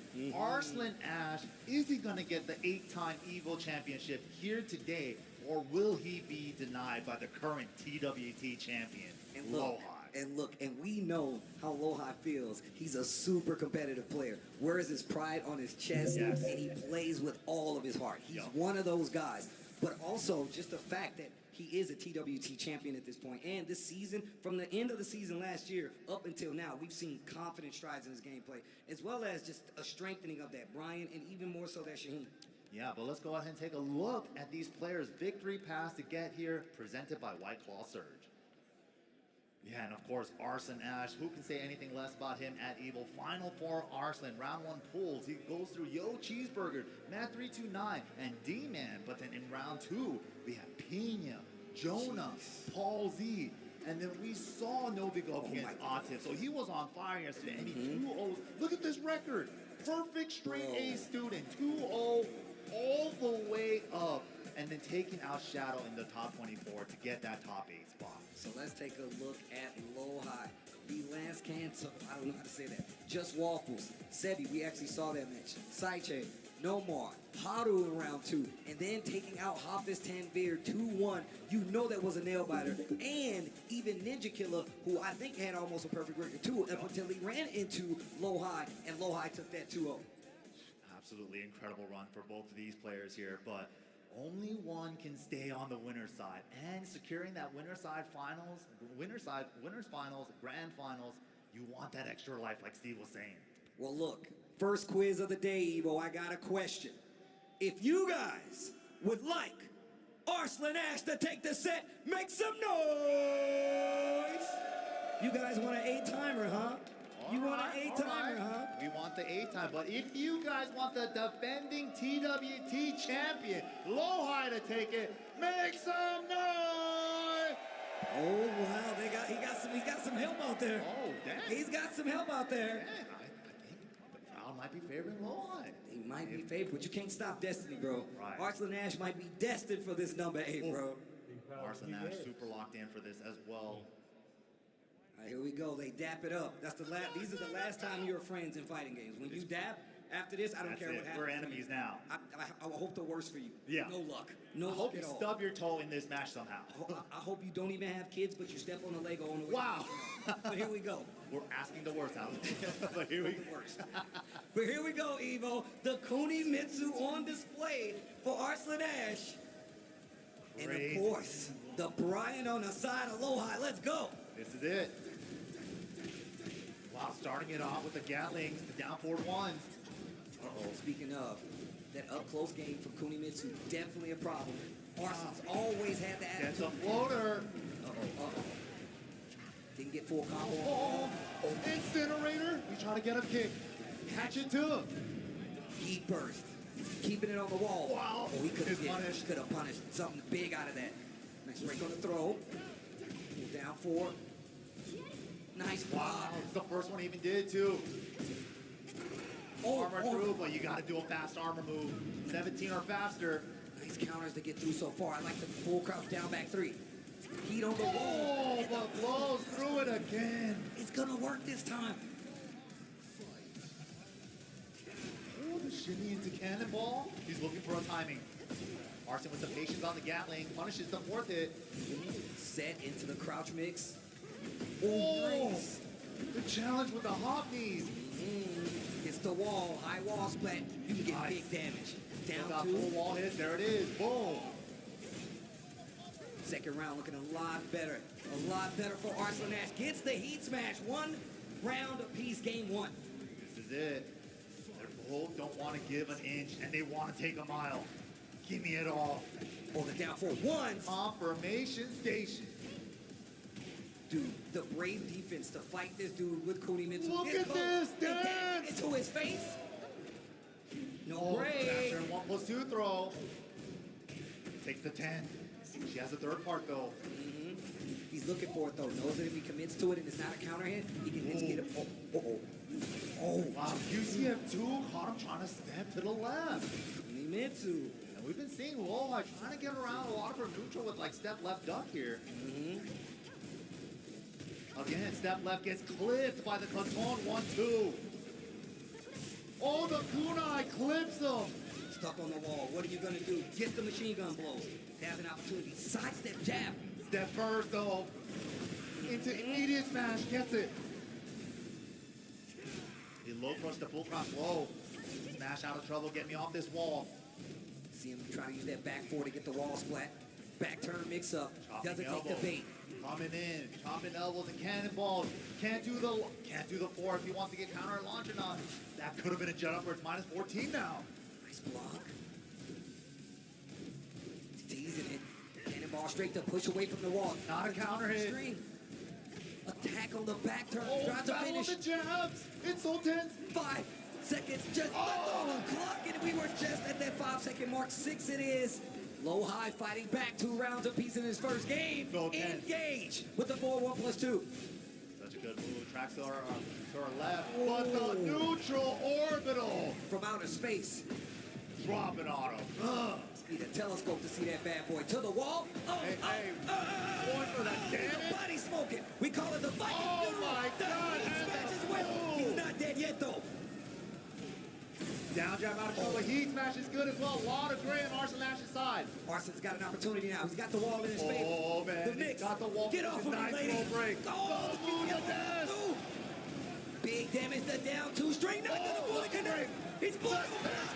Didn't watch it. Back one and whips. And the down 4. Arslan ass cheese. That couldn't have gotten any closer for a game number 1. What the? Oh, these boys want it. What the? These guys want it. What the? Dude, you know what's crazy? Damn. Back there before this top 8 started, I saw Arson Ash praying. Yeah, bro. He was praying. Arslan wants this. He was praying in the back. Really wants That's how you know you want something. And Lowhigh was back there on the Steam Deck the whole time, just grinding it out with Infested. Both these guys want it. Using technology to get some advantage. That's what I like to see. Game 2. Winner semifinals going down right now. Arslan Ash coming back from the brink to take that bad boy. Whoa. Nice. Battle the jabs, and then we start opening up. Big step, but she recovers. Crouching? Question mark? Wow. Didn't duck it, and then the hotkeys once again. Explosive in the background. The EVO arena where the bad guys hang. Down 2, gonna miss again. Not getting proper angle to get the 4 hits. Wow. Let it up to the 4th hit rock. Nice step. And that's going to be the wall. Boom. Stage hatches, baby. Full combo. And I got the wall. This was a hard one. Oh, yeah. The ender didn't hit. No duck on me. Smash is good. Cannonball into the mid-check. Counter hit. Throw. No break. Hard to break. Even for the top players. Nice block and punish. So that's why he's stepping left ducking. To cover that 1+2 as well. Oh, nice. The knees. To the wall. Requiem ender? No, he wants the damage. Somebody cooking in there? Oh my God. Somebody cooking in there? Oh, wait a minute. It smells like good ass tech. Smells like good ass tech in your Good mouth. ass tech on the grill? Engage. Yeah, good at pecking on the grill. Up 1+2, such a good move. You can do it 3 times off an engage. This block didn't take no punish. Punish. Activate. Full crowd down back 3. Tries to sneak one in with the heat smash. Oh. Never know. 1-2-1. Fighting Oh, back. the step. No splat. Down jab. Down Spin jab, the heat rest. smash. Dash for pressure. Nice throw break from Arslan. What the? He was looking for the orbital? Was he scouting an orbital? That would have been crazy. That would have been ridiculous. Oh my God, 5 seconds left. Oh, interrupts. Oh my God. Wow. The standing 3 mid-check at the end to close it out. Lowhigh pulling away this game. Oh, counter. Trade conversion really hard to do off the wall standing 3. Yeah, I thought for sure that down back 2 was going to hit. Oh, he's just threatening with movement. Straight. The straight. Stand ducking. Could have got him in trouble. He's not ducked that one time. Nice. Second hit finds his mark, and the up forward 2 at the perfect spacing at the wall. The conversion on the wall. Oh, and the taunt smash. Wow. One apiece. One apiece. Wait, let me check with the people out there. Guys, are you enjoying this good ass Tekken or what? I told you what to expect. I only asked for one thing, and I want the Tekken to be aplenty. That's it. Good ass Tekken. We're right there, man. One apiece. Arson Ash, we've known him for the Nina. The Nina is the main. You said this yesterday. You said, like, yo, when things get down, the chips are out, he typically always goes to the Nina. But is it time? It's the first of 3. They have a little bit more room. It's only one apiece right now. And also, I don't think the Nina would be the best choice. Really? Because Lowhigh, DRX boys. Oh, yeah. He's got an inside nose. Yup. Shout out to the boy Infested. Yup, one of the greatest coaches for the DRX team. Yes. Doing it big for them, man. And I was talking to him about this, not competing anymore, because I'm a big fan. He was like, nah, bro, I'm 100% a coach now. but imagine him only being the coach and talking to Lohi. With the knowledge and the experience and the eye for Tekken that he has, yup. All right, here we go. Yo, EVO, one more time, though. Give me some noise real quick, bro. You guys are killing. This is what I'm talking about. This is what I'm talking about. Here we go. Game 3. Tied up at 1 game apiece here in this top 8 on winner's side. Round for round, but gets the back turn throw mix up. Didn't go for the 1+2 this time. That's her 2 throw generically. That could also break forward. Nice throw punish on the power crush. Getting maximum return on that. See how he doesn't even try to approach that full crouch pressure. Finally decides to do something with the wild standing. Ooh, back 4. Heat engager with the mock breaker. Okay. Spends it immediately on the Requiem dash. Oh, smash is out of play. Oh, what a challenge. Side step 4 out of nowhere. First time we've seen him use it. Wow, the second hit, just checking up. Because he does down forward 1. The first hit so many times by himself, it's like, I forget about the 2 sometimes. And on top of that, Arson's delaying it perfectly because he knows if he gets you with that second hit counter hit, that last one's free and it's going to hurt. Absolutely, and that could be a wall splat. Oh, wow. The side step. Does that slide? So scary. Low for low, poke for poke. Nice challenge on the 1-1-1. That was ridiculous. Back 1. And with the heat first, back 2. That's huge. To the wall. Full connection this time on that down 2 string. Okay, jab into burst, safe way to activate. Spends the smash to get off the wall a little more, but doesn't get a chance to get more pressure going. Arson takes it 2 rounds. Smash to close it out. Talking about those down forward ones. He's definitely getting a lot more active at that range. Yeah, a lot of down forward ones. He's just kind of sticking to him right now. Well, you want to stick to me? Check out this knee. Big counter hit to the wall. Hey. Going for damage every time. Oh, nice sidestep, heat burst. Almost gets him out of danger. They're fighting along this wall. Oh, out of range. He did duck for that back 4 as well. What a block on the low out of back turn. Almost got away out of there. Oh, trying to orbital out of trouble. Not huge damage, especially with his back against the wall. That was actually a smart choice for. Wow, 4-4-4-2. Wow. Out of nowhere there? Side switch, even off the throw position. Oh, trying to lock her down at the wall, but the down 1 counter hit. And an answer back. 3 rounds straight from Arslan Ash. It's the way to do it. 2-1 for Arslan now, taking the lead. Lohi, do we have any answers? Going to character select, maybe taking a breather. Yeah, taking a breather, rethinking some strategies. Changing the outfit, bro. Okay. Changing the outfit. That's what we're doing. He's channeling knee. Really not the knee fit. Dang, the knee outfit? Okay. Because he usually rocks the preset 3, Brian. It's true. It's true. Genmaji Temple, yo, this stage goes crazy. This is it. No hazards on this stage. Good old-fashioned Tekken. Pretty close walls. And it's actually not even that small of a stage. You just gotta have combos to get there. But here we go. Ooh. Starting it off with the mids. And then the low tap. Back to neutral, and then Arson's right back in with the set. To the wall. And this is what I was talking about. If you have the combos, you definitely going from wall to wall in a lot of scenarios. Big damage, 91. Damage, yeah. Now it's all about wall pressure. Look at this. The wing condition is right here. Katone 1-2 for the wall slash. Nasty work. Gets the launch, get the wall positioning, suffocate them until you get the round. And a lot more active once again. This time leading with the jabs, the 1-2-1. Trying to fight back and push to his wall himself. With the big counter hit, he's going to be able to take him to the wall himself this time. The numbers game, man. Forward 3-0 on block. And then he did another forward 3. He's back to his 17, though. 98 damage. Thursday heat burst. Perfect timing on the end of that string. Looking for the back 4. No break. Ow, nasty. Is that guaranteed? I'm not even sure. Oh, no. Hits the heat up 1+2 at the wall. This is good damage. Not dead damage, but there it is. The down forward 1 in Arslan Ash. Now 1 round away. He wants that 8 time, Steve. Oh, what an answer. And the low steel beating out Lohi's option. It's so hard beating Arson here at EVO, man. How do you do it? This is his house, bro. This is basically his house. Shoes off, praying in the back. Lohai coming in here, keeping the shoes on, he said. Disrespectful. You just gonna keep your shoes on? Get on my couch? Oh, sidestep jet upper.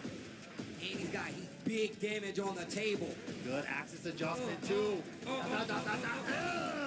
Damage. 102. The down 4-1. Check. And the down 4. Lohai not out of it yet. Arson, another game now. Yeah, Arson was not going to duck at the end there. But he made it so scary to go for a low. Down 1 counter again. Engage. 2. Oh my god. Up 1+2 from Heat.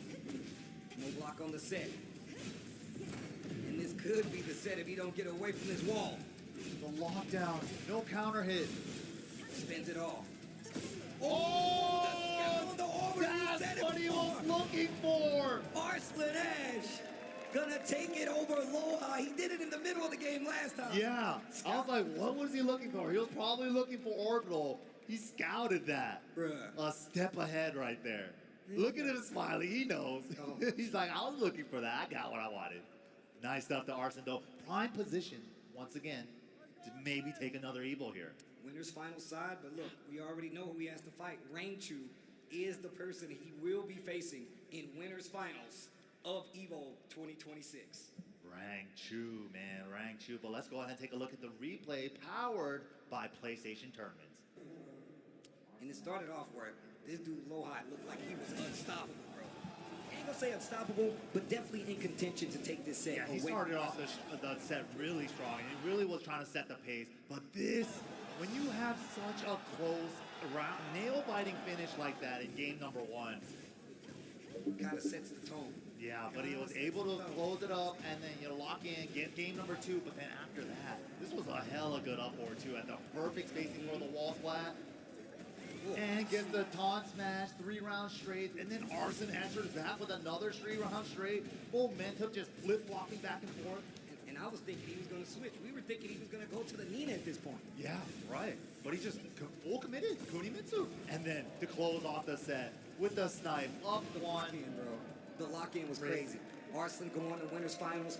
Lohai going down to that lower bracket this time around, where he will have an opportunity to fight it out. But it's blood in those waters. It's sharks down there, bro. Man, it's going to be crazy. The loser side is a bloodbath. But man, don't go anywhere, chat. Hopefully you guys are having a blast here at EVO 2026. Tekken 8, top 8. A little break, but don't go anywhere. Yeah, Chipotle, burrito meter. Feel that burrito meter, bro. Fill it up. Get that super. The burrito meter unlocks Chipotle rewards. Get ready by unlocking custom emos /Evo Chip Plush and Evo Burrito. Well, look, guys, hopefully you're enjoying, but we got to take a quick break. That way you can fill up this burrito meter. But when we come back, more top 8 action here from EVO 2026.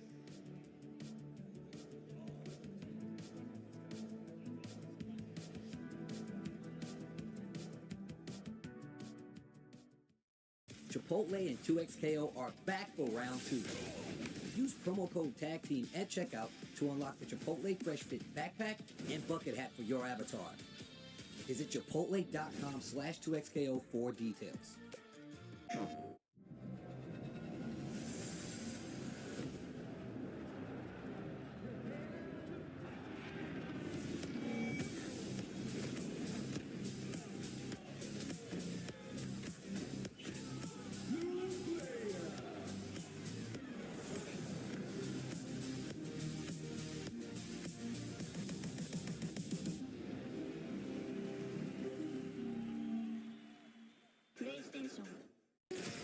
How would you like to live forever?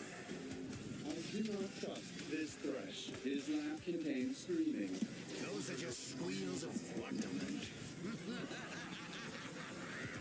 Ready to banish the darkness. Come on, let's live a little. In the light is your deliverance.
Mama Gordon 85 lives here? Yep, that's my mom. The absolute legend who went from gaming on her phone to ruthless online streaming slayer with no mercy for any living thing is your mom? Hey guys. Apples with peanut butter?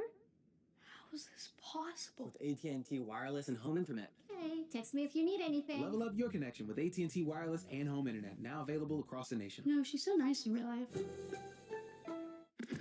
I got something new. I got something brand new.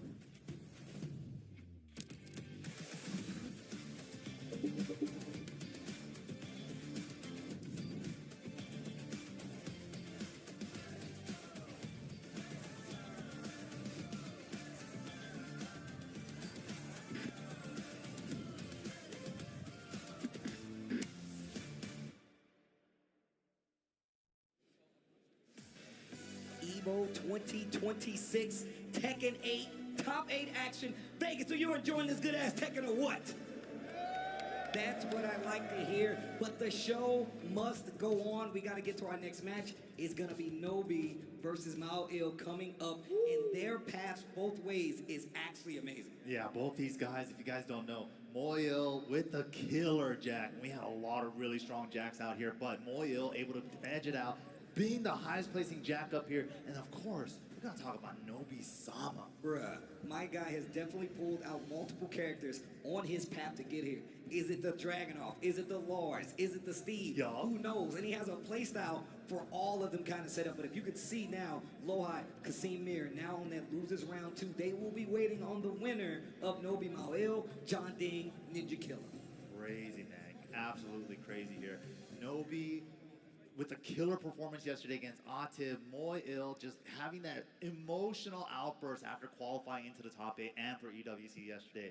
You love to see that passion, bro. Mao Il has been on such a path to try to get one of these big wins under his belt. I mean, we've seen how EWC has kind of like changed and made these guys want to get real hungry about it, as well as just on the TWT side of things. For sure. Mao Il is definitely one of the players that has been consistently fighting for those spots the entire time. But Nobi, I feel like that's a generational player at this point. And he's kind of like the spearhead, right? Yeah. He's like one of the spearhead leaders of Japanese Tekken. But speaking of Nobi, let's go ahead and take a look at the victory path for Nobi presented by White Claw Surge.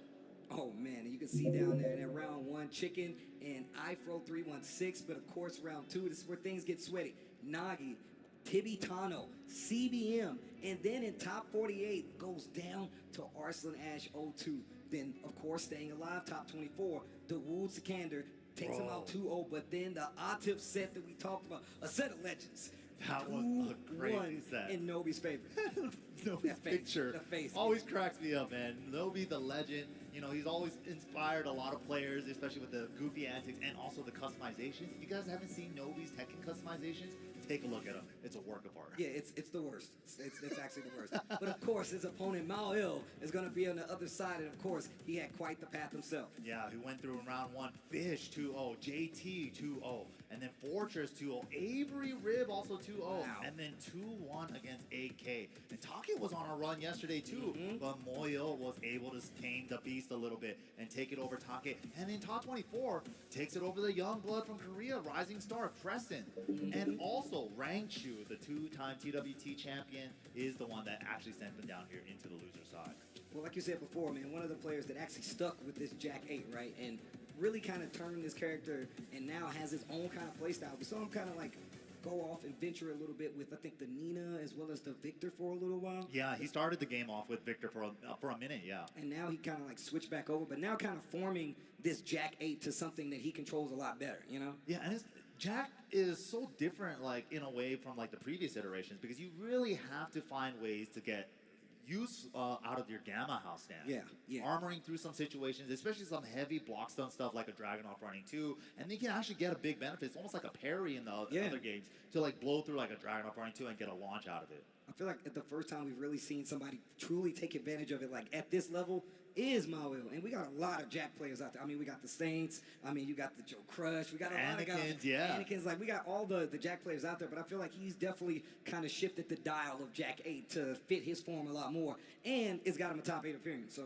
Dude, the couple of matches I've seen where Moyle has to, because like Jack's a big body character. Yeah, yeah. He's not really gonna be moving around like the Zafinas or the Alisas or anything like that. So he kind of has to make those uncomfortable decisions a lot more on defense, just raw blocking it right. Yeah, and that means he's playing like, I feel like the slower character means you have to play so much more outside your comfort zone. But I feel like now he's ran into these situations so much, he's starting to get like a full control over it. So, yo, shout out to White Claw for holding us down with that path, the victory path presented by White Claw Surge is actually really cool. Yeah, big shout outs to them. Big shout outs to all our sponsors here, making EVO possible. But of course, Nobi, man, we were talking about the 3 characters he has. And it's so hard to call out which one he's going to bust out at certain times, right? It seems like he's kind of been going back to the Dragunov a lot more as of late, which has been great to see. Because season 2, it felt like his heart was a little broken ever since they got rid of the backswing blow. Yeah, of course. And on top of that, you can see he can't use it. It's like, I've seen him try to use it in matches still. It's like, oh, this ain't the same. It's just like, man, this is not abusive relationship. I got to stop using this move at this point.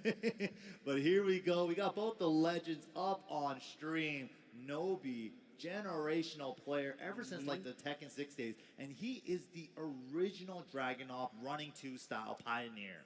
Yeah, and now look at all these other players in the world who kind of modeled their entire game plan about what Nobi presented with this Dragunov. What's up with you, Vegas? You're looking beautiful out there waiting for this next match to start. Getting excited, man. Loser side, this is where eliminations start to happen, man. Some of our favorite heroes will no longer be able to continue on after this.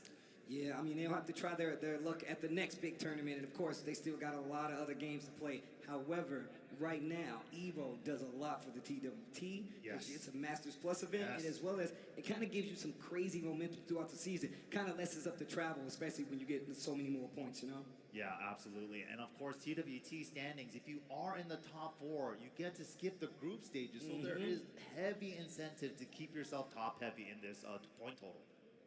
Got the hand covering so you can't see the inputs. I like how you got the Yamasa frog like on top of That's his, cute. right? Yeah, super cute.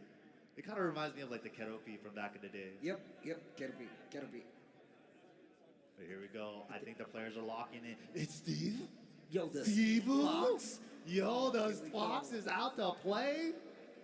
Let's go. Jack 8 versus Steve Fox is going to be the matchup. Moyle versus Nobi. Losers side action. I hate to be so harsh, but somebody's got to go home. Oh, man. We hate to see it. But it's the way the tournament crumbles sometimes. This is it. Yo, the throwback Steve Fox outfit, too. I love this outfit, by the way. No, I've been wanting the walking rope for years, so I love this fit, too. Oh, I like this. Already sprinkling in the lows. He doesn't want you to be comfortable. Big mid. Just kidding. Dude, you try to outlaw. Oh, that's going to break. Yeah. That hurt. And also just the history of Korea versus Japan in Tekken, right? The original rivalry before the Pakistan argument. Oh my God, the up 2 under the jab in that position? To the wall. Oh, just shy. That's unfortunate. Didn't quite get the wall. Stan does it. My man's is crazy. The flicker jabs, gets the dunk on the flicker one, down one, and the trade conversion. He was ready. So prepared for that trade in the corner. Trades again. And just starting it off fast. Playing really fast. Yo, the flank. Wow, the up one was 2 there? Did he get the wall? Oh, didn't get that first. The hug again. Jump away, jump into this. Jump into this snooze alarm, buddy. Let me get this wall. Let me get this wall. Big body combo. Oh, no room for the lighter. Gets better Oki, and he heat denies Moyle's heat. Defense, the name of the game right now. Moyle. Wow, the tracking on that bull crap down back 1. Nice punish from Nobi. Oh, break on the throw. Oh, nice try to get under there. No finish on the string. Well spending 2-1. The mid. Oh, the down for 1 string. Oh, the down jab. He's still alive. Oh, that was sick. The outlaw into the right weave to make the move whiff. That was so sick. That was so tight. Back 4-4, just a mid check. Trying to hit him out of the duck stuff. Standing 2, tapping the legs with the low. Oh, right weave. Where's he going? Pop the bubble on him. Oh, dirty bubble. Wow, he got through? Oh, nice. Using the blue uppercut. while standing Hey. Oh, break the the guard glass. break. 5. On the dash. Just threatening. He's just standing there, counter and throw. He gets a guaranteed hit. Ow. Get up kick. You can't do that. Wow. What a good dunk. recognition Oh, yeah. on the high armor move. He recovered in time. Smart play. Oh, Nobi trying to get tricky. Little 2-1 action. Playing a brave game, fighting up close with Steve like this. He's already hit him with a back 1 or 2. He needs to chill. Woo. Nobi keeping it much more compact in his face, but the counter hit 1 throws have been money. Stand out, crouch. Man, the fact that he's crouching right in front of Nobi's face, this close to the wall. The flicker cancel on the back 1 from Nobi was really impressive too. To block that while standing 2. Oh! You talk about that exactly. Oh my goodness, the Gamma How Force, he's kicking him. Dropping on him. Railgun. Why is he so prepared for this? Dude, Hoyle is ridiculous. It's so hard to pinpoint for me, like what exactly is his specialty that makes him stand out. But he's just damn good. His all-around Tekken game is just so strong. And I feel like he's one of those players that's actually moved on to play a Tekken 8 style of his gameplay. Not easy to come across because you got to kind of change your style to get there. Okay, so the Steve didn't work out. We've seen this before, switching over to the Lars Alexanderson now. He can punish down forward 2 pretty hard. He has an orbital jump over lows. He's got some stuff, but he's got to be able to work around Hoyle's 2 jab and stuff like that as well. You know, the thing is, I feel like Lars has an easier time scoring these random hits in the scramble. For sure, and especially big chunky mids like this, back 4. Gets the counter hit, yo. Duck, nice. Just pepper into the power crush. Oh no! Little tiny jack legs. Oh, armor through. First, tries to go for the low string. He was ready with the block. Maoil with the defense. Oh! No break. Yeah. Oh, the high splat conversion. He still got more. He's not done. Oh, is he dead? Oh my god. Jeez. That Jack's wall combo is crazy. Bro, the bulldozer on the wall? That was wild. He's definitely rocking these construction colors right now, I can tell you that. Okay, he's gonna have a confident back 3-4 punch on that next time, if there is a next time on that string. Oh, what a sidestep after that. Going for the low. Away. Avalanche storm. Throws, don't burst. Wow. The success rate on these throws. He is playing Tekken 8. He is throwing you out of your armor stuff. Out of your heat burst call out. The exact thing you're supposed to do. Armoring through your armor. Bro. Using the heat moves into heat. Ass, where are you going? Talk about evolving this Jack 8 style. He is playing ridiculous right now. Big whip though. Nobi makes him pay. Gets that arc blast. He's been needing this. Big body combo, set it up. Dynamic entry stomp. I like to call that the cool ass stomp. Yeah, to hit the pose out. Oof. Engage. Oh my god. This was going pretty well for Nobi. Nice break this time. Oh, the drill, not gonna get it. The first gonna make it through, but the shoot, the back 1+2. The plant seeds. How did he plant it there? Again, on defense? Stays on the ground. That is crazy. Out of range. Oh my god, he won't die. Hoyle's defense is ridiculous. Or one to close it out. Dude, how? The whips, so close. Nail-biting matches, bro. Even Nobi's like, okay, I see. But he also has another character. That was ridiculous. But he also has another character. He dashed on him at the wall, and he's like, I'm gonna plant the seeds now. Like, that was like, bro, he was like 3 steps ahead.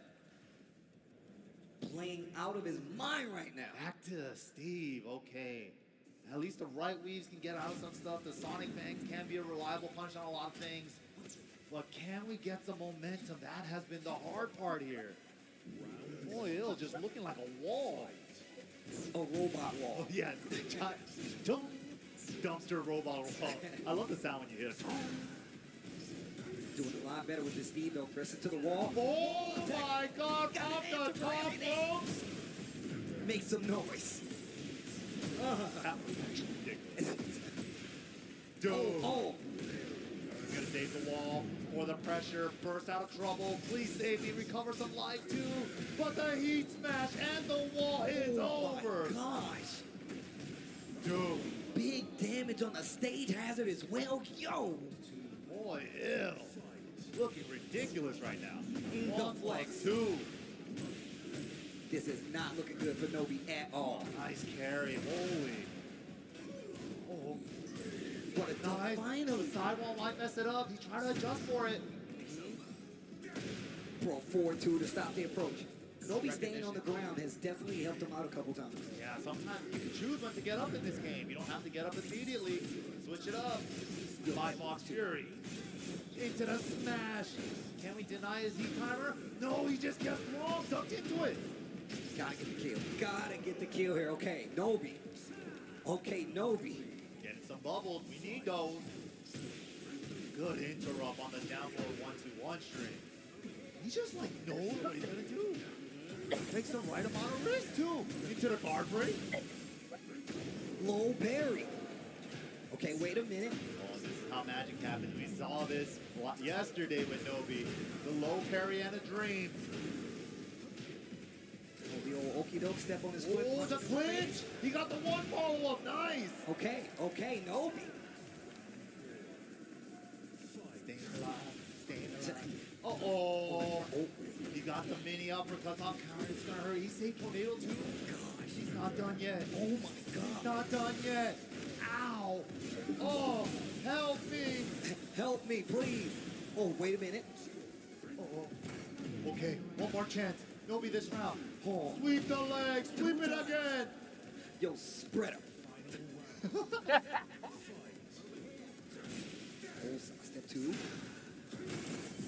And we get more games. The guard break after the absorption. Man, he's got to get active. Nobi is looking scary though. Wall, man. Wow, counter confirmation? Okay, breaks the throw this time. Wow. Gamma Howl into heat burst. Yo! What an interrupt. The red ball. Recovered in time. What a block. What? Yo! The sway. Da, da, da. What are we doing with it? It's too scary to bet. Whoa. Side steps to realign with the wall. Just gonna wait it out. Nice throw break, but side switch. The wall standing 2-1. Oh my God. Oh, nice flicker cancel into block. Oh, gets the hit. God. Dancing on him. It's so close. 10 seconds. He's saying, come here. Come to me. Oh. 5 seconds. Get off of me. I'm not that kind of. Oh my God. And that's gonna do it. Mo Hill staying alive in this top 8. Well deserved there. Well deserved popped off. He's gonna be moving on. Yo, Vegas, do me a favor before he leaves that stage. That is a Tekken legend. Make some noise for Nobi! That dude is ridiculous. He's been playing Tekken for a long time. Inspiring generations. Had his whole arcade museum at Arcade Sugamo back in the day as well. Rest in peace, Arcade National Sugamo. But man, so good to see him out here in the top 8. Big shout out to Nobi. Well, of course, man. Look, these games aren't going to get any easier. But like we said, man, this is the time we start sending people home. Sucks to say, but it has to happen. There can only be one winner, and this is a Masters Plus event, and the best players in the world, I like to remind you guys, are at this event, bro. There is no easy path to victory here. Absolutely. Let's go ahead and take a look at the replay of that last match. Presented by PlayStation Tournaments. Moyle with his jack just like puts up this wall at times, and then it's like, as soon as you start feeling like you go on offense, Gamma Howl. Yeah, and look, I'm so happy that you pointed this out before. Like, yo, he's one of the players that uses Gamma Howl successfully, and he used multiple ways to get to it, and even just using some of the armor options, like in the strings you least expect, and finally forcing Nobi to make moves like, hey, now you have to duck this follow-up after Gamma Howl. Bro, off the wall, off the backboard, dude, and they hit the slow-mo on that too, like, boom. This combo was crazy, all the way to the other wall. Mad damage, by the way. Ridiculous, ridiculous. And he had so many of those big combo moments from Moyle as well. That 8 outside. This so series, close. look at this. And then boom, backdash, gets the whip punish on the jabs to close it out. Oh man, Moyle popping off, well deserved, and staying alive. I think he has to go up against Low High, if I'm not mistaken. Am I tripping? Yeah, maybe. You might be right. We might have to take another look back at it, but still alive in this tournament. That's all that matters. But we still have one more match on the lower bracket, Mike. Dude, I know, and this is a double Jeopardy match, and it has the only NA representation we've ever had for Vegas Tekken 8. Let's hear the chant. Let's hear it. It's been a long time since we've been able to do that in some Tekken. That's what I'm talking about. That's what I'm saying. That's what I'm talking about. Ninja Killa representing the US of A, going up against Korea's very own Johnny the Ding. John the Ding. Don't answer the door. It's a breakdancing guy. He's going to kick you in the face. Hit you with the forward forearm. Hit you with the pose. But Ninja Killa, bro, coming from other games. And look, I got to tell you guys, man, and this is a real story. I remember that I saw Ninja Killa, I think it was at Combo Breaker or something. Combo Breaker, yeah, he was going up against right now, I'm going in on Tekken. I'm like, no way. He was already nice. But he was like, Steve, I'm going in on Tekken. Next event, I think he was like a match shy of top 16. Yeah. Right after that, I think that was Combo Breaker after that. Right there too. He was right there too. And now at EVO 2026, he is in the top 8. So he delivered on his promise to get to this top 8 and show you exactly what he's worth. But look, Vegas, are you ready to see Ninja Killa versus John the Ding? Make some noise for me one time. But of course, we need to see that victory path presented by White Claw Surge. Let's take a look at John the Ding. There it is, the report card. Round 2, we had Ninja Killa. So he's the one that sent him here into the loser side. Like I said, this is a double Jeopardy match. But he takes it over JJ Breeze, Angel, and in top 96, Akil 9, and JDCR to make it here. And then look at the top 24, Shadow 20Z, Knee, and Double. Dog, that's crazy. Look, you can't say anybody that has a run like that doesn't deserve to be here. But of course, Ninja Killa, the path. Our hero. The new Vegas baby. Positive vibes in that first round. But then he got to the second round. You can see, come on, what is with these names? Chaotic Perfectionism, ASMR, come on, bro. And then, of course, Barrel's Owl. And then John Ding, who he is fighting again to stay alive, took out another one of the best players in the United States in Cuddlecore. And then, of course, Low-High and CBM. Do you not understand how crazy that is? What a run. But here we go. Big shout outs to EVO Fantasy presented by AT&T. And this is the pick race right now. We got Johnny D with the 47.9. But we see who the favorite is. Ninja Killa with the 52.1 pick rate. Those numbers could be wrong. All right? I can prove it. Who here would like John the Ding to take the set? Make some noise. All right. Even Ninja Killa clapped. What a professional. What a That's professional. some sportsmanship right there. But if you guys want NA's very own Ninja Killa to take it, make some noise! That sounds a lot more. That number don't sound like that number we just saw on the screen. Those numbers don't match, bro. I know, right? Those numbers are not the same. I'm not the best at the math. Come on. But those numbers don't make sense. It's okay, man. We only need to count up to 60 and fighting games. But we got the sick. Oh my God, the USA champion, Bull Effect. Our hero, Ninja Killa. Dang, bro, this is actually crazy. The fact that my man is in top 8. This is the lone USA, bro. So legendary. All right, here we go. They're gonna pick this stage, and I'm gonna ask Vegas another favor. Yo, you guys ready for this match? Make some noise! Ninja Killa, John the Ding to stay alive in this top 8. Double Jeopardy match. Let's get it. Double Jeopardy, Batman. Here it is, though. Rocking the classic fits, shades of Tekken 7. We never left. And look, both of them playing the Tekken 7 colors. That's actually sick. Right? A lot of people don't know. Ninja Killa was definitely out here playing some Tekken 7. He might He's not been get around to for those tournaments, Tag 2. but he's there. He's been playing since a long time. With John Ding bringing the mix up quick already. Good pressure. Running 3. What are we doing with it? Handstand low. So scary. Nice. Majinga has 2 stocks on that bad boy. 1, 2, 3 to try to fight back. Heat burst. First for first. Wow. Heat 3 plus 4 to close out the first round. First blood, first round. John Ding. All right. Getting on the jab with the down 1. Ooh, back 3-3. Big counter hit on the interrupt. John Ding. Tornado here. What are we taking? The flip over route. Nice block. Engage. Dragon Cannon. The nunchucks. Nice big damage on the nunchucks. Taking the Throws steps the out of burst. James. He's late for work. I ain't got time for the lunch. Wow, that's splattered from so far. Nice conversion. Ninja Killer. Fight back. 1 round apiece. Game 1. Oh, big side step 3 and a low tap. Counter hit. Oh, he delayed the last part. Sidestep. Almost got him out of there, but still had enough time to block. Side step 2. He's playing that neutral game. In and out. Both sides. High crush with the handstand 3. Big call out. Big damage. Let's go. Two gonna fight back to this wall. It's not broken yet. He can definitely do it. The crowd's behind Big him. damage. Yes. Yo. Not done. He wants more. Sidestep. That's the burst. Drop kick. Make it clean. Almost kind of funky. The wall's He right got there. it. It's not- He got it. He's a combo Let's go. master. Down forward 4. Over low. Counter confirmation. Did not get the tornado. Missed the micro dash tornado in time. There's a trade. John Ding. Position on the wall. Looking good. Oh, trying to keep him locked down. Don't go nowhere. I'm stepping with you. There's the heat burst once again. Not hit, but he's still finding these pokes. Handstand. Oh, he bends it with the breakable wall so we can get a combo. Wow. Sidewall saving. Live. Another block. Let's go. Let's go. On the board, he's got heat. He's got the time. Let's go. The execution. Woo! Woo!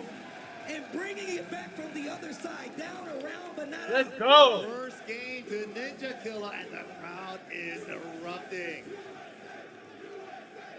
What we wanted to see, man.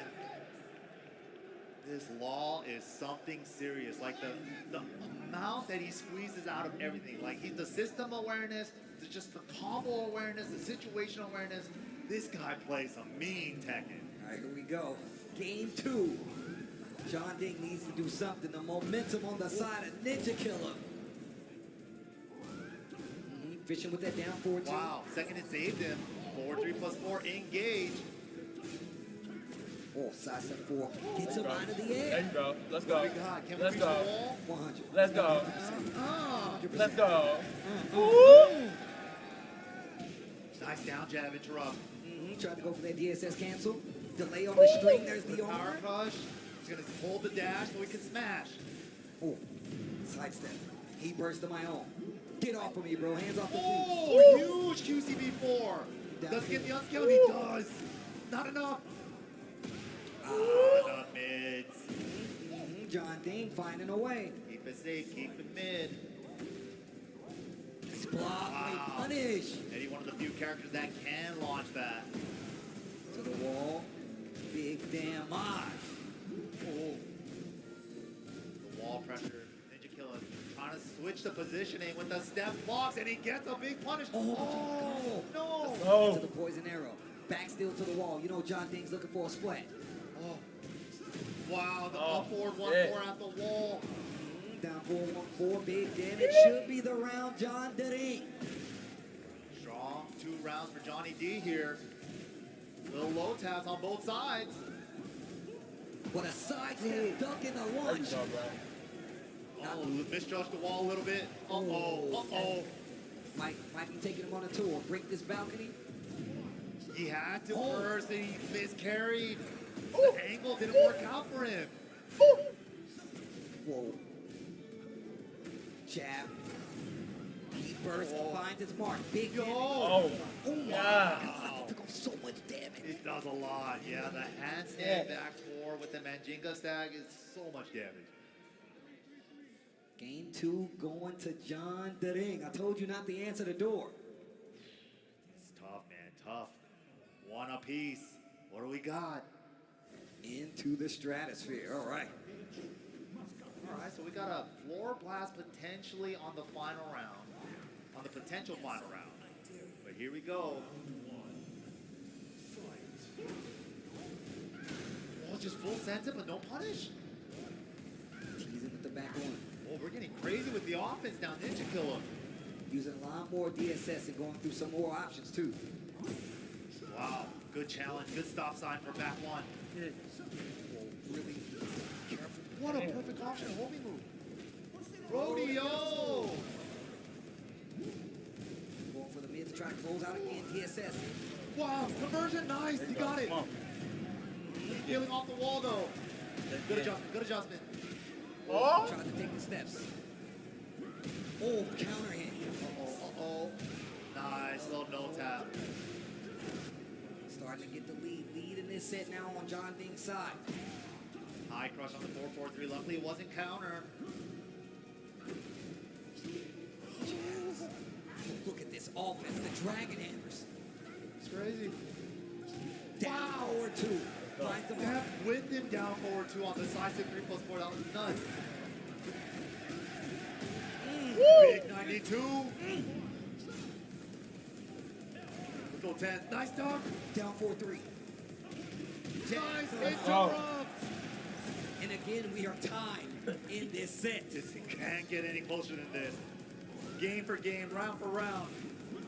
What an interrupt. Yes, sir. What a call out. To the wall. Yes, sir. To the... Nice. Yes, sir. Trying to keep that pressure going. Almost got a flow combo. DSS, look at this pressure. Throw break puts his back against the wall though. Get off of me, bro. Legendary. Oh. Wow. Engage. The upward one. Oh, so good. Woo. Ninja Killer fighting back. What a block. Opportunity here. Sidewalk coming in play? Question mark. Doesn't go for anything crazy. Oh, nice. Spends it on the mid heat. Yeah, she's been going for the low so often. It's about time. Uh-oh. But the floor is lava. Oh, man. Who's going to get it? They're not getting too greedy for it. It's poke for poke right now. A lot of times you see players go for their floor break throws instantly. John Ding with the first launch. They use that stage hazard. He's taking it away. Hey, had to manually delay that. He burst.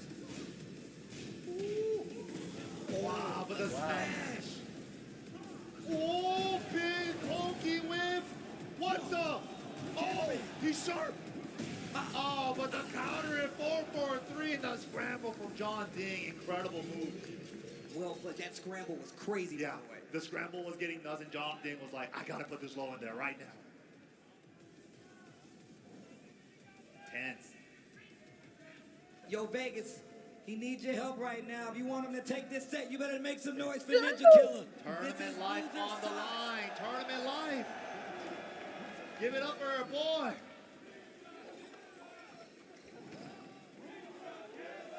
Oh, man. The Ninja Killer. Da, da, da, da. John Ding, though, he wants to end this right now. Engage. The revenge from yesterday. You're the reason I'm in the loser's bracket. Right? Got a little extra oomph to it.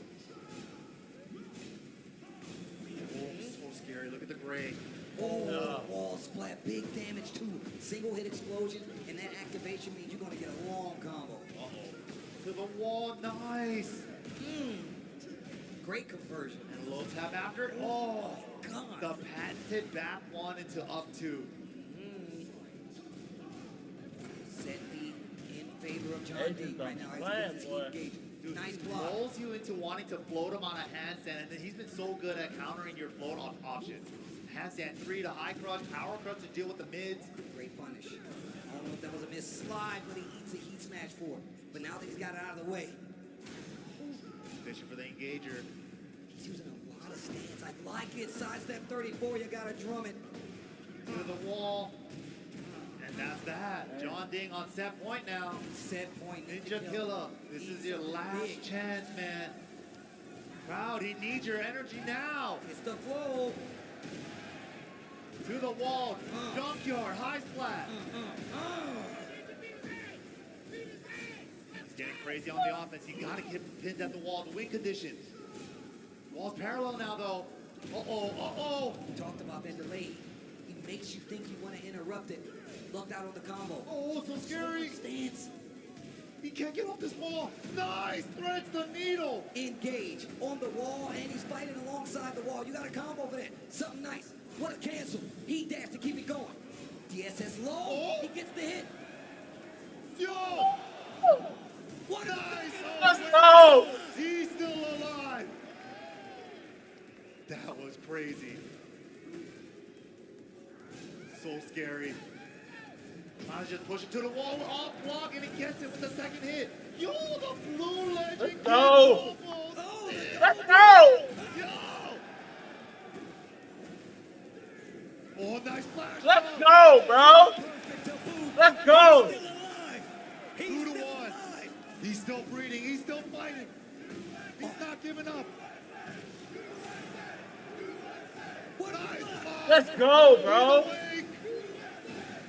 Oh, the lows. The pressure. Off the wall. Gives him a little breathing one. Into the one. It doesn't stick to the wall. Out of trouble with the up two. There's the heat. Wall positioning is bad for Ninja Killer. There you go, bro. Let's go. Let's go. Las Vegas, he's still Let's in go. there. He's still in there. Let's go. He's still in there. Another game to play. Wow. Wow. Yo, the USA champ's going crazy right now. He was out of it by Pound. Yeah. He brought that back. Final game. Somebody's going home. Las Vegas, are you enjoying this good ass Tekken or what? Make some noise. I told you. I told you. This is it, man. One final game. Who's going to take it? Oh, big launch. It's been so good. You can't put your hand in the cookie jar against Eddie. He drops it, though. Opportunity. 4-4-3 plus 4. Into handstand pressure. Oh, 4-1-4. There's a smash. Didn't get it, though. He's got a chance. Scary. So scary. Can't guess right all the time. Goes the Johnny D show that round. It's the hit. Teasing with the down 4-1. The counter hit could have been trouble. Down 4-1 exchanges on both sides. Finishes the jab string. Catches up. Nice. He finished up to the third hit, so he's airborne. Gosh, what a move. What a step by John Ding. He's going to get the wall and the heat's there, too. So scary. So scary. Nice punish. Looking for a counter hit. Both sides. John Ding spends it though. Up two. And the mid Ninja Killer. He was in this position last game. He needs your energy one more time, chat. Crowd, this is it. Dragon Hammer. Counter. Big counter hit to the wall, and it ain't broke. Don't fix it. This is it. No, Mr. Wall setting 3. Nunchuck, hold up. Sliding, airborne hit though, airborne hit. Oh, he's good. But this is good for John Ding. He's going to get some life back. Invite him to the cookout, though. And reverses the momentum. Cancel. What are we doing? Oh, so scary. He's weathering the storm. Yo, the handstand back four to beat the low. Is he stuck in stance? John Ding is gonna take it, avenging the loss and eliminating Ninja Killer. But what a set, well played. John Ding gonna stay alive on the lower side of the bracket. But damn, what a display. Yo, Vegas, look, I know I ask y'all a lot, but Ninja Killer held up his word. He told me he was gonna be here. USA, Las Vegas, FGC, make some noise for Ninja Killer! Yeah, he did it. He said he was gonna do it. He did it. He said he was gonna do it. He said he was gonna do it. Multi-game top 8 placer. Also, He said he was gonna do champion it. himself. Oh my gosh. That was crazy. Crazy tournament. Dude, that second to the last game, it was Bruh. already out. And then he brings it back. All those bubbles. But let's go and take a look at a replay presented by PlayStation Tournaments. Dap it up to get into this match, and this was looking so strong for Ninja Killer starting off. Had an answer for every turn when it came to this offense coming from John Ding. John Ding known to be able to throw anybody in the casino with Eddie Gordo. And not afraid to run it too, but Ninja Killer was making some call-outs. Nice step on the first, big call-outs on the lows too, but John Ding, the pressure was relentless when he had momentum. And the thing is, John Ding has obviously been in this position many times before, but the thing is that he has that experience. Yeah. Ninja Killer's been on the stage like this before too, but also going down to some of these small situations where you gotta keep blocking, where you have no choice. Offense is definitely the name of the game, but defense was on display here too, because you saw a lot of quick ducks, a lot of punishes with the wild standing 2-1s as well. But a lot of layers to that too. Yeah, like listen, John Ding was doing wild standing 4-4 up to the second hit, but he would leave himself launch punishable in that situation. He goes up to the third hit because it puts an airborne. There was so many like little mind games going on with a lot of stuff, especially with the handstand stuff too. But Ninja Killer with a strong comeback. That comeback was crazy. That was insane. But of course, the last game, telling quite the tale, goes into relax. He gets the block and full punish on the side of John Ding, avenging himself. He avenges the loss. I was really curious to see if that rage art was going to hit or not, if he actually canceled or committed to an option at that moment. John Ding had it scouted though. Well, look, of course, we got more Tekken for you guys coming up. But look, we're going to throw it to a Road to EVO featuring Ilias coming up. But we're going to come back after this break with more Top 8 action for Tekken 8 right after this.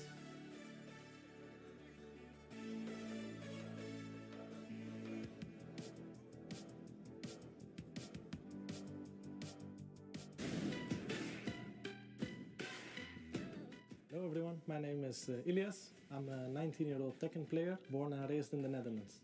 I think the first EVO I saw was when I was 13 years old. Seeing them on a massive stage, it felt so crazy to me, you know, being just a small kid in the Netherlands. And now I have the honor to be able to attend this tournament myself.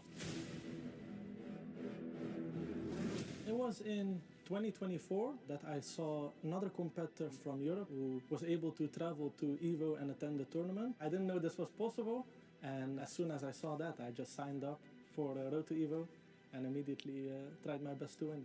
I started doing mixed martial arts from a very young age, so having Tekken, the game that's most similar to real-life fighting, it was an immediate hook for me. The first time I played Tekken was in 2011, and my first tournament was in 2019.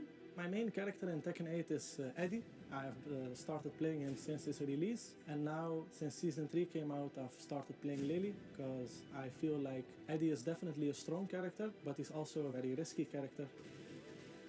KO.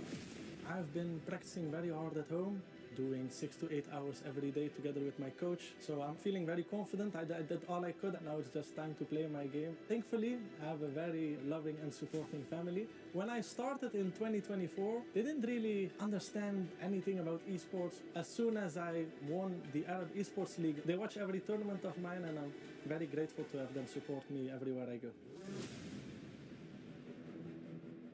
Last year, I qualified for EWC, so I am expecting from myself to be able to do that this year again. I know my route is very tough, but it's no one I'm not capable of beating, so I'll just concentrate, focus, give it my all, and I believe I'm capable of doing that. I don't think that me lifting the trophy, the feeling could be explained in words, but I think the only word for it would be amazing.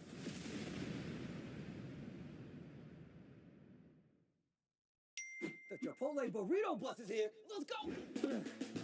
EVO is back, and so is Chipotle. All weekend long, the Burrito Bus will be doing its thing, hooking up the FGC with free air-conditioned rides to burritos, bowls, and tacos. Oh, Steve, come on, man, we're hungry. Let's go, let's go, let's go, let's go, let's go. Let's go, we made it to the home. Chipotle, always looking out for the FGC. Thanks, Chipotle.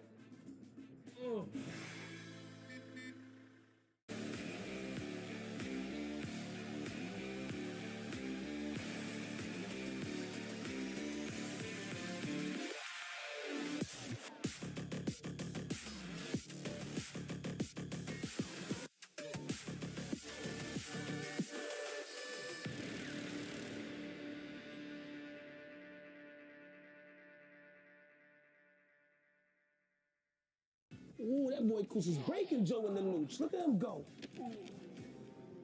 How is he beating me? This guy's a scrub. There's no way I'm a scrub too, right? Use them, Joey. Use the Zennies. They're built for blue light blockers and corrective lenses. I'm fresh for the world now. I'm getting it gear. Any occasion with Zennies. Best gift of the year.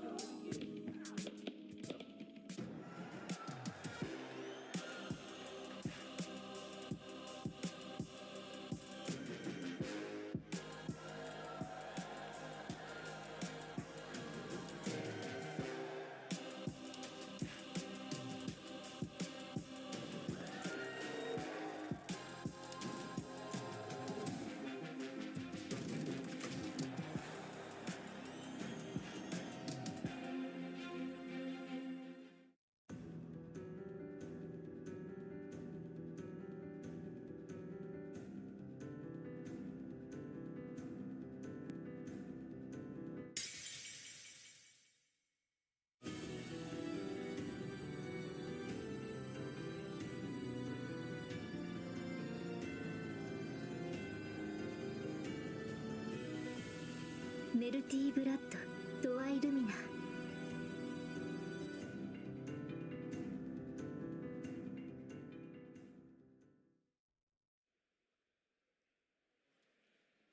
Welcome back, EVO 2026. You guys looking lovely out there. Make some noise for me one time. And of course, man, shout out to Airheads. We're checking in with the Airheads Air Cam to make sure your LED arena wristbands are on and part of the fun. Oh, damn, I just saw it. Look at this. Looks crazy. Put them up. You guys look sick. This looks that's ridiculous, awesome. by the way. Yo, that's sick. Dude, all right, yo, shout outs to Airheads, Yo, bro. shout outs to Airheads for real with the wrist straps. That's sick. But no, man, we got more matches for you guys. Ninja Killer out of the running. John Ding staying alive as we saw in that last exchange. But thank you guys for returning with us. We still got more Tekken to play, more fighting games to play. So I appreciate you guys actually hanging out. But hold on, wait a minute. Everybody Steve. gets hungry, bro. CMG623, write that down. Text it to 888-222. Get that Chipotle burrito entree or a burrito bowl. Get whatever entree you want. Right now, people in the audience, you guys have a head start. Punch them in right now. For you guys at home, get in there. Yo, shout out to Chipotle for hooking us up with more free food. As a gamer, I appreciate the energy. And you guys got free Chipotle compliments of Chipotle, man. So shout out to them for holding us down. And I'm sure we're going to have some more, especially throughout the day. Yeah, let's get those burritos. I'm a burrito guy. Are you a bowl guy? I'm a burrito guy. I mean, cause look, I move around a lot, bro. That bowl, I gotta carry it. That's too much work, I know bro. some people that are bowl guys. With that being said, let's check out the bracket. The tail of the tape so far. Winners finals is already set. It's going to be Rangchu versus Arslan Ash. But we've seen how they got their low high going down to Arslan Ash. Now going to be on that losers round one side, going up against Malville, who took out Nobi to make it into this round two. And that's going to be the next match coming up. This is it. Low high versus Moyle. Jack versus Brian.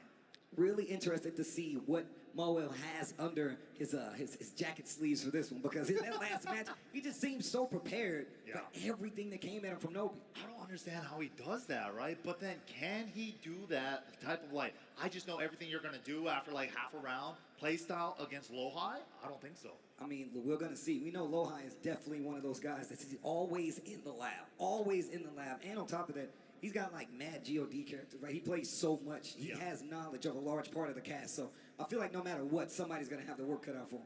Here we go, game number one, and looks like Yakushima is the stage. It is big open stage, maybe a little bit breathing room for both characters, and especially get you away from the Brian taunt stuff.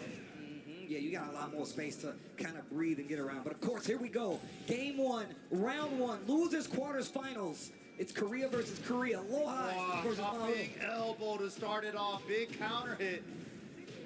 We're going for the burst. No, we're going for the taunt. Oki in the open. Already showing the tech of how he understands this matchup versus Jack 8.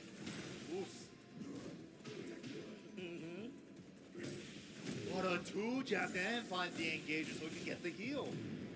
Heat burst trying to take that turn back. Nice. But the side step 2-1. Still a heat dash launcher. Can he close it out? Not quite. He still got.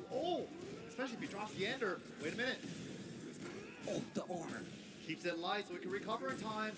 Be careful, he's getting real close. Man, nice. I like how Lohai doesn't give up on the power because he's like, I still got too big of a life lead. I feel like it's pivotal. He's like, it's one of those things now. Another back one, just how we saw that first game start. I think that's what you have to do. And it's so pivotal too, like kind of the ecosystem or what some of the options are in Tekken 8. You gotta have it there. Yeah, definitely. Gotta present the options. Nice punish on the forward two. Hold up, jab for jabs. Fishing for it. He got it. Hook, line, and sinker. And he's got the heat. Won't even need it. Dang, he's trying to use the Gamma House defensively, but Lohai just waiting it out and then counter hitting the button after. Yo, the cannonball straight to from downtown. Make some noise for some pressure. Back and forth. Lohai really slowing it down now. Nice interrupt with the 2-1. Oil with the lead. You gotta come to me, and then he does, and immediately gets the left knee counter. Whoa, tries to go for the Oki, not working out. He's aware. Gets it, big counter hit with the cannonball straight. Once again, the stage is huge. He burst. Quite enough to kill, even with the dash, so he goes for a reset. That was a smart choice. Okay. Smart choice. Brian getting that first W. Once again, The fact is, Lohai has so much experience versus the entire cast. Definitely one of the strongest players I feel like out there, just on the planet one and just For in sure. Korea. Dude, I remember watching his streams from back in the day during like Tekken 7 days. This guy just gets on and starts grinding. Yeah. Rebel Hangar is the stage. Balcony break, explosive walls downstairs. Let's get it. Okay, starting to duck it now. Didn't duck it that time though. Ugh, I just took it to the face. Dum, dum, dum, dum, dum, boom. Oof. Watch the ankles. All standing for. Oh, the classic sidewall saves lives. Never mind. All the forward threes are counter hit. Oh my gosh. Let me get the wall. Oof. Nice combo from low high. It's been all low high.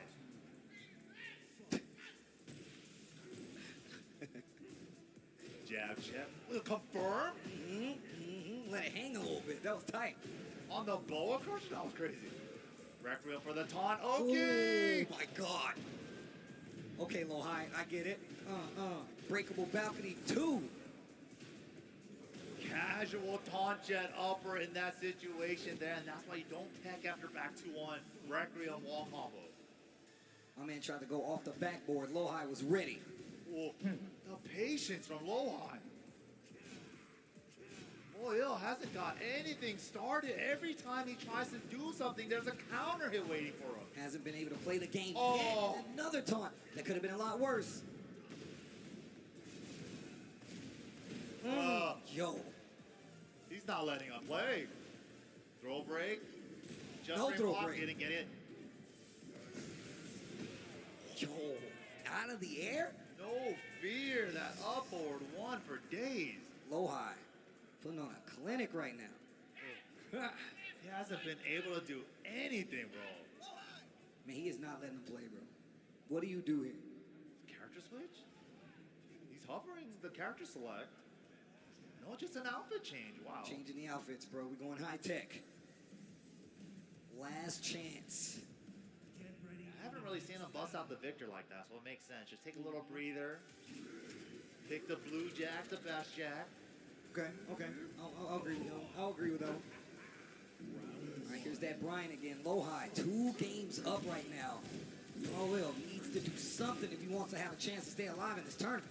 Oof. Big sidekick. Light punish on the hug. Ooh, the shimmy though. Pushing closer and closer to this wall. Okay, a little whip punch jackhammer. Slowing down, man. They are slowing it down.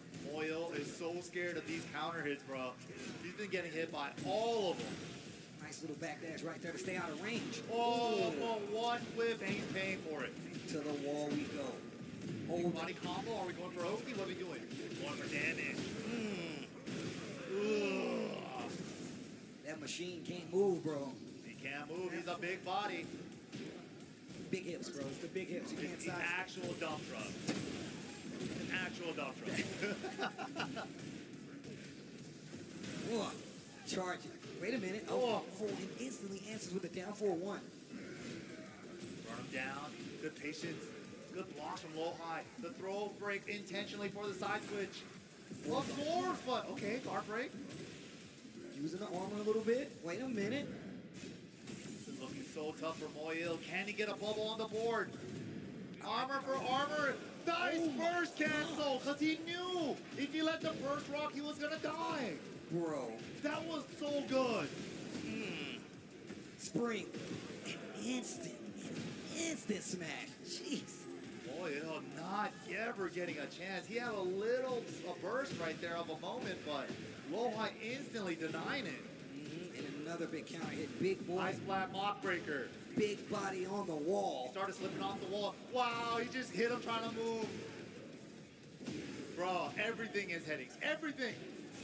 Oh, try to get him with the perfect closeout. No perfect, but that is going to do it. Off the trade, and they shake it out. Yeah, good play. Strong performance of Lohai there. Very dominant. Aloha going to go to the next phase of this tournament, making it even further to that lower bracket. He started on the winner's side, so he's still got a lot of work to do. But make some noise, ladies and gentlemen, for Mo Il, one of the best players on the planet. He's been on stages all across the world playing Tekken, and a good showing here in Top 8 EVO Vegas 2026. Yeah, we'll see him at EWC as well. He did lock in that spot as well this weekend. So he's done his thing, man. At least he's got that out of the way, but good stuff, man, nonetheless.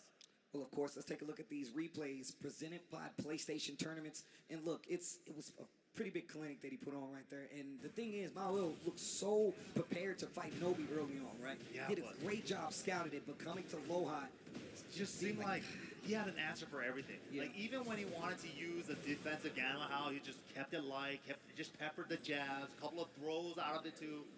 But man, Mo Il, it was so hard to get any bit of momentum. It was just so many tools that you saw that Loha was employing, right? Like using the armor, using This the was so throw, sick. using the cancel, and not being afraid to go away from his options. He knows that Mo is going to be fighting so much harder to keep him away than on the defense, right? It's super important. Yeah, really great stuff. As soon as Mo Il started getting anything, he took it right back. And especially in the situation against the wall, got a couple of taunt jet uppers, the back fours into the jet uppers, like just a lot on display here to let you know Loha is trying to go on to the next phase, possibly get a run back against Arslan. Yeah, I mean, we were talking about it at the beginning of the show. That man is hungry.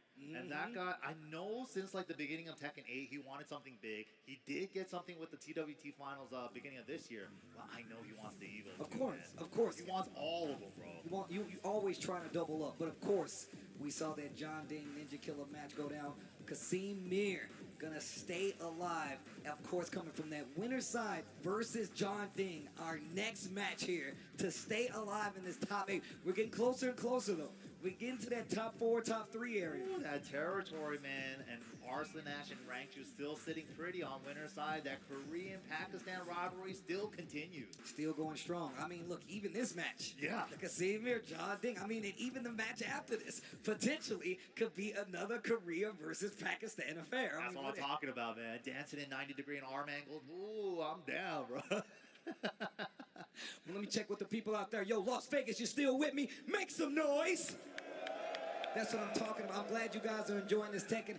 I'm enjoying the Tekken. And, of course, they got some really cool, lights. Shout-outs to Airheads for giving the people some cool stuff for the wrist. The Airhead, Aircam. We see you guys out there looking pretty, everybody. Let's talk about this matchup a little bit, man. Kasim Mir, of course, fighting his way tooth and nail to get up here. John Ding, we just saw what happens. We now know he's redeemed himself, so I feel like he got a little power up going into this next match. Oh, absolutely. And that's the thing, too. Big shout-outs to Evil Fantasy, presented by AT&T. And this is the pick rate from you guys. Kasim Mir, 13.7% pick rate to Johnny D's 86.3. Yo, shout-outs to AT&T, the EVO Fantasy Bracket Live, upsets.gg/EVO 2026. But I want to ask the people. I want to know what you guys think. If you guys would like Kasim Mir to take the set, make some noise. And if you guys want John the Ding to take the set, make some noise. Ooh. All right. John Ding's always had fans. John Ding has always had fans, okay? It's okay. Yeah, everybody loves John Ding. Who doesn't love John Ding, right? I also love John Ding. And John Ding loves himself so much he puts himself on his dick. That's how it goes, bro. That's love right there. You gotta love yourself. You gotta love yourself. Here we go, descent into subconscious. Safina versus Eddie. Let's go. Tricky character matchup. Eddie looking to slip away in stances. Safina kind of doing the same thing with her own stances. Evasive maneuvers on both sides. Really interesting to see how some of these interactions are going to go. Two slippery characters. Wow. Floats the side step 3+4. Nice conversion to the wall. The damage. And he gets the power up. Doesn't need it. Whoa. Yo, repeat offender. Trying to force the duck. He doesn't take the bait. Beats out the armor. Gets the unskilled. Nice. Well timed. Has to manually time that one. Small punish right there, and instantly goes to the armor. The minute. Oh, smash instantly. Not letting him play. Not letting him play. 1-2 into the low. Got another chance to use the heat smash there after he got stuffed out of the first attempt. Heavy stun right there. Wow. Right under the jabs. Okay, opportunity. Going for the damage ender. Stays ducking, but still it whiffs the QCF3. Good call to cancel the tarantula stance there. Otherwise, you would have got a tornado. Wow! Saving himself with the handstand power crush. Okay, wait a minute. Using the tracking move actually has some life here. Two, bro. Wow, gets the back full launch, John. Nice adjustment. Yo, he's getting crazy with Yoki. Hold on. Smash, not in time. Underneath. Wow. He's done that a couple times this tournament. He eats the heat first, leaves them in crouch and goes for the full crouch low, and he's getting the counter right there a lot. And on top of that, because you know a lot of people try to use armor there, they get clipped out of it because the low beats them out. Yeah, now that we're going too. downstairs. Hey. Is that level 1 already? Okay. Go off backs this time. We're breaking the next floor. Floors are gone. See this combo. Still got something. I like that. Gets the spike. Chip damage on both sides. Gets the link. He gets to recover his. Nice. Don't ever do the second hit. Don't test me, he said. Oos. Look at the chip. John Ding healing it though. Yeah, look at that gray life. Oh. He healed quite a bit. Oh, chip him right back though, and takes the frames. Don't try to get fancy on me. Let me keep it frame tight. There. Okay, wait a minute. Wow, good interrupt with the 3-3. Rodeo broken. Oh, but the nice. Manticore counter hit again.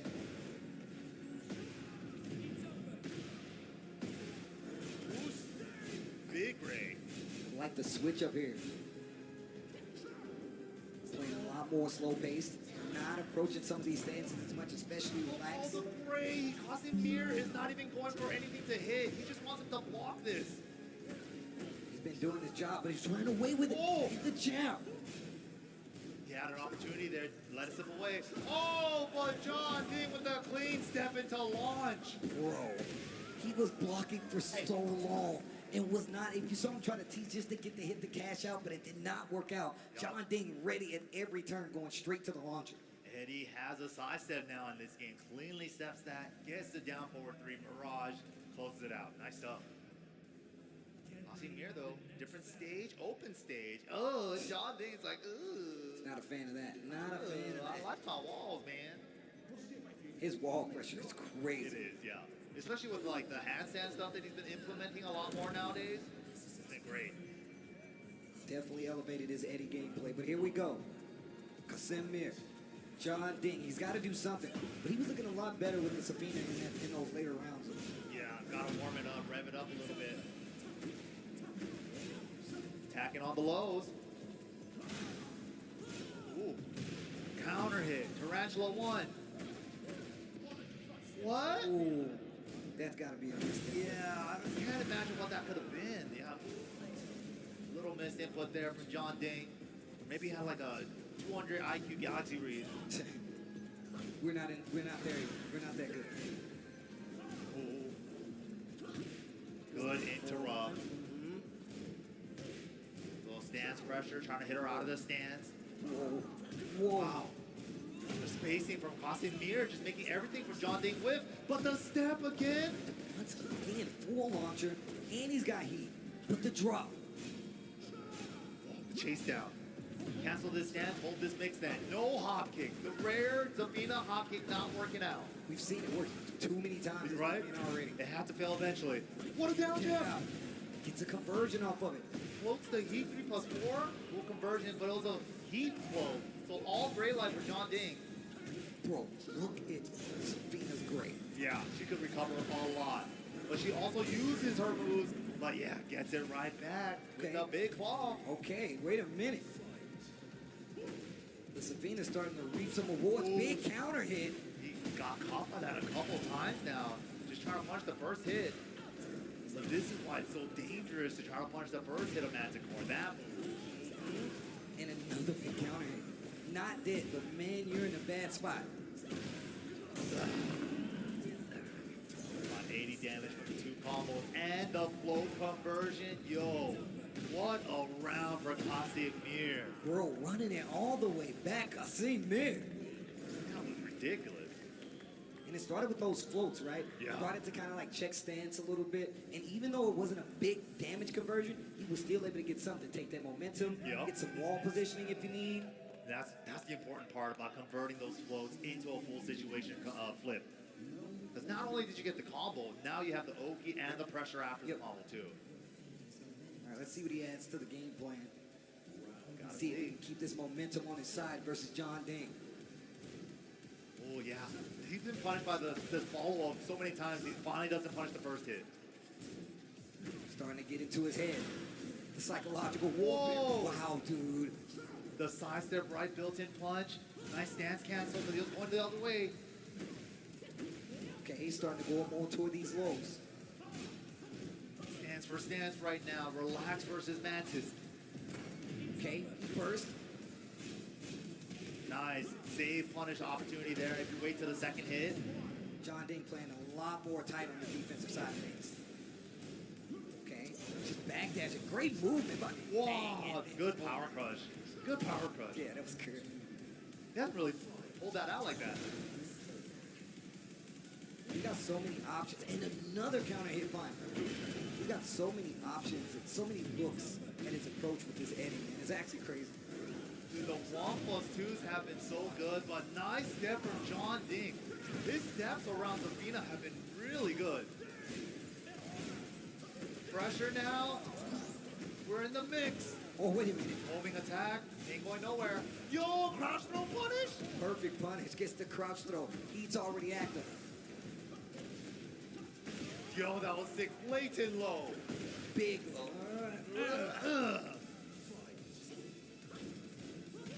Nice interrupt. Nice interrupt this time.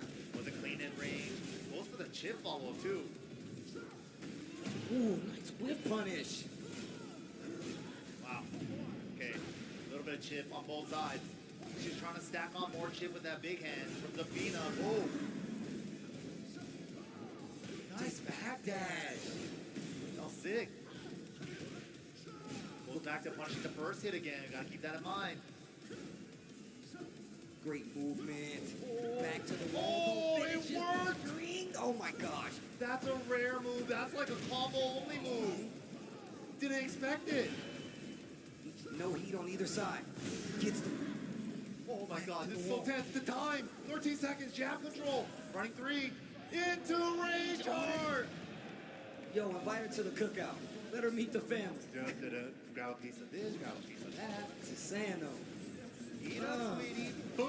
Bro, I thought he was like, wait, what? Yeah, right. I was like, wait a minute. Yeah. John Ding, good call out with the rage art there. 2-0 over Casimir with that. And that's definitely something that we've seen John Ding do for a very long time. Pressure, you start to get comfortable after trying to fight back. Now I'm gonna do rage art. 2-1, excuse me. But yeah, John Ding not shy to go to the rage art when he needs to. Asim though, like he's been having so many good moments with like the Manticore and the Manticore follow-ups and stuff, but John Ding just super raw in some moments. Like I said, he'll let you guess. Oh, what a block, what a punish, and the activation. Dashing up, trying to get a reaction. Fishing for a response. Confidence is building on John Ding's side. Recovered in Tarantula, so going under the high power crush. Spins the smash.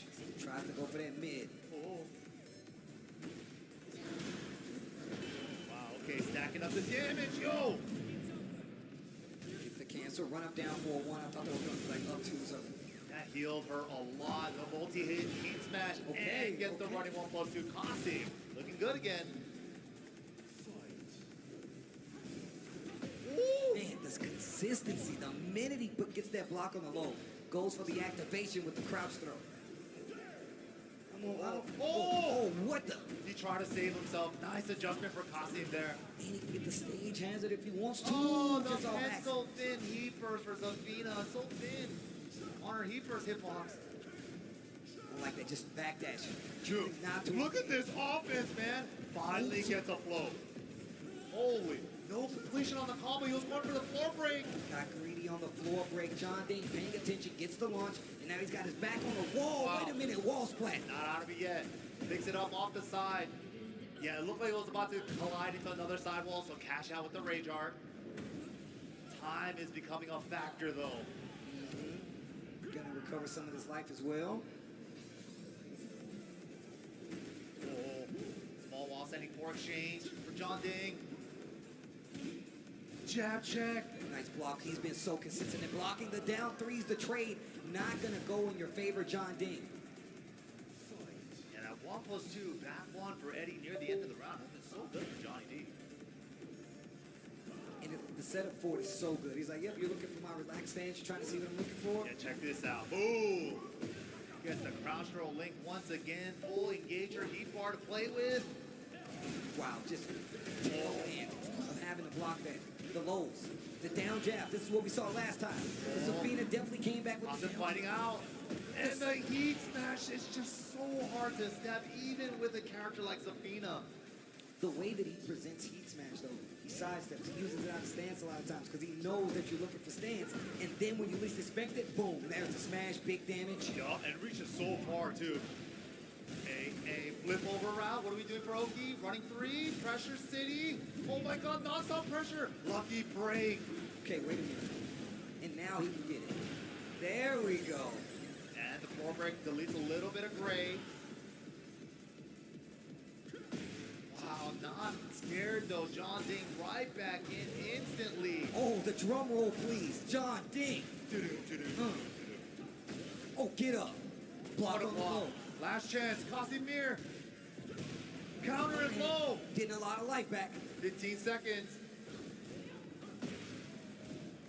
Not over yet. 10. 9, 8, 7, 6, 5. Oh my God. He's like a timer, huh? You're gonna block me out? I doubt it. He didn't have enough time to be comfortable. Nice double. You haven't got it in you. You can't last 10 seconds against me. Wow, had it. No confirmation, though. Man, lots of blocking on the side of Safina. But we've seen these comebacks last time. What a down jab. We've seen these flows before, too. Side switch follow-up? Yeah. There we go. Back one. Oh, but eats the smash, and it's enough.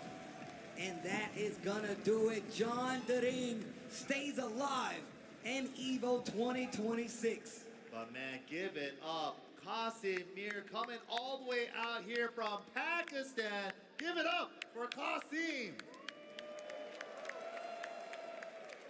Well played. Good showing, EVO 2026. Hell of a run. Hell of a run. Making it all the way to top 8 with all these killers. Love to see him out here, man. He's been traveling for quite some time, too. John Ding, people's hero. My hero going off the stage right now.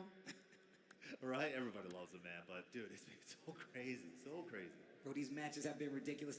Let's take a look back at these replays presented by PlayStation Tournaments so we can get a look at just how this went. But it seemed like the first game, John Ding was like, let me see if you're actually going to test some of this. But the side steps were crazy. This is a 3D game, and he was showing it. Lots of evasion. And not afraid to run the mix as well, but also, too, like, not afraid on defense to go for the Rage Art, especially in that game number 2. And look at this, combos along the wall as well. Yeah, up to the wall. And the pressure, too. Casimir had a lot of really good moments, too, with, like, the heat and the chip sequences with the Azazel hand. And especially with the counter at 1+2s in one round. But yeah, this Rage Art here in game number 3 just like stole that round right back from him. And the John Ding special, bro, those Rage Arts was definitely coming in. But also, like, when you're fighting somebody like John Ding, he never lets you get comfortable. You never have a control of pace to try to stay alive. You're like, when am I going to get a chance to breathe? And that looked like Qasim was going to bring it back here, but John Ding closing out that final round of game 4. Such a sick comeback previous round from Qasim there. Well, the Safina representation still there. I mean, we're typically used to seeing it from somebody like Arsenal, maybe a Shadow, you know what I'm saying? But absolutely. Qasim making great strides here for EVO, great placement, and a lot of Tekken World Tour points. But we need to take a quick break. We gotta pay some bills, but right after this, more Tekken 8 Top 8 action here from EVO 2026.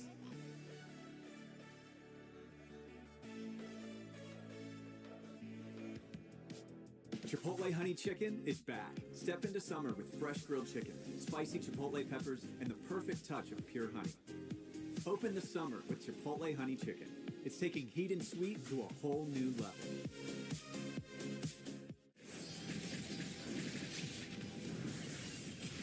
We are stronger together.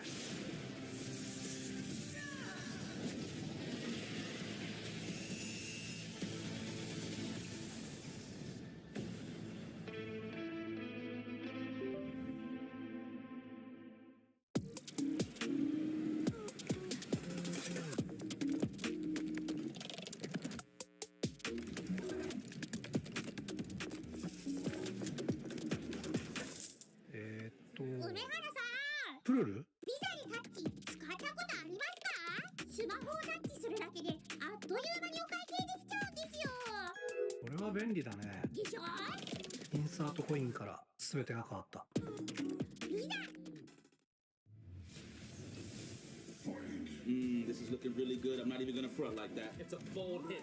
Optimal. It's the surge. It's the one, Jay. You ready? I've never seen a mix like this before. That's refreshing. That was a great combination. Right? What? Why does he get a White Claw surge? Did I get zoned out? Tough break, Jay. Gotta have that championship mentality. That's the best assist I've seen since Captain Cook. でストリートファイター4っていう形で格闘ゲーム久しぶりにやった時にその時になんていうか自分で特別なものがあったんだなっていうのを、思い出したっていうことがあったんですけど I don't see myself quitting for at least maybe 20 more years. 気持ちは調子良かったですね。It's much more than just playing. It's being a part of this community.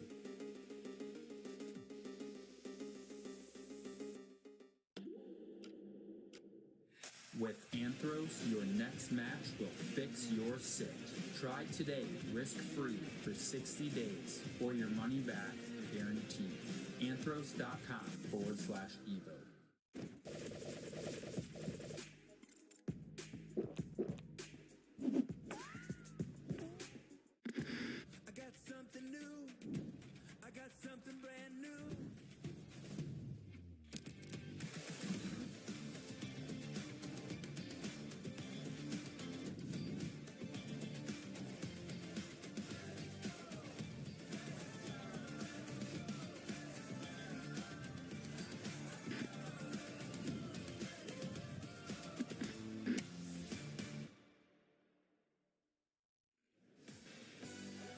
Big shout outs once again for everybody attending EVO 2026. We see you out there. Airheads, shout outs to giving us the air cam to see all your beautiful faces enjoying some of this good ass Tekken. See all those sick wristbands glowing up out there, man. It looks so cool, man. Especially Put when them I up. turn around and I see him. It Let's looks see the wave. Yeah. So sick. Dude, it looks so much cooler in person too with like the ambiance lighting and stuff. But Yeah. man, hopefully you guys can get the vibes at home. This is so sick.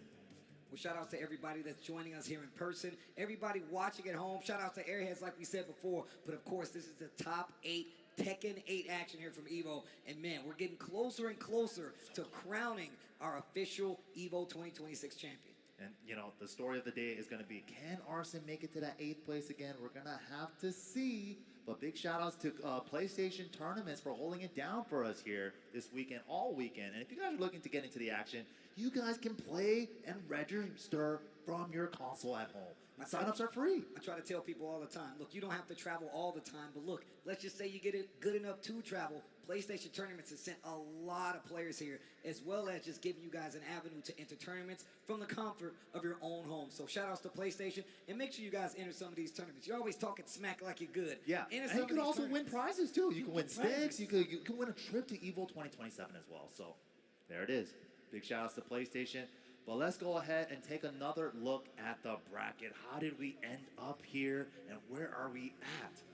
Yeah, you can see so far, We are now at the losers semifinal. Again, Lohai versus John Ding is our loser semifinal match. However, we're going back up to the winner's side to see who's going to be our first grand final showing. It's going to be Rangchu versus Arslan Ash. Oh my goodness, this is going to be the set.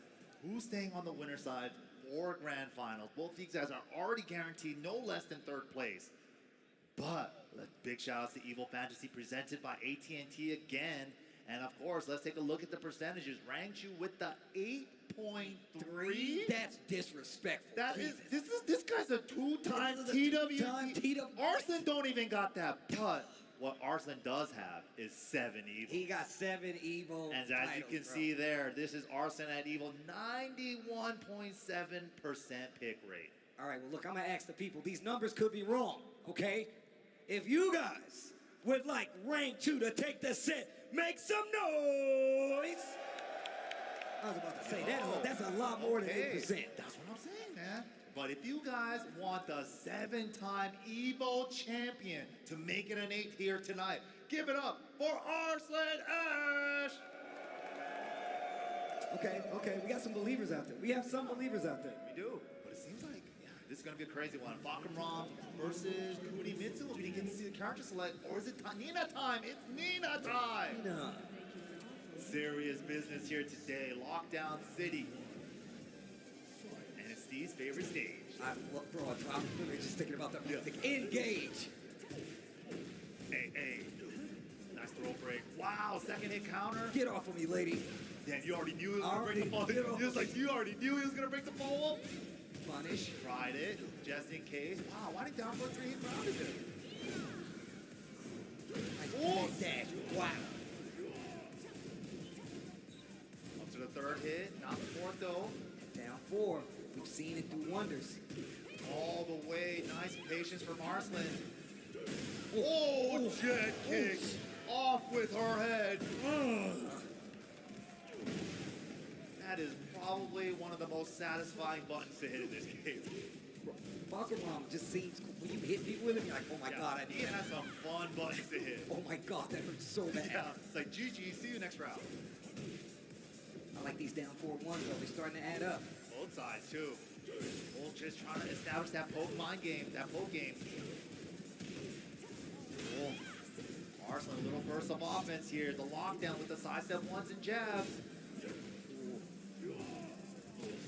Solid play on both sides. Arslan Ash got a big lead of run to a huge launcher. This is big damage, and he's got heat still. He still got tornado for the wall. Hey. Oh, he's setting him up. The fake out, the power up, he uses it. Oh, the stanky. The mid-check. Oh my god, I thought she was gonna duck under the standing 3. Yeah, right? She was doing something for sure. She was, Trying to sneak in that back 1. Arslan moving up. Moving now. Opening up the movement. Fishing for that counter hit on the third hit. Wait a minute. He's going for the slide once again. And the defense is on display here. Rangchu knows what it's like to block, bro. First down jab. Takes the throw for the side switch. Running 3 after the heat dash. Hey. Bends the dash. What are we doing with it? Oh my god, just 1-2. Likely still in favor of Bakuram. Oh, nice block. The Kimpa. Looking for a launcher. Standing 3. 13 frames. One of the longest 13 frame mid pokes in the game. Dancer's legs. The tippy toe. Drop the craziest knee. Don't you ever get in the way. I love it when he does it from the throw too. He's like,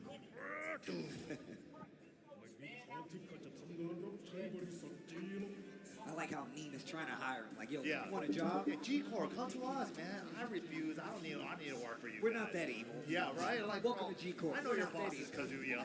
I'm not trying to work for that guy. Wow, the keep out back ones though. Seen it a couple times. Didn't think it would be as effective versus a player like Arslan, and it's definitely a teetering case, right? Yeah.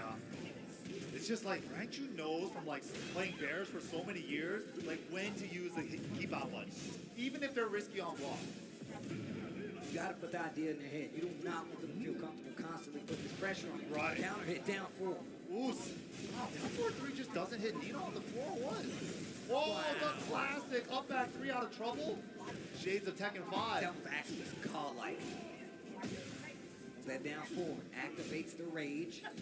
Sidestep, he puts himself on the wall. What an interrupt with the jabs. Returns the favor. Jab battles right now, but the low parry. Into the rage art clean. Arslan said, I'm not even gonna waste time.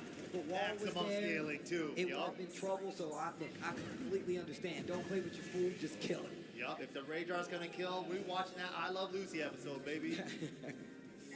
Hope this is one of your favorite ones. Sidestepping a lot more. Nice. It's just such a good read on the lows for being a bear player for so many years. Down 4 is hitting though. Counter hit. Arms allowed. Calls out the arm.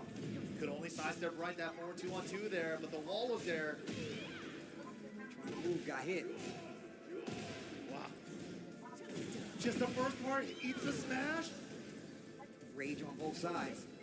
Up to the mid, and Arslan called it out. That was so crazy because he could have gone 3-1 down for it and it would have killed. Yes.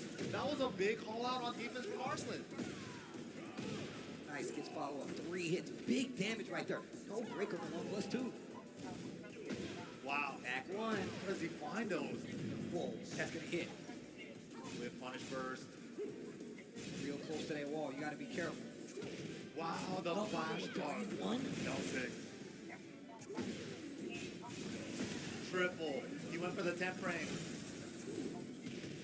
Great patience. Breaks the throw this time, but also position. Definitely favor mixed. Yo! Wow. Oh, God. The camera didn't keep up with him, so his down 4-2 became down back 2.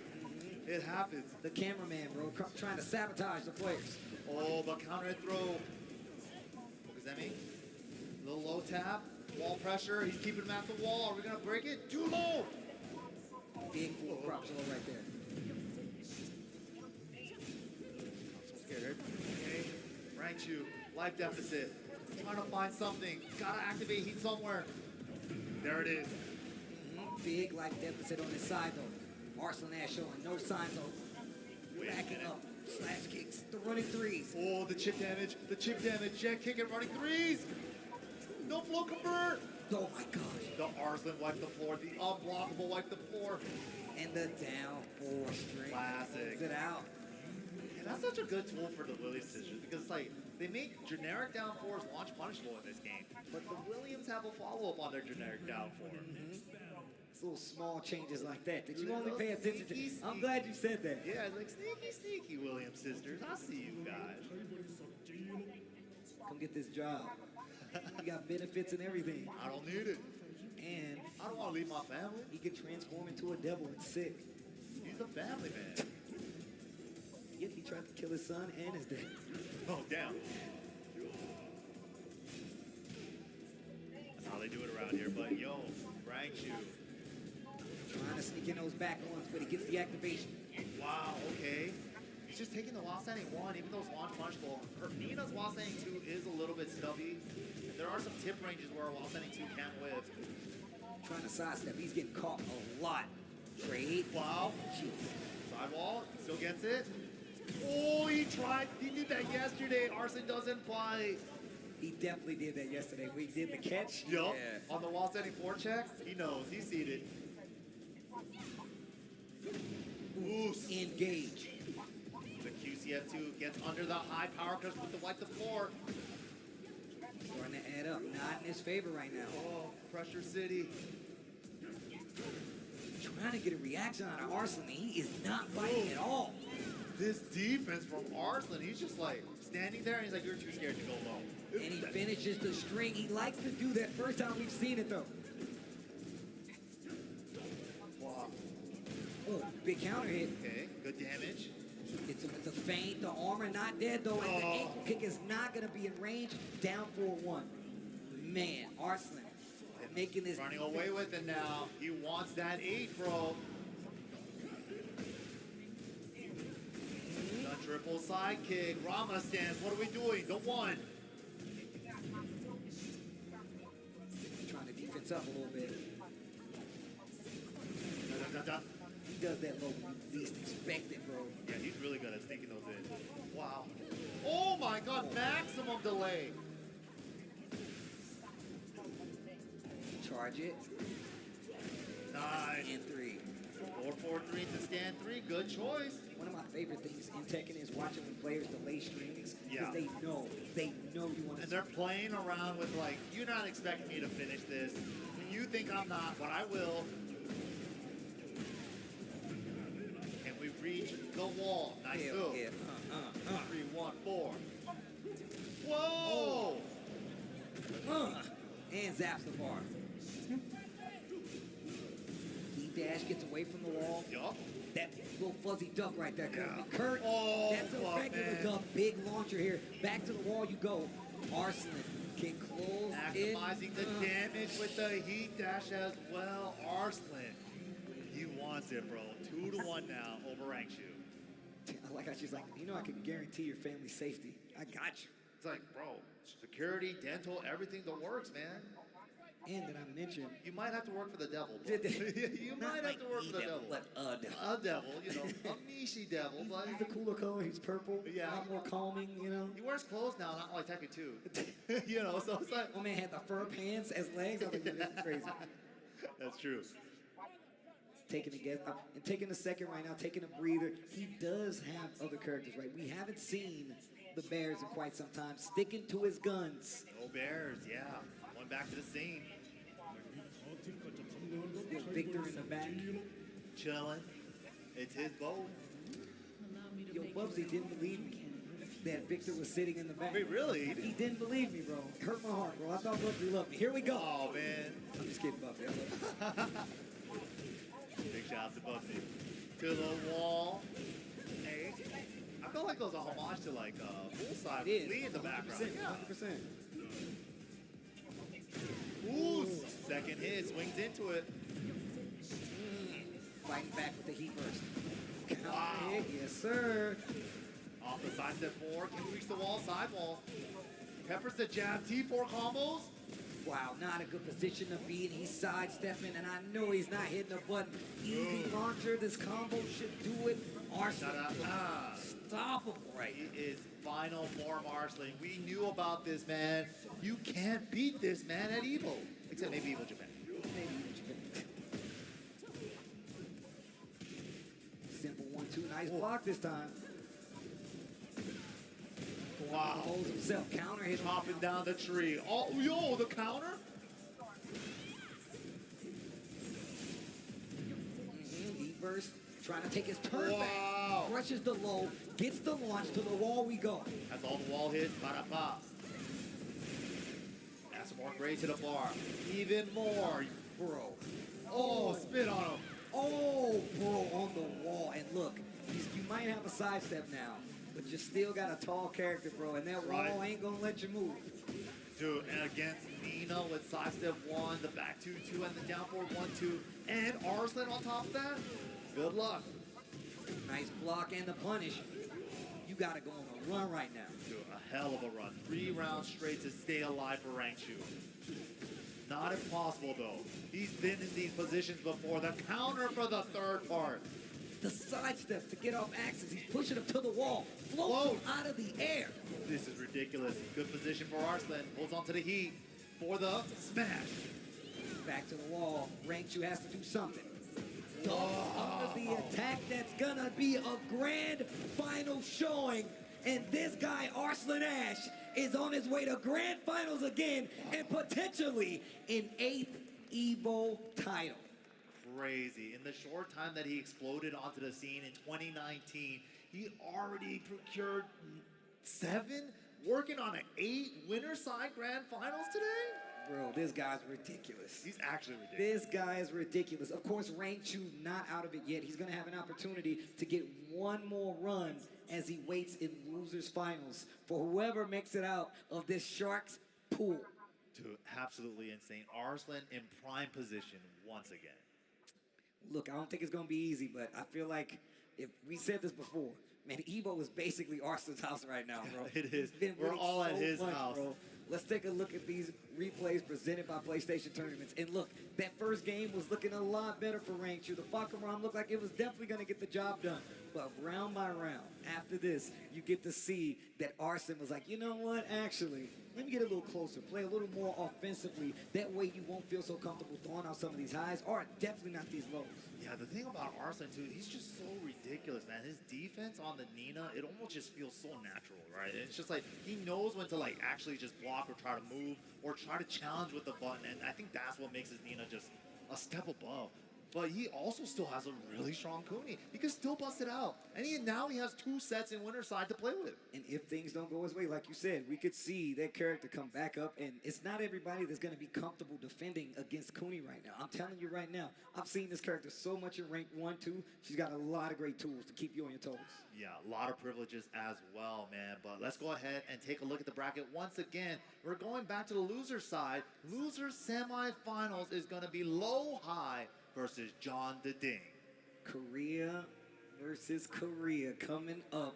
And look, if you just look at the lay of the land, that means no matter what, it's going to be Korea versus Pakistan in the grand final. Yo, true. We got 3 Koreans on the lower side. Winner of this will be facing off against Rangchu. And then, like Steve said, it's got to be the rivalry. Oh, man, this story. And I like going back and talking about this. Once we got our first champion for Tekken 8 TWT, I was like, the story begins anew. Who will be the strongest region? And the back and forth has been amazing. And so now good. we get a grand finals that is definitely a perfect storytelling element to continue said rivalry. Dude, we need to have the Korea versus Pakistan like 10v10 event again after each season. We definitely do. We had one at the end of season 1, but the story continues, man. But this is it. Loser semifinal action. Low high versus Vitality's own Johnny D. John Dean coming up. We've seen the Eddie do work. I feel like every time he kind of just pushes the envelope even further. And especially with the Season 2, Season 3 changes to Eddie with the Manjinga stacks, and also with the handstand transition into relax a lot faster with the 3 frames faster. A lot of those are really showing it into his gameplay now. Yeah, he's definitely been using a lot of relaxed movement to kind of keep you on your toes. It's sick, yeah. It's like you want to float my handstand. He threatens the handstand stuff a lot too. And sometimes he challenges your jab with the handstand 3, or if you want to float it with a mid, with the power crush, boom, you can't hit him. And I love that he actually uses the power crush out of like relax and handstand just to like throw you off. It felt like in season 1 and 2, he wasn't using like a lot of those tools as often, but I think he's really come full circle. Yeah, like that. Handstand 3, just in case you try to float the handstand. Ooh, nice tracking move right there. G-Club. Big damage here. Big damage. Oh, he could have got more. Yeah. Full back 4. Gets the engager. Little combo mistake from John Ding there. Hopefully doesn't cost him. Gives Low High a chance to stay alive here. Ooh. Wow. 3-3. I want play. No, the combo peels to the left, so it's fine. 8.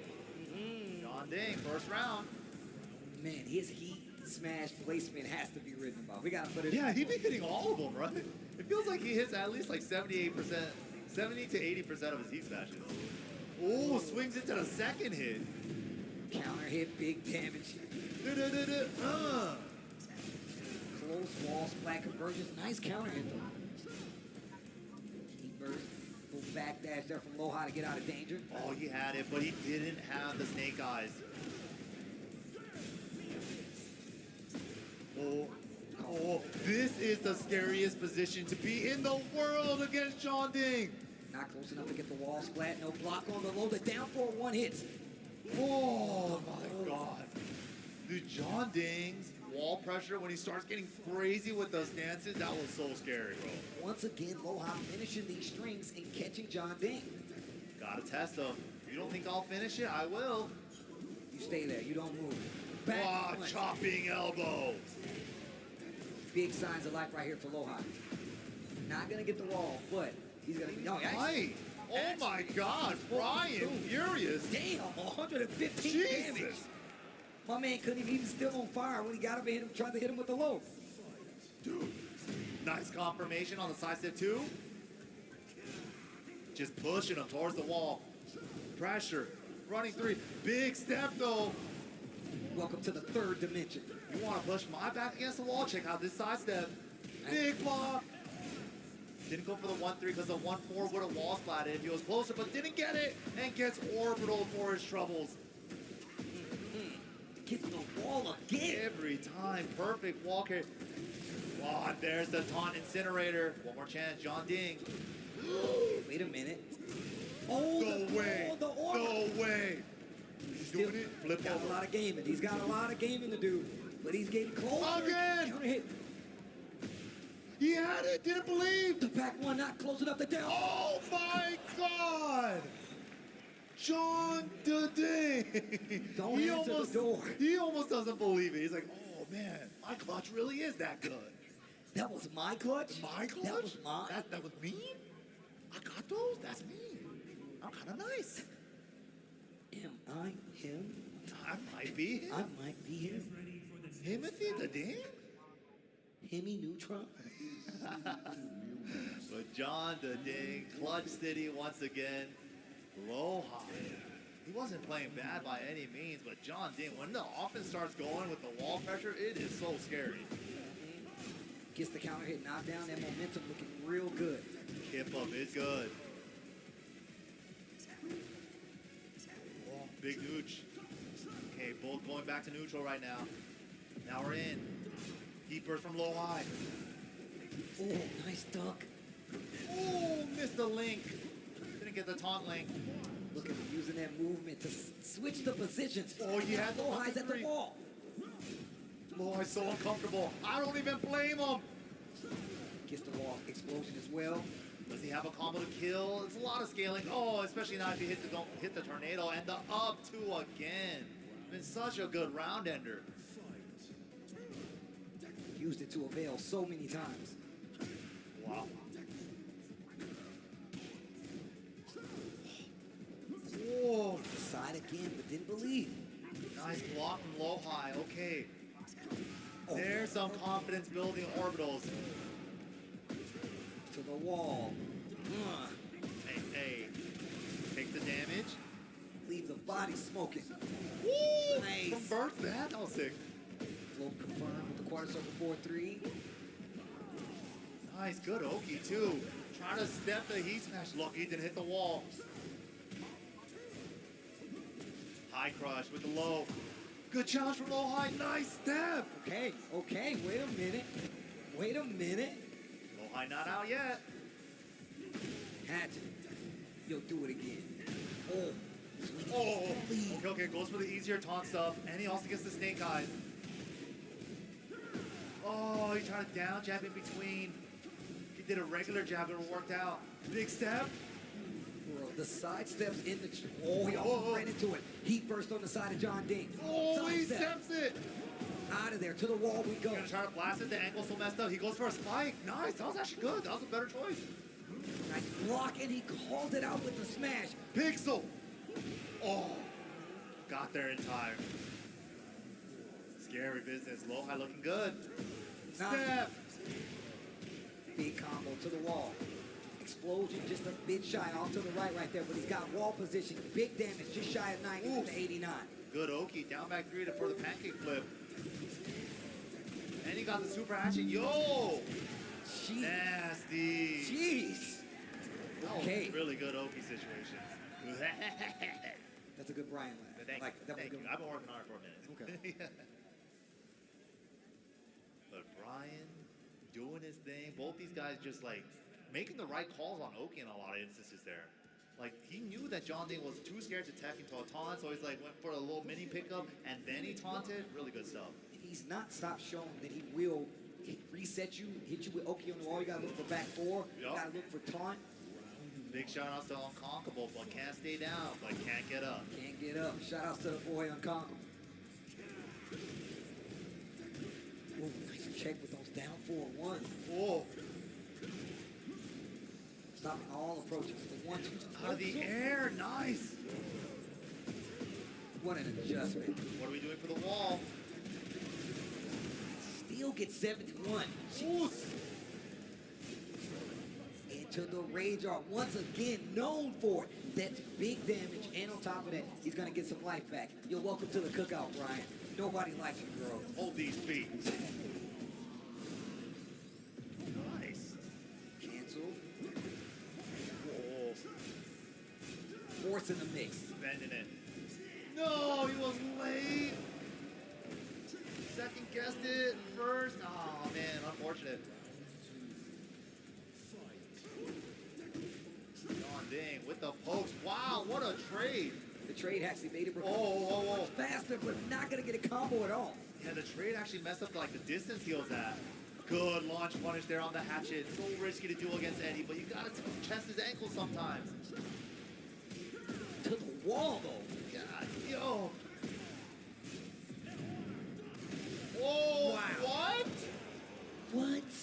What just happened there? Well, it looked like the It relaxed avoided the yeah. first. That was crazy. Offload of his own. Gets the wall. On scale, got it. Nicely timed. Nice 13, nice punish. Tries to go for handstand to the heat. He's trying to safely put John Ding back against the wall, but John Ding just uses that to ride the momentum. Nice blow crusher with punish. Full combo conversion. Boy's got heat as well. Gonna push as close to this wall as he can. Hell, he might get it. Oh my goodness. Leave that Damn. body smoking. I feel like Steve is doing the wall carry assist. He's adding more wall carry into his combo.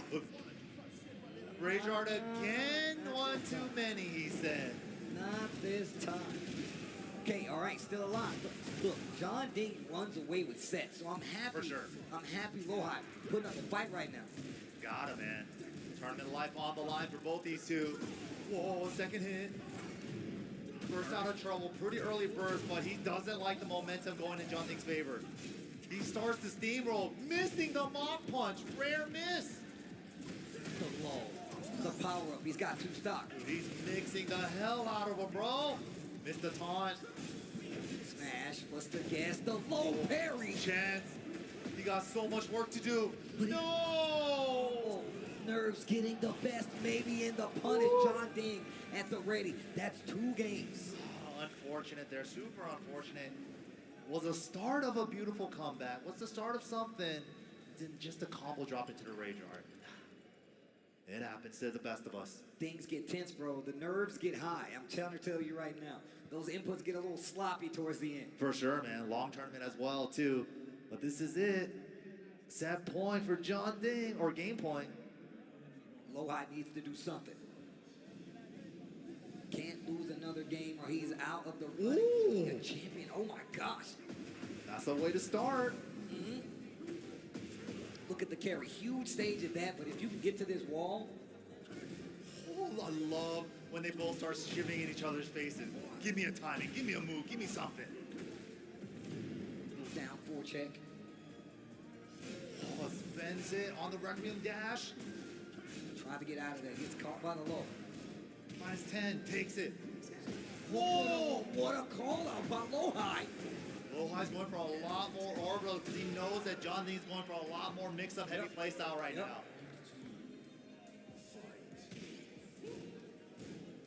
I like this up-close defense. Not trying to swing those counter hits have been coming out a lot. Look And how he close got they're that playing. up too. Look how close they're playing this round. Now, finally, some breathing room. Whip punish was crazy. You're so ready. Yo, the lows, they're adding up. Every poke is adding up, both sides. No gray life on either side, all real damage. Uh-oh. Finally, some gray. Heat activated, below 50% on both sides. Neo Mock Breaker. Wow. Blocks it. No break on the throw, low high. 1 round away from taking us to a final game for this set. We want to see. Give me all the Oh, games. big counter hit. Double the knees. Double the damage. Double the fun. Oh yeah, they're aware of the Tanoki after back 2-4.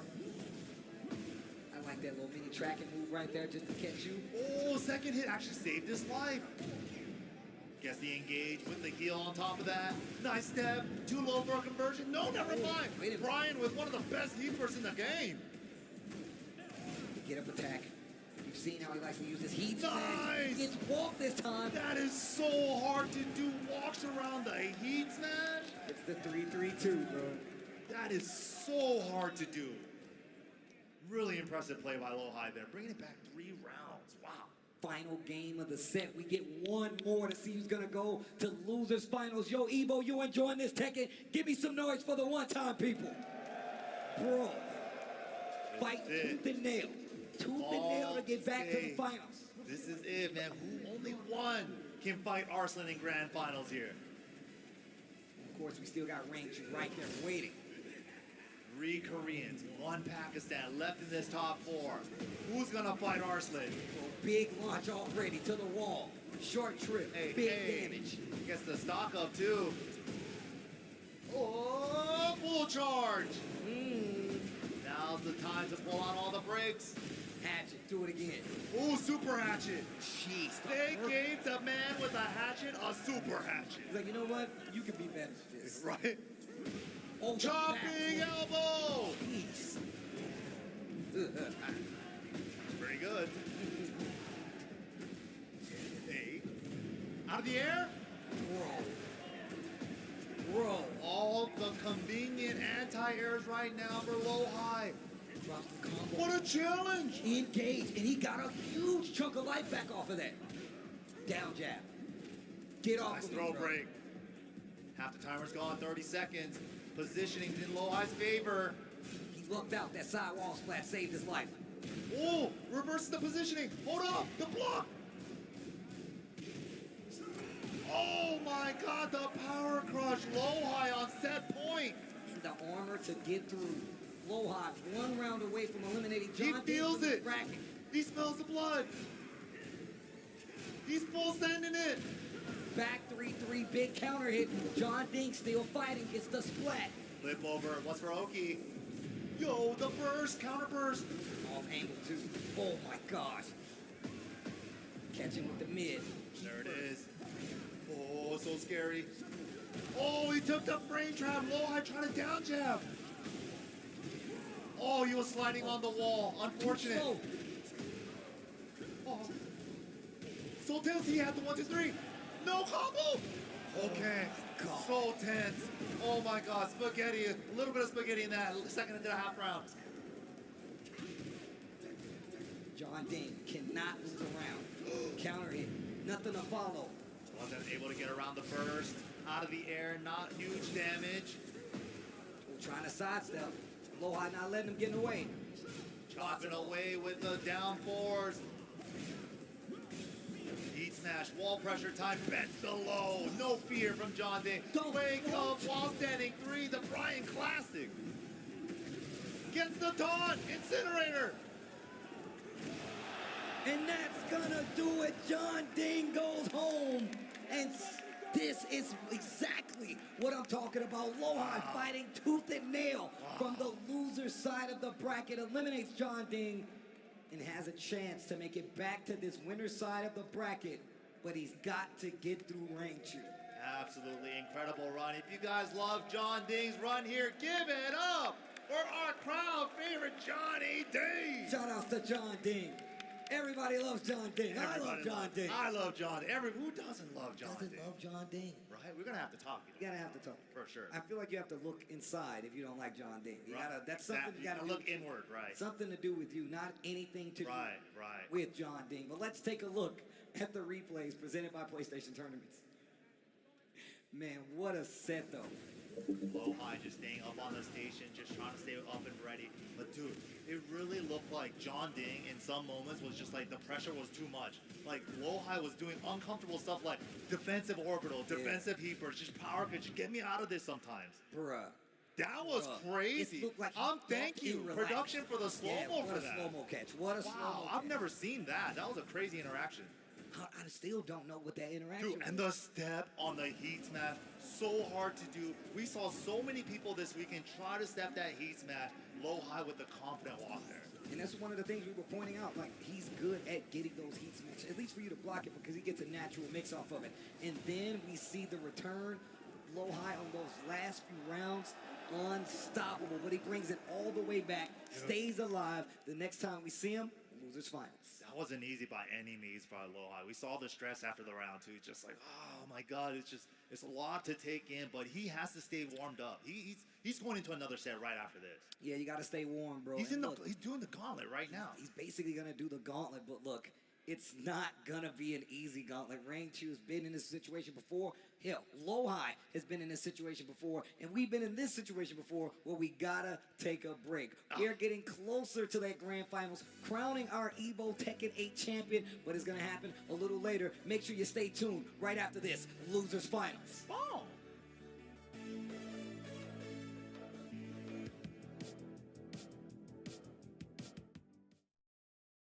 Chipotle and 2XKO are back for round 2. Use promo code TAGTEAM at checkout to unlock the Chipotle Fresh Fit backpack and bucket hat for your avatar. Visit chipotle.com/2XKO for details. Come on, everyone! I'm in orbit, Quill. Too easy.